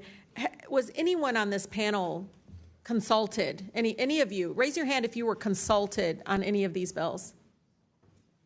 Yeah. We were not. One of the things that, AG, I've been listening to you. One of the bills actually eliminates your position completely. What effect would that have? Completely eliminating your position in regards to be able to do the job that you do to protecting all the families in Washington, D.C. We'll start with the fact that more than 70% of the residents of the District of Columbia overwhelmingly voted for having an independent elected attorney general. That's right. And that's a recognition of the fact that when an attorney general is directly accountable to the people, directly responsive to the people, we are much better at doing our job in terms of addressing housing affordability and conditions in slumlords, seniors and consumers who are being scammed, addressing the issues that are most important to D.C. residents because I am accountable to them. I read wage theft is an issue, workplace discrimination. There's a number of issues that need to be addressed, and they're not going to address that. They want to paint you all as this ugly, dark, all just out in the street. The way, it's just unbelievable because they all live here. I don't see it. I don't see what they see. I don't understand why we're allowing that to happen because I actually think it's going to hurt our communities. People are going to look at Washington, D.C. folks in a way that I think is going to be very painful, but also, I don't know, Mr. Jackson, I heard the stories. People didn't leave their homes. They weren't leaving their homes. Businesses didn't see people coming into. That's what we want in our nation's capital. Stay in your house. Don't move. Don't go anywhere. Stay fearful. It's unbelievable that my colleagues continue again to eject this narrative and this rhetoric in regards to it. But I think it's important, Mr. Chair, just like in D.C., home rule was one out of black freedom struggle in the fight for civil rights. We can't be passive right now. So nobody over there should take anything we say so personally as if we're attacking them. No, we're attacking a process. We're not attacking people here. And I think it's really important. We need to stand up against this fascist takeover. That's not a bad word. It's a fact. And here in D.C. and across the country, it is so incredibly important, Mr. Chair, that this committee does not allow rhetoric that defames or paints Washington, D.C. in a way that you all haven't really truly seen. You're just reading it. No, you're just reading it or something off of some. Will the gentlelady yield to a question? Yeah, I think it's really important. Will the gentlelady yield? No, I don't yield. I don't even have time. I can tell you. Your time's expired. It is expired, but I've Mr. Chair. been nice. But you all live like here, Mr. and Lee. you're not telling people the beautiful parts that you do see in our Mr. nation's Lee. capital. And no, it's just wrong how we're doing it. Chairman, I think it's Wrong. insane that the But you're chair lady gonna doesn't look have at an the argument, but she's going to Washington refer DC as a to bunch me of and some of criminals. my You yield to colleagues. Mr. Donald. We were from the know Third this. Reich. This is You're insane. gonna look at It's 14, insane. 15-year-olds as It's a bunch of insane. criminals? It's insane. Oh, Do I look like a you're member of the Third Reich to you, Ms. Talib? please, Is that what I look like please. to you? You're the one taking your voting Is that what card, you think? giving it Is that to what you somebody, think? committing Is that a what you crime. think? No, that's unethical. I think it's radical and I think it's insane. And I'll respect everything that you say. But to say something like that to myself and all of my colleagues is way out of line. It's way out of line. It's way out of line. Regular order, Mr. Way out of line. Regular order. That's okay. But it's okay, right? That is not how it It's goes. okay, right? You hold yourself accountable before you talk about Hold Washington, myself D.C. accountable. Mr. Lee. Washington, D.C. Hold your out own of your self mouth. accountable. How Keep about it out of that? your mouth. Hold your own I'm self trying, accountable. Mr. How about that? Free D.C. and make sure you All right. vote with your own voting card. Don't be giving it to Ms. somebody else. Talib. All right, time. Chair recognizes Ms. Bobert from Colorado. Order. Wait a minute, Ms. Bobert. All right. Order. Ms. Bobert. Thank you very much, Mr. Chairman. This has certainly been lively today.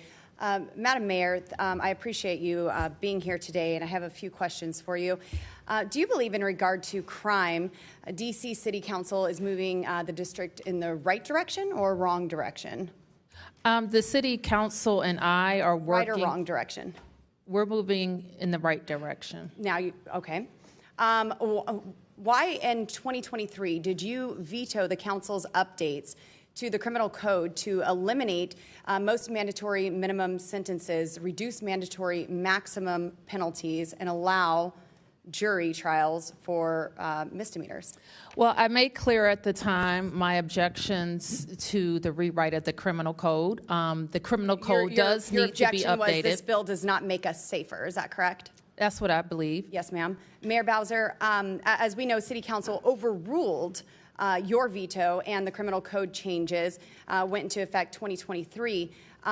This same year, crime rates rose dramatically. They overruled your veto, and then we saw crime rates rise dramatically. Do you believe that this bill contributed to the dramatic rise in crime that we saw in 2023 that's been mentioned here today as well by the council? Well, the bill didn't go into effect, but I believe that it was necessary for us to look at our entire public safety ecosystem, not just that year, but previous years. So you had some foresight that this could help, and you said this bill does not make us safer. The council overruled your veto, and at multiple events this year, you opposed National Guard deployments in Washington, D.C. However, since President Trump deployed the National Guard in D.C., violent crime has dropped nearly 50%. Well, Ms. Bobert, may I? One moment. I'll Okay. give you a chance to respond. Since President Trump deployed the National Guard in D.C., violent crime has dropped nearly 50%. Property crimes like burglary, vehicle theft dropped about 25%. And carjacking saw a dramatic 28% decline compared to the same period in 2024.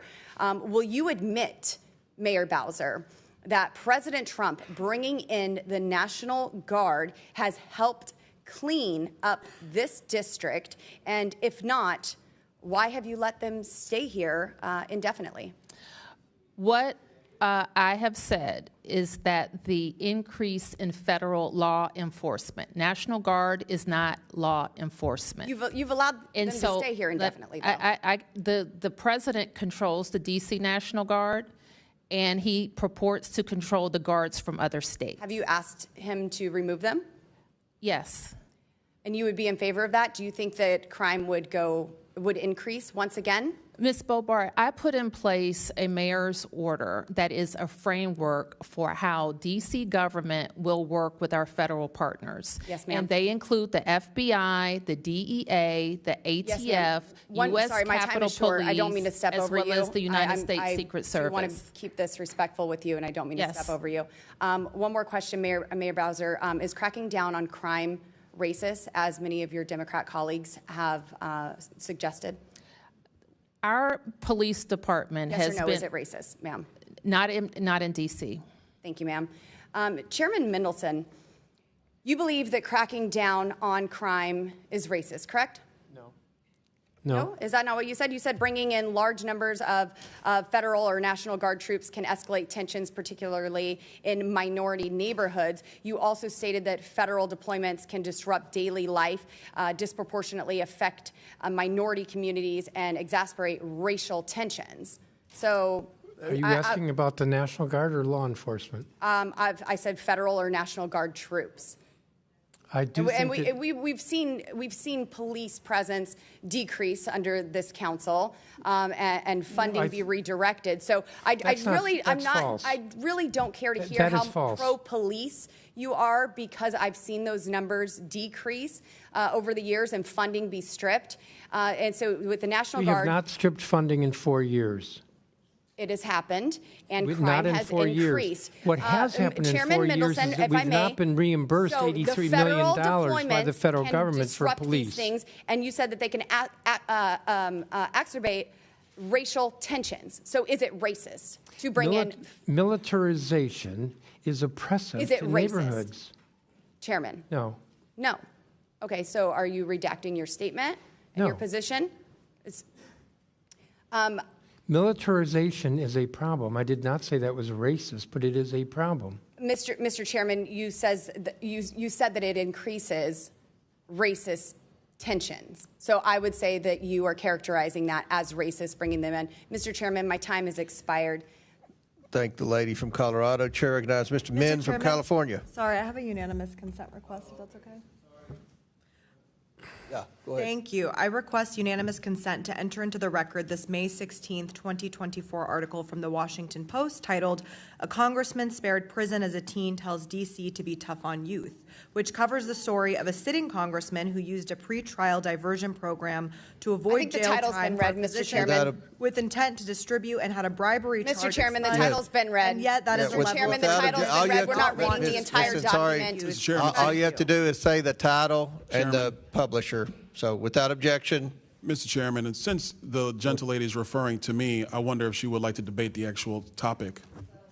I'm more than prepared to debate the topic. I've been doing it my entire life. Do you want to? You voted illegally your entire life? Would the lady yield the gentleman from Florida? No, it's not a debate. It's an article that obviously you admit is about you, about how you were spared prison as a teen and now want to not allow other young people for the gentlelady, let's be very clear. The article is wrong.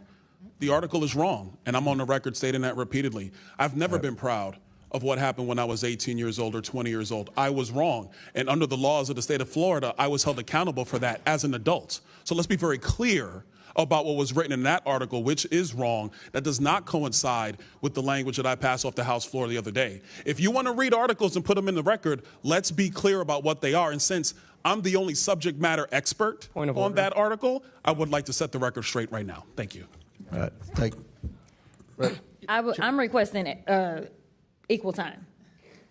I'm sorry, Mr. Chair. Was the article about you, Ms. Crockett? It was not about me. Okay, Chair recognizes Mr. Min. Unanimous consent, Mr. Chairman, which are not debatable. Mr. Chairman, I'm prepared to take on all comments. So I entertain If somebody tries to put an article in about you, and I've read a few. I'm sure y'all want to talk about my private school, honey. If somebody does, you can defend yourself. Mr. Min.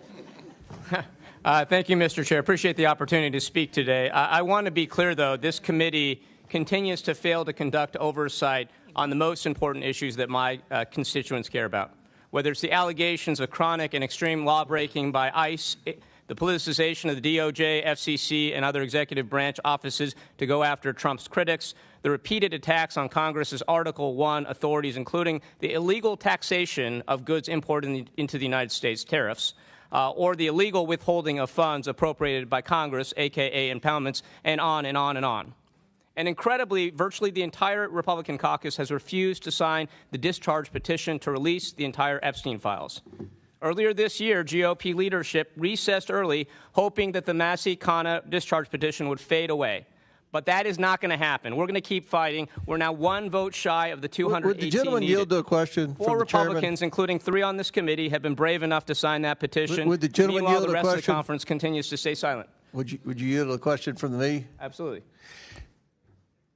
Are you not keeping up with the oversight? I mean, we have requested more information than the discharge petition, and I think you're trying to create a false narrative that this committee's not doing anything or Republicans not doing anything. This committee's been very aggressive. I applaud on the work Epstein. that the committee is doing, but it is proceeding piecemeal, and the discharge petition, as I understand it, would require the entire release of the Epstein files. They're not inconsistent with each other. And then it has to go to the Senate. Respectfully, to consider you want us something to on just wait? You just want us to just drop everything in the Epstein and I don't wait understand for the why Senate? the Oversight Committee can't do oversight while also signing on to the discharge petition.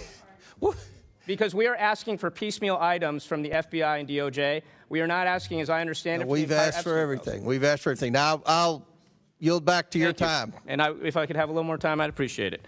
I urge my colleagues to fulfill our constitutional responsibilities and to do right by the survivors and sign on to that. And respectfully, Mr. Chair, I would urge you to consider that as well. But I want to turn to today's hearing because I believe this is largely political theater meant to distract us from the fact that Donald Trump is illegally deploying thousands of military troops in the streets of Washington, D.C., following on his illegal deployment of military personnel in Los Angeles. And now he's threatening to deploy the military in cities like Chicago, New York, and Portland over the objections of the local mayors and governors. Now, as a reminder, state governors have broad latitude to call up their National Guard, but the president's authority is very limited, and it is limited under Title X authority, which is expressly limited to 3 circumstances. 1, when the United States is invaded or in danger of invasion by a foreign nation. 2, there's a rebellion or danger of a rebellion against the authority of the government of the United States. Or 3, the president is unable with regular forces to execute the laws of the United States. So I want to ask you all to raise your hands if you agree with the following question. Do you believe the United States is being invaded? I want to know for the record there are no hands raised. Do you believe there's a rebellion happening? No. Again, no hands raised. Do you believe the president is unable to execute the laws of the United States without the National Guard? No. No hands raised. That's right. Donald Trump, ironically, is using a trumped-up crisis over crime to break the law. Will the gentleman yield? No. In January 2024, a group called year. United to Protect Democracy published a report entitled The Authoritarian Playbook for 2025, which warned explicitly that if Trump were elected, he would likely follow the same playbook used by authoritarians like Vladimir Putin in Russia, Recep Erdogan in Turkey, Viktor Orban in Hungary, and others. It outlines a number of actions they expected President Trump to take during his second term. So I want you to raise your hand if you think the Trump administration is doing the following. Issuing pardons to licensed lawbreaking. Yes. Raise your hands if you agree with that. Directing investigations against critics and rivals. Yes. Regulatory retaliation. Yes. Federal law enforcement overreach. Yes. Domestic deployment of the military. Yes. It probably won't surprise you to know that as this is exactly what these authors predicted Trump would take as far as actions if he were elected to second term. But one ironclad rule that is still potentially being forced is the Posse Comitatus Act, which clearly prohibits the use of military personnel, including the National Guard, for law enforcement activities unless specifically authorized by Congress, such as with the Insurrection Act. Now, I've actually asked a lot of the National Guardsmen here that I've run into on the streets whether they are allowed to assist with law enforcement, and they've consistently told me that the answer is no. I asked a guardsman just earlier today what would happen if he saw crime happening right in front of him. He said he could take pictures, videos, he could call the cops, but he's not allowed to engage. So I'm really appreciative of those who serve in our National Guard, and I'm really, really appreciative that, unlike Donald Trump, they are following the law. But this is also just massively wasteful and disrespectful to our National Guardsmen who have been pulled from their families, their jobs, and their communities, all to essentially serve as human scarecrows, or even worse, to clean up our streets and do our landscaping. Yeah. This is not what our Guardsmen were trained to do. It's not what they are signing up to do. It's also massively expensive. President Trump's deployment of the National Guard and Marines to Los Angeles cost over $120 million. The D.C. National Guard's deployment of 958 Guardsmen will cost over $200 million. And while we don't know yet what the deployment of the 1,300-plus other Guardsmen sent from other states will cost, it's likely to be much higher because we're paying for their lodging as well. So basically, we're looking at a deployment cost of over $500 million for this D.C. deployment, which is doing nothing to stop crime. You could hire thousands of cops with that money. So, Mayor Bowser, I want to ask you a question. What would be more effective in deterring and preventing crime? Deploying over 2,000 National Guardsmen at a cost of hundreds of millions of dollars, or sending that money to D.C. for additional law enforcement and crime prevention programs? And the gentleman's time's expired, but the mayor can answer the question. I think you took up about a minute of my time, though, sir. No, we stopped the clock. I watched. No, you didn't, actually. We stopped it. It didn't stop. We stopped it. I would say sending the money to D.C., restoring our 2025 approved budget as a start would also help. Additionally, we can do more than law enforcement. We can also assist the federal government with their parks. I appreciate that answer, and I would just close by saying this. If Trump were serious about stopping crime, he would send greater resources to local law enforcement and try to tackle the root causes. Instead, he's illegally sending troops into our cities, even as he's pardoning criminals, defunding the FBI, and reallocating our scarce federal resources to going after nonviolent offenders. This makes, like day laborers, children, this is making our communities more dangerous, not more safe. Chair recognizes Florida's favorite son, Mr. Donalds. And I'd like to, with unanimous consent, introduce this article titled... I've already recognized Mr. Donalds. You can do it in a minute. Mr. Donalds. Thank you, Mr. Chairman. This has been a very interesting hearing for a myriad of reasons. Mayor Bowser, thanks for being here with us. I do appreciate you taking the time today. It was said earlier that in 1973, Congress did pass the D.C. Home Rule Act. It is known on Capitol Hill, is known, quite frankly, through our entire constitutional republic, that any Congress cannot bind a future Congress. Just like at the state level, a legislature cannot bind a future legislature. That something that is enacted can be modified or undone in the future. I was able to have a conversation with a lot of the people from the Free DC organization. Some of them might still be in the room today. And that was the constant point that we came back to. That yes, under the law passed in 1973, your position was created, the DC City Council's position was created, but the ultimate authority for the federal district is still the United States Congress, and with the signature of the President of the United States. Would you agree with that assessment? I would agree. I would agree, and I would also add it's within the power of this Congress to advance the D.C. statehood bill. By simple majority, this Congress can, like it has done for every state in the union outside of the first 13, admit D.C. as a state. I'm glad you actually brought that up, because one of the reasons why I opposed the D.C. statehood bill is because the Constitution and the framers were actually quite clear that they did not want the federal district per se to be leveraged by a state or any state. And I think I had conversations with several residents of D.C. who were walking through the halls of Capitol Hill when then Speaker Pelosi was bringing that up. And I asked them two very important questions. If you want to have representation, why don't we allow that property to be re-annexed by the state of Maryland, which actually provided the land for the federal district to be created? Or would the citizens of the District of Columbia prefer not to be subject to federal income taxes as a result of them not having, quote unquote, representation? What's your thought on that? I do think it's time to talk about what the district pays and what we get back. I do think it's time to have that conversation. And that's a fair conversation to have. I got a couple questions for you. Let's get to the business of the matter. Since President Trump authorized the National Guard to be in D.C., how much has crime decreased in the District of Columbia?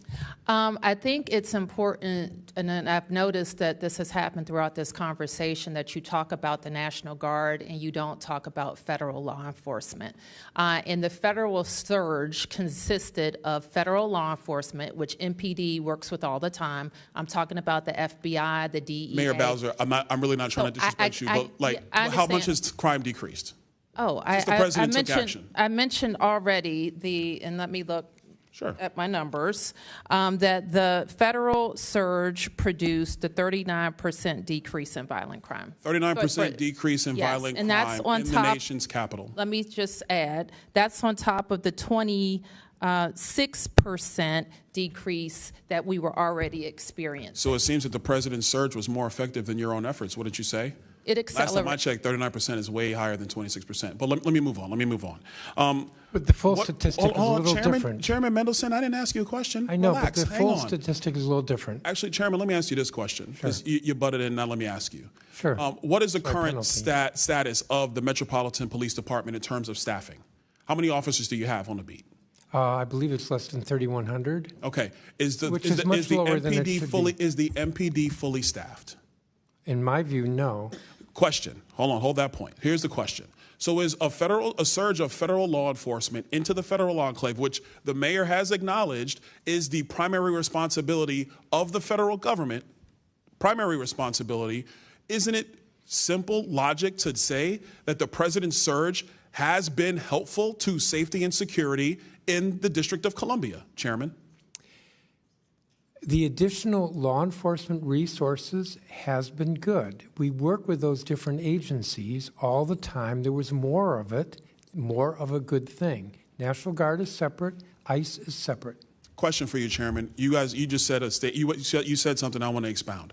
You've been working with the federal government during this surge and before that was brought by President Trump and before. And before. So you've been working with him through this entire time.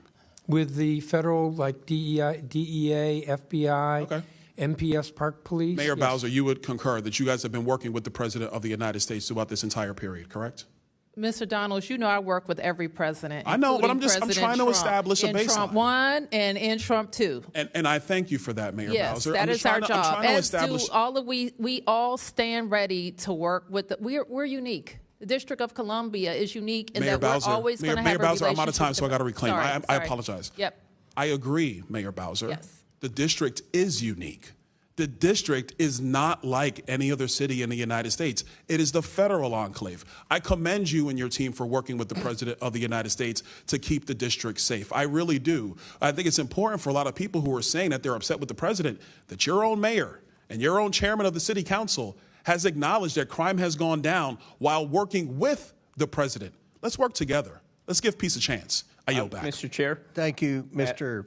Donald. Mr. Mann, I'll recognize you now for your... I ask unanimous consent to introduce into the record an article from the USA Today entitled D.C. National Guard Deployment to Cost $200 Million, as soldiers pick up trash, blow leaves. Without objection to ordered. Mr. Chairman, I actually have a point of personal privilege. Yes, state your point. It was raised earlier in an article about me, so let's just get to it. I thought we did this already. No, well, we're doing it again because your name was not raised, so now we get to do it twice. Thank you. No. He's being recognized for a point of privilege. It's a point of personal well, privilege. we're going to need Thank one you too. very much. I don't think it's really personal for you, madam. Let's be clear about a couple of things. Yes, when I was 18 and 20, I was arrested twice. I was. I made a lot of mistakes when I was young. I've admitted them. I've had to live with them my entire life. Every day since the age of 21, I've had to purpose myself to be a better man than I was the day before. That is something that was afforded to me by the laws of the state of Florida. And I'm grateful for that opportunity. And now I'm here in the nation's capital doing my job. In Florida, when I got into my trouble, I was not tried as a juvenile. I was tried as an adult because I was an adult. And since that point in time, I have worked, whether it's at the state level or here at the federal level, to make sure that our criminal justice policies and systems actually make sense and they are built to secure and protect the citizens that we all serve. That's a mission I've been on ever since. Will the gentleman yield? I'm not going to yield because it's a personal point of privilege. It's not for you. I just Thank wanted you. to clarify something. For the record, I wanted to make that point be clear. Yes, I'm the author of the D.C. Crimes Act. Yes, I believe that adults over the age of 18 Mr. should be Chairman, held this is accountable not as a adults. campaign ad And so, for the gentleman's governorship. this is not a campaign ad. I'm stating it for the record because it was raised by the gentle lady. I'm sorry I didn't catch your name. I know you're a freshman member of the House, and I have never had a chance to meet you, but it was raised, so I wanted to provide a response because my name was brought up in an article submitted for the record. I think Point I'm of done information. now. I yield. Point of Yes, information. state your point. The gentleman from Florida just referenced the bill that he authored, and I just want to clarify, is the chair aware as to whether or not under current D.C. law, it allows the Attorney General... That's not a point of information. Okay, well, it's a question. Well, Point of inquiry. I mean, We're going to do an we inquiry. can talk about it later. We'll do an inquiry. I am trying to clarify. It's not a parliamentary inquiry. All right, Chair recognizes Ms. Ansari. Okay, Mr. Chairman, I'm sorry to say, but we all know why you've called this hearing. This is one more attempt to cover for the Trump White House, which is itself engaged in a massive, massive cover-up to shield the president and his allies from accountability. No one is fooled as to why suddenly the President of the United States is declaring emergencies in cities across the country and deploying armed troops against American citizens, despite the fact that crime rates, at least in the District of Columbia, are at a 30-year low. This is very obviously a blatant and egregious attempt to redirect attention from a very real and ongoing crime. The crime, which is the massive and epic cover-up for Jeffrey Epstein's abuse and that of other rich and powerful men who engaged with and supported him over the course of decades. Some of those very men are in the White House right now. Donald Trump wants so badly for the Epstein story to go away. Trump sued the Wall Street Journal for $10 billion for reporting about this letter. Not surprising, as we are seeing what's happening now with the alarming authoritarian attacks on the free press. This was one of many examples, but he claimed this letter didn't exist. Here it is. This grotesque, disgusting, misogynistic letter which Donald Trump sent to Jeffrey Epstein. He probably laughed. He probably thought this was hilarious, laughing about the abuse of literally thousands of underage girls at the hands of Jeffrey Epstein, Ghislaine Maxwell, and his powerful rich friends, and then lying about it repeatedly to this day. Why? Why lie about it? Donald Trump now claims this isn't his handwriting, which is a comical excuse, and House Republicans are covering for him. Why are House Republicans covering for Donald Trump? They're holding this absurd hearing about crime in D.C. to distract the public from the very real national issues at hand. These are the people that Trump and House Republicans are covering for. Trump's Department of Justice moved Ghislaine Maxwell, Epstein's right-hand accomplice in the sexual abuse of underage girls, to a minimum security prison, all to buy her silence. You know, Donald Trump sent his former personal defense attorney, who's now the Deputy Attorney General of the United States, to sit down with Ghislaine Maxwell and to transcribe her remarks word for word, releasing this liar's version of the truth to the world. Why would the Trump Department of Justice endorse a convicted liar, Ghislaine Maxwell's version of the truth? Many of us here in this room actually sat with the victims, the survivors of Epstein, and they were understandably shaken and livid by the fact that a convicted child sex abuser and trafficker was given such a massive platform to continue to spread her lies. Donald Trump did that. Trump's DOJ did that. When FBI Director Kash Patel was asked about it in the Senate, he said he had no idea why she was moved to a minimum security prison. Don't House Republicans have any interest in investigating that? No? They don't care? Instead, they want answers to the really important questions. Questions like, how many trash bags did the National Guard pick up today? Or how many traffic tickets have been given out in D.C. this week? Or how many drunk college students needed to have the National Guard call them Ubers so they could get home? These are the tough questions that House Republicans want answers to. So let's just be very clear. The biggest criminal in Washington, D.C., the criminal who was besties with Jeffrey Epstein and was already found liable of sexually abusing E. Jean Carroll, the criminal who should be invested not only for those crimes, but now this massive cover-up, is Donald John Trump. What I want to know is who instructed the Bureau of Prisons to move Ghislaine Maxwell? What did the Trump administration promise her to remain silent? Why is FBI Director Patel claiming that no other men victimize underage girls and women through the sex trafficking operation organized by Epstein and Maxwell, which is obviously false, and we heard as much from the women? Did House Republicans collude with the White House to change their tune on the Epstein files? And what is Donald Trump so afraid of?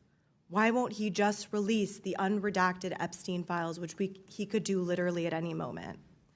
Unfortunately, we will have to continue to wait to get these answers. Also, Republicans can find out how many stray cats need to be dealt with on the streets of Washington, D.C.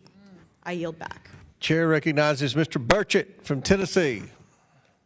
Thank you, Mr. Chairman. I think it needs to be said that the Democrats had those files for 4 years and chose not to do anything with them, and now currently they're obsessed with it. I think that speaks volumes. But thank you all for being here, Mayor.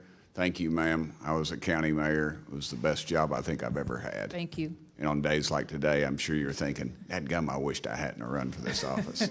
Should have sold Amway or something. But anyway, I have a couple questions for you, ma'am. President Trump's response to the spike in violent crime in Washington, D.C. lowered the rate of violent crime? I have already testified to the period of 30 to 34 days. We saw a decrease on top of the decreases that we are experiencing already this year. Okay. Yes, ma'am. When you're the 435th most powerful member of Congress, I have to ask those questions again. Yes. So just act like you've never heard that, and I deserve a Pulitzer Prize for my questioning. Have the criminal justice policies created by the D.C. City Council led to the spike in violent crime in Washington, D.C.? In my experience, Congressman, there is not one single thing that you point to when crime goes up, and it's usually not one single thing you point to when crime goes down. So my experience as mayor and as a member of the council before that is to throw everything at it. We look at the laws, we look at our deployment strategies, we look at our prevention strategies until we see results. And that's what we've seen over the last 2 years. Thank you, ma'am. Why is your, Mr. Mendelson, why has your council continued to push these soft-on-crime policies when violent crime apparently has skyrocketed in Washington, D.C. as a result? Well, I don't agree that we have done that. In fact, in my statement at the beginning, I noted a number of changes to the law that the council... Yes, sir. Well, yesterday, though, we stepped in and have changed a couple of those laws that we felt like proved that y'all were soft on crime. One of those was the age of 14. That actually was adopted by Congress in 1970. Okay. What about the one where they're not allowed to chase someone who has stolen a car? We revised that law, I believe it was last year.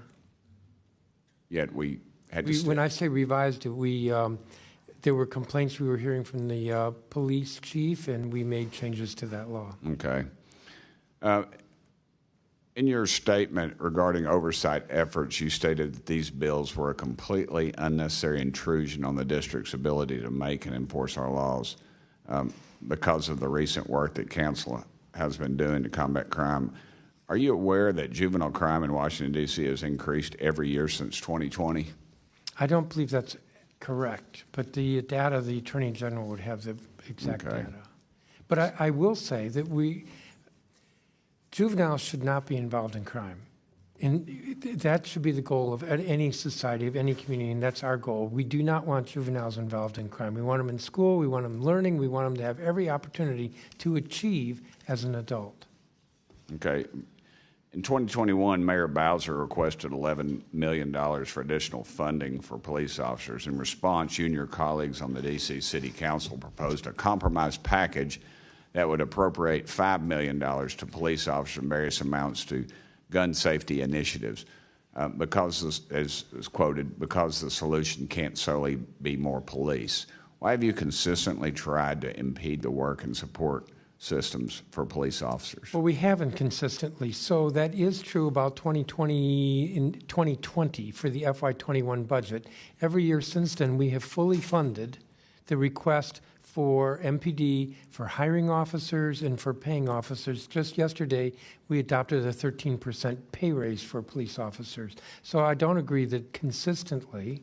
I would also note MPD has a budget of about $500 million. I think it's actually more than that now. So when you talk about $5 million, I don't think that's even 1%. That's 0.1%. But that was 5 years ago.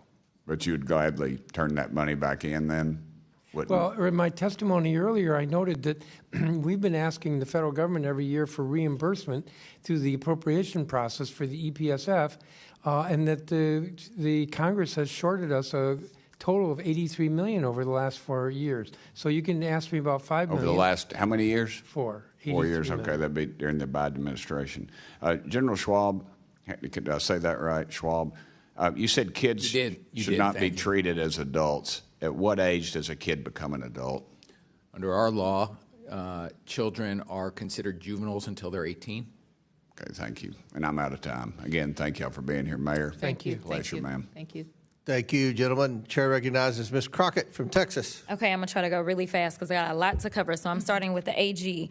I want you to tell me whether or not it's lawful or lawless ignoring court orders. That's lawless. Impounding congressional funds. Violates the law. Invoking emergency powers when there is no emergency. Unlawful. Sending troops without an invite. Violates the law. Covering for pedophiles. I just threw that one in there. Okay, I'll move to the next one. What about revoking birthright citizenship? Violates the 14th Amendment of the Constitution. How about violating due process?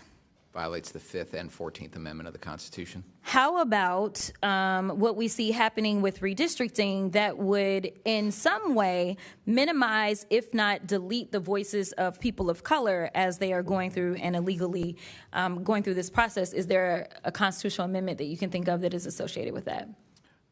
Probably many, but it is unlawful and unconstitutional and un-American.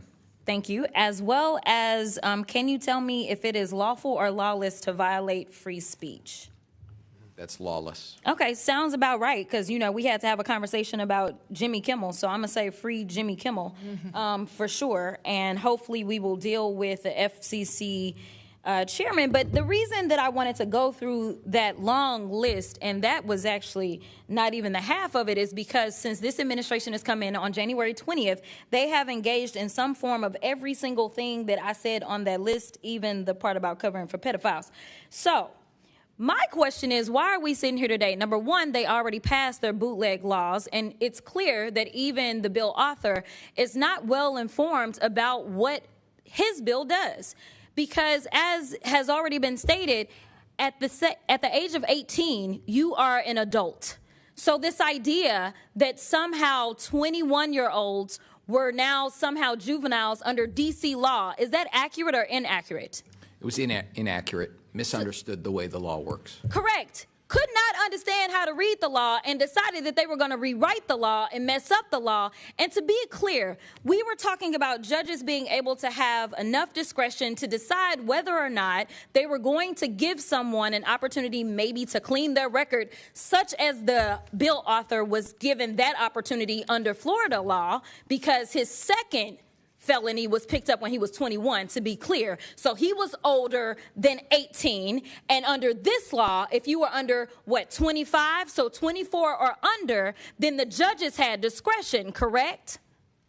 But only in certain kinds of cases, not the most serious cases. And in fact, that discretion was, as we know, exercised very rarely. And it would have been an opportunity had the Congress wanted to talk with the folks who are involved in applying that law and seeing how it works, to understand that this is not a law that's out of sync with other states, and it's working. Thank you so much. And the reason that it matters is because now the gentleman from Florida is trying to become a governor, and chances are maybe D.C., once they get statehood, could have had a future governor that had a second chance. But since they don't want other people to have chances that they've been given, they want to just pretend like they are bigger and better and badder than. So I will move on because I am frustrated that we are having this hearing when we know that this administration can't take care of their own business.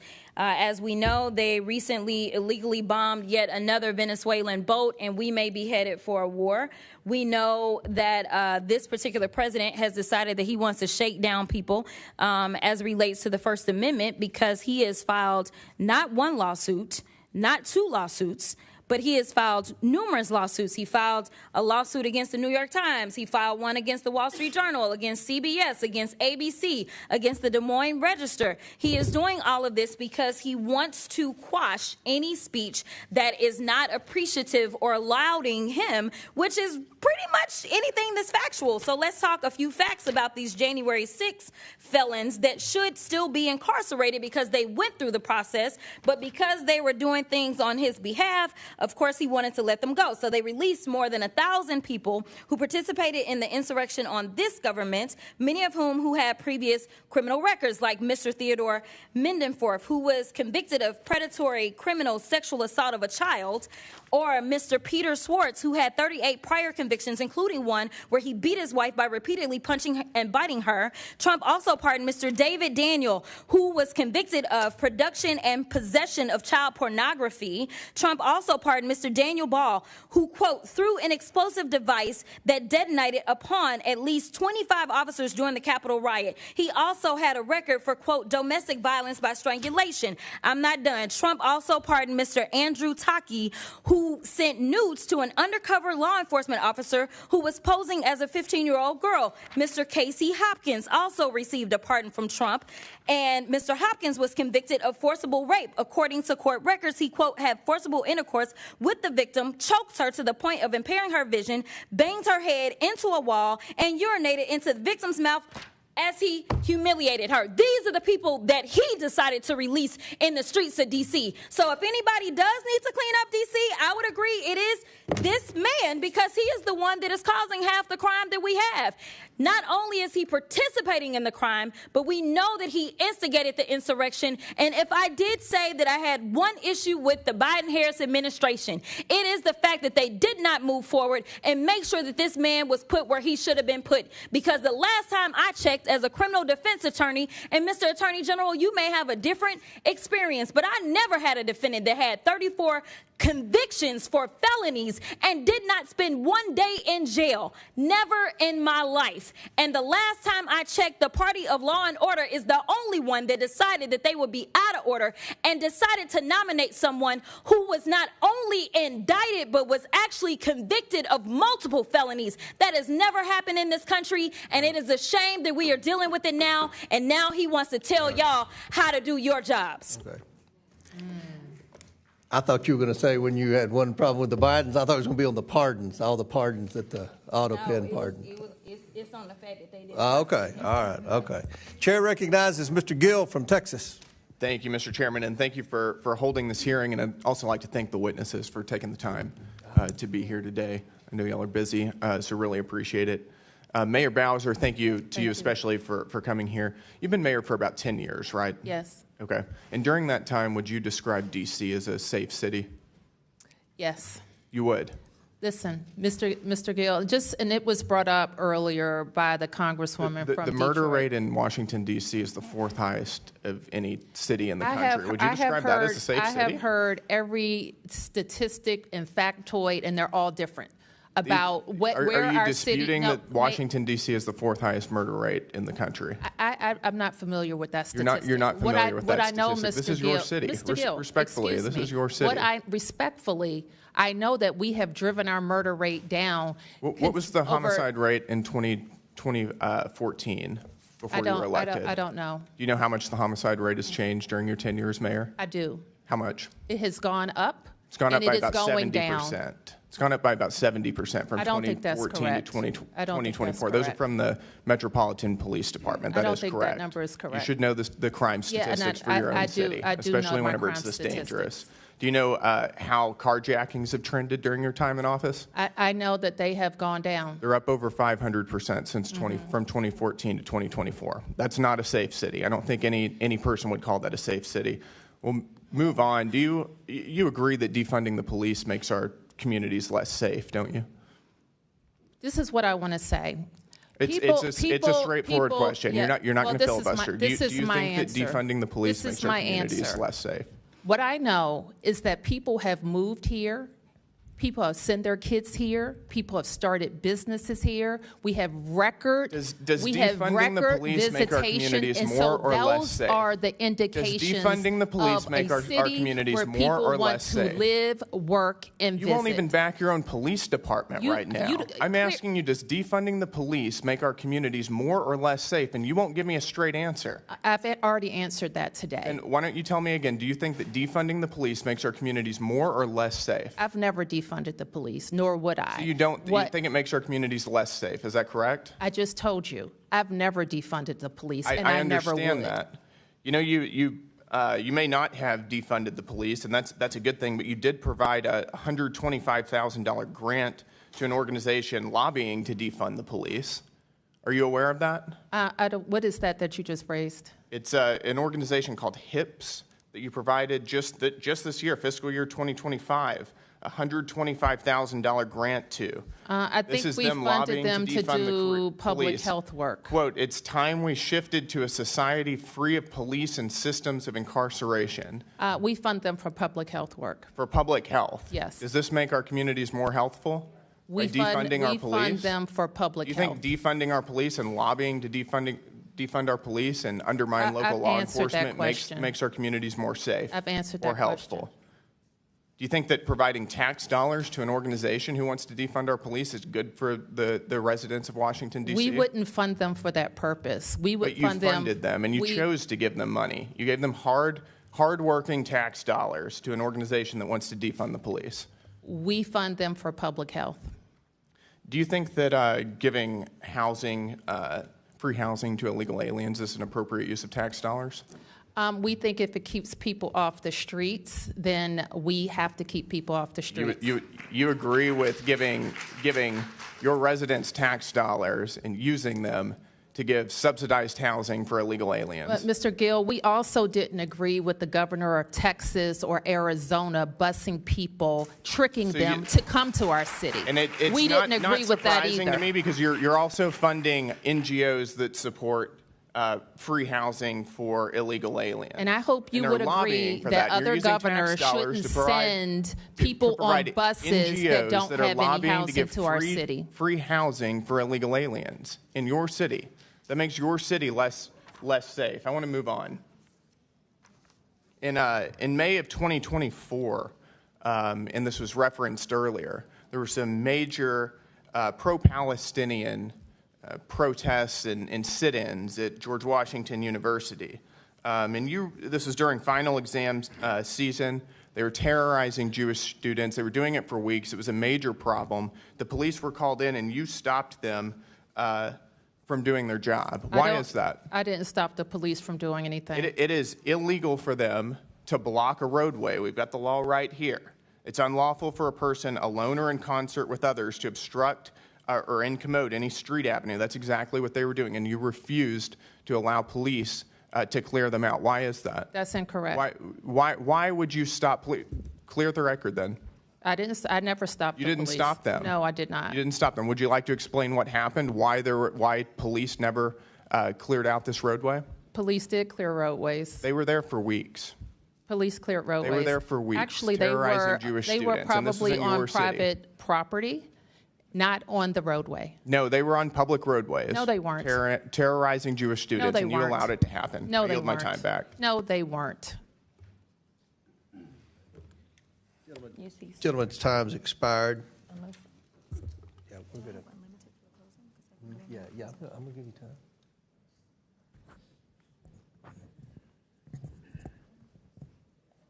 All right, I'm going to recognize the ranking member for some unanimous consent requests.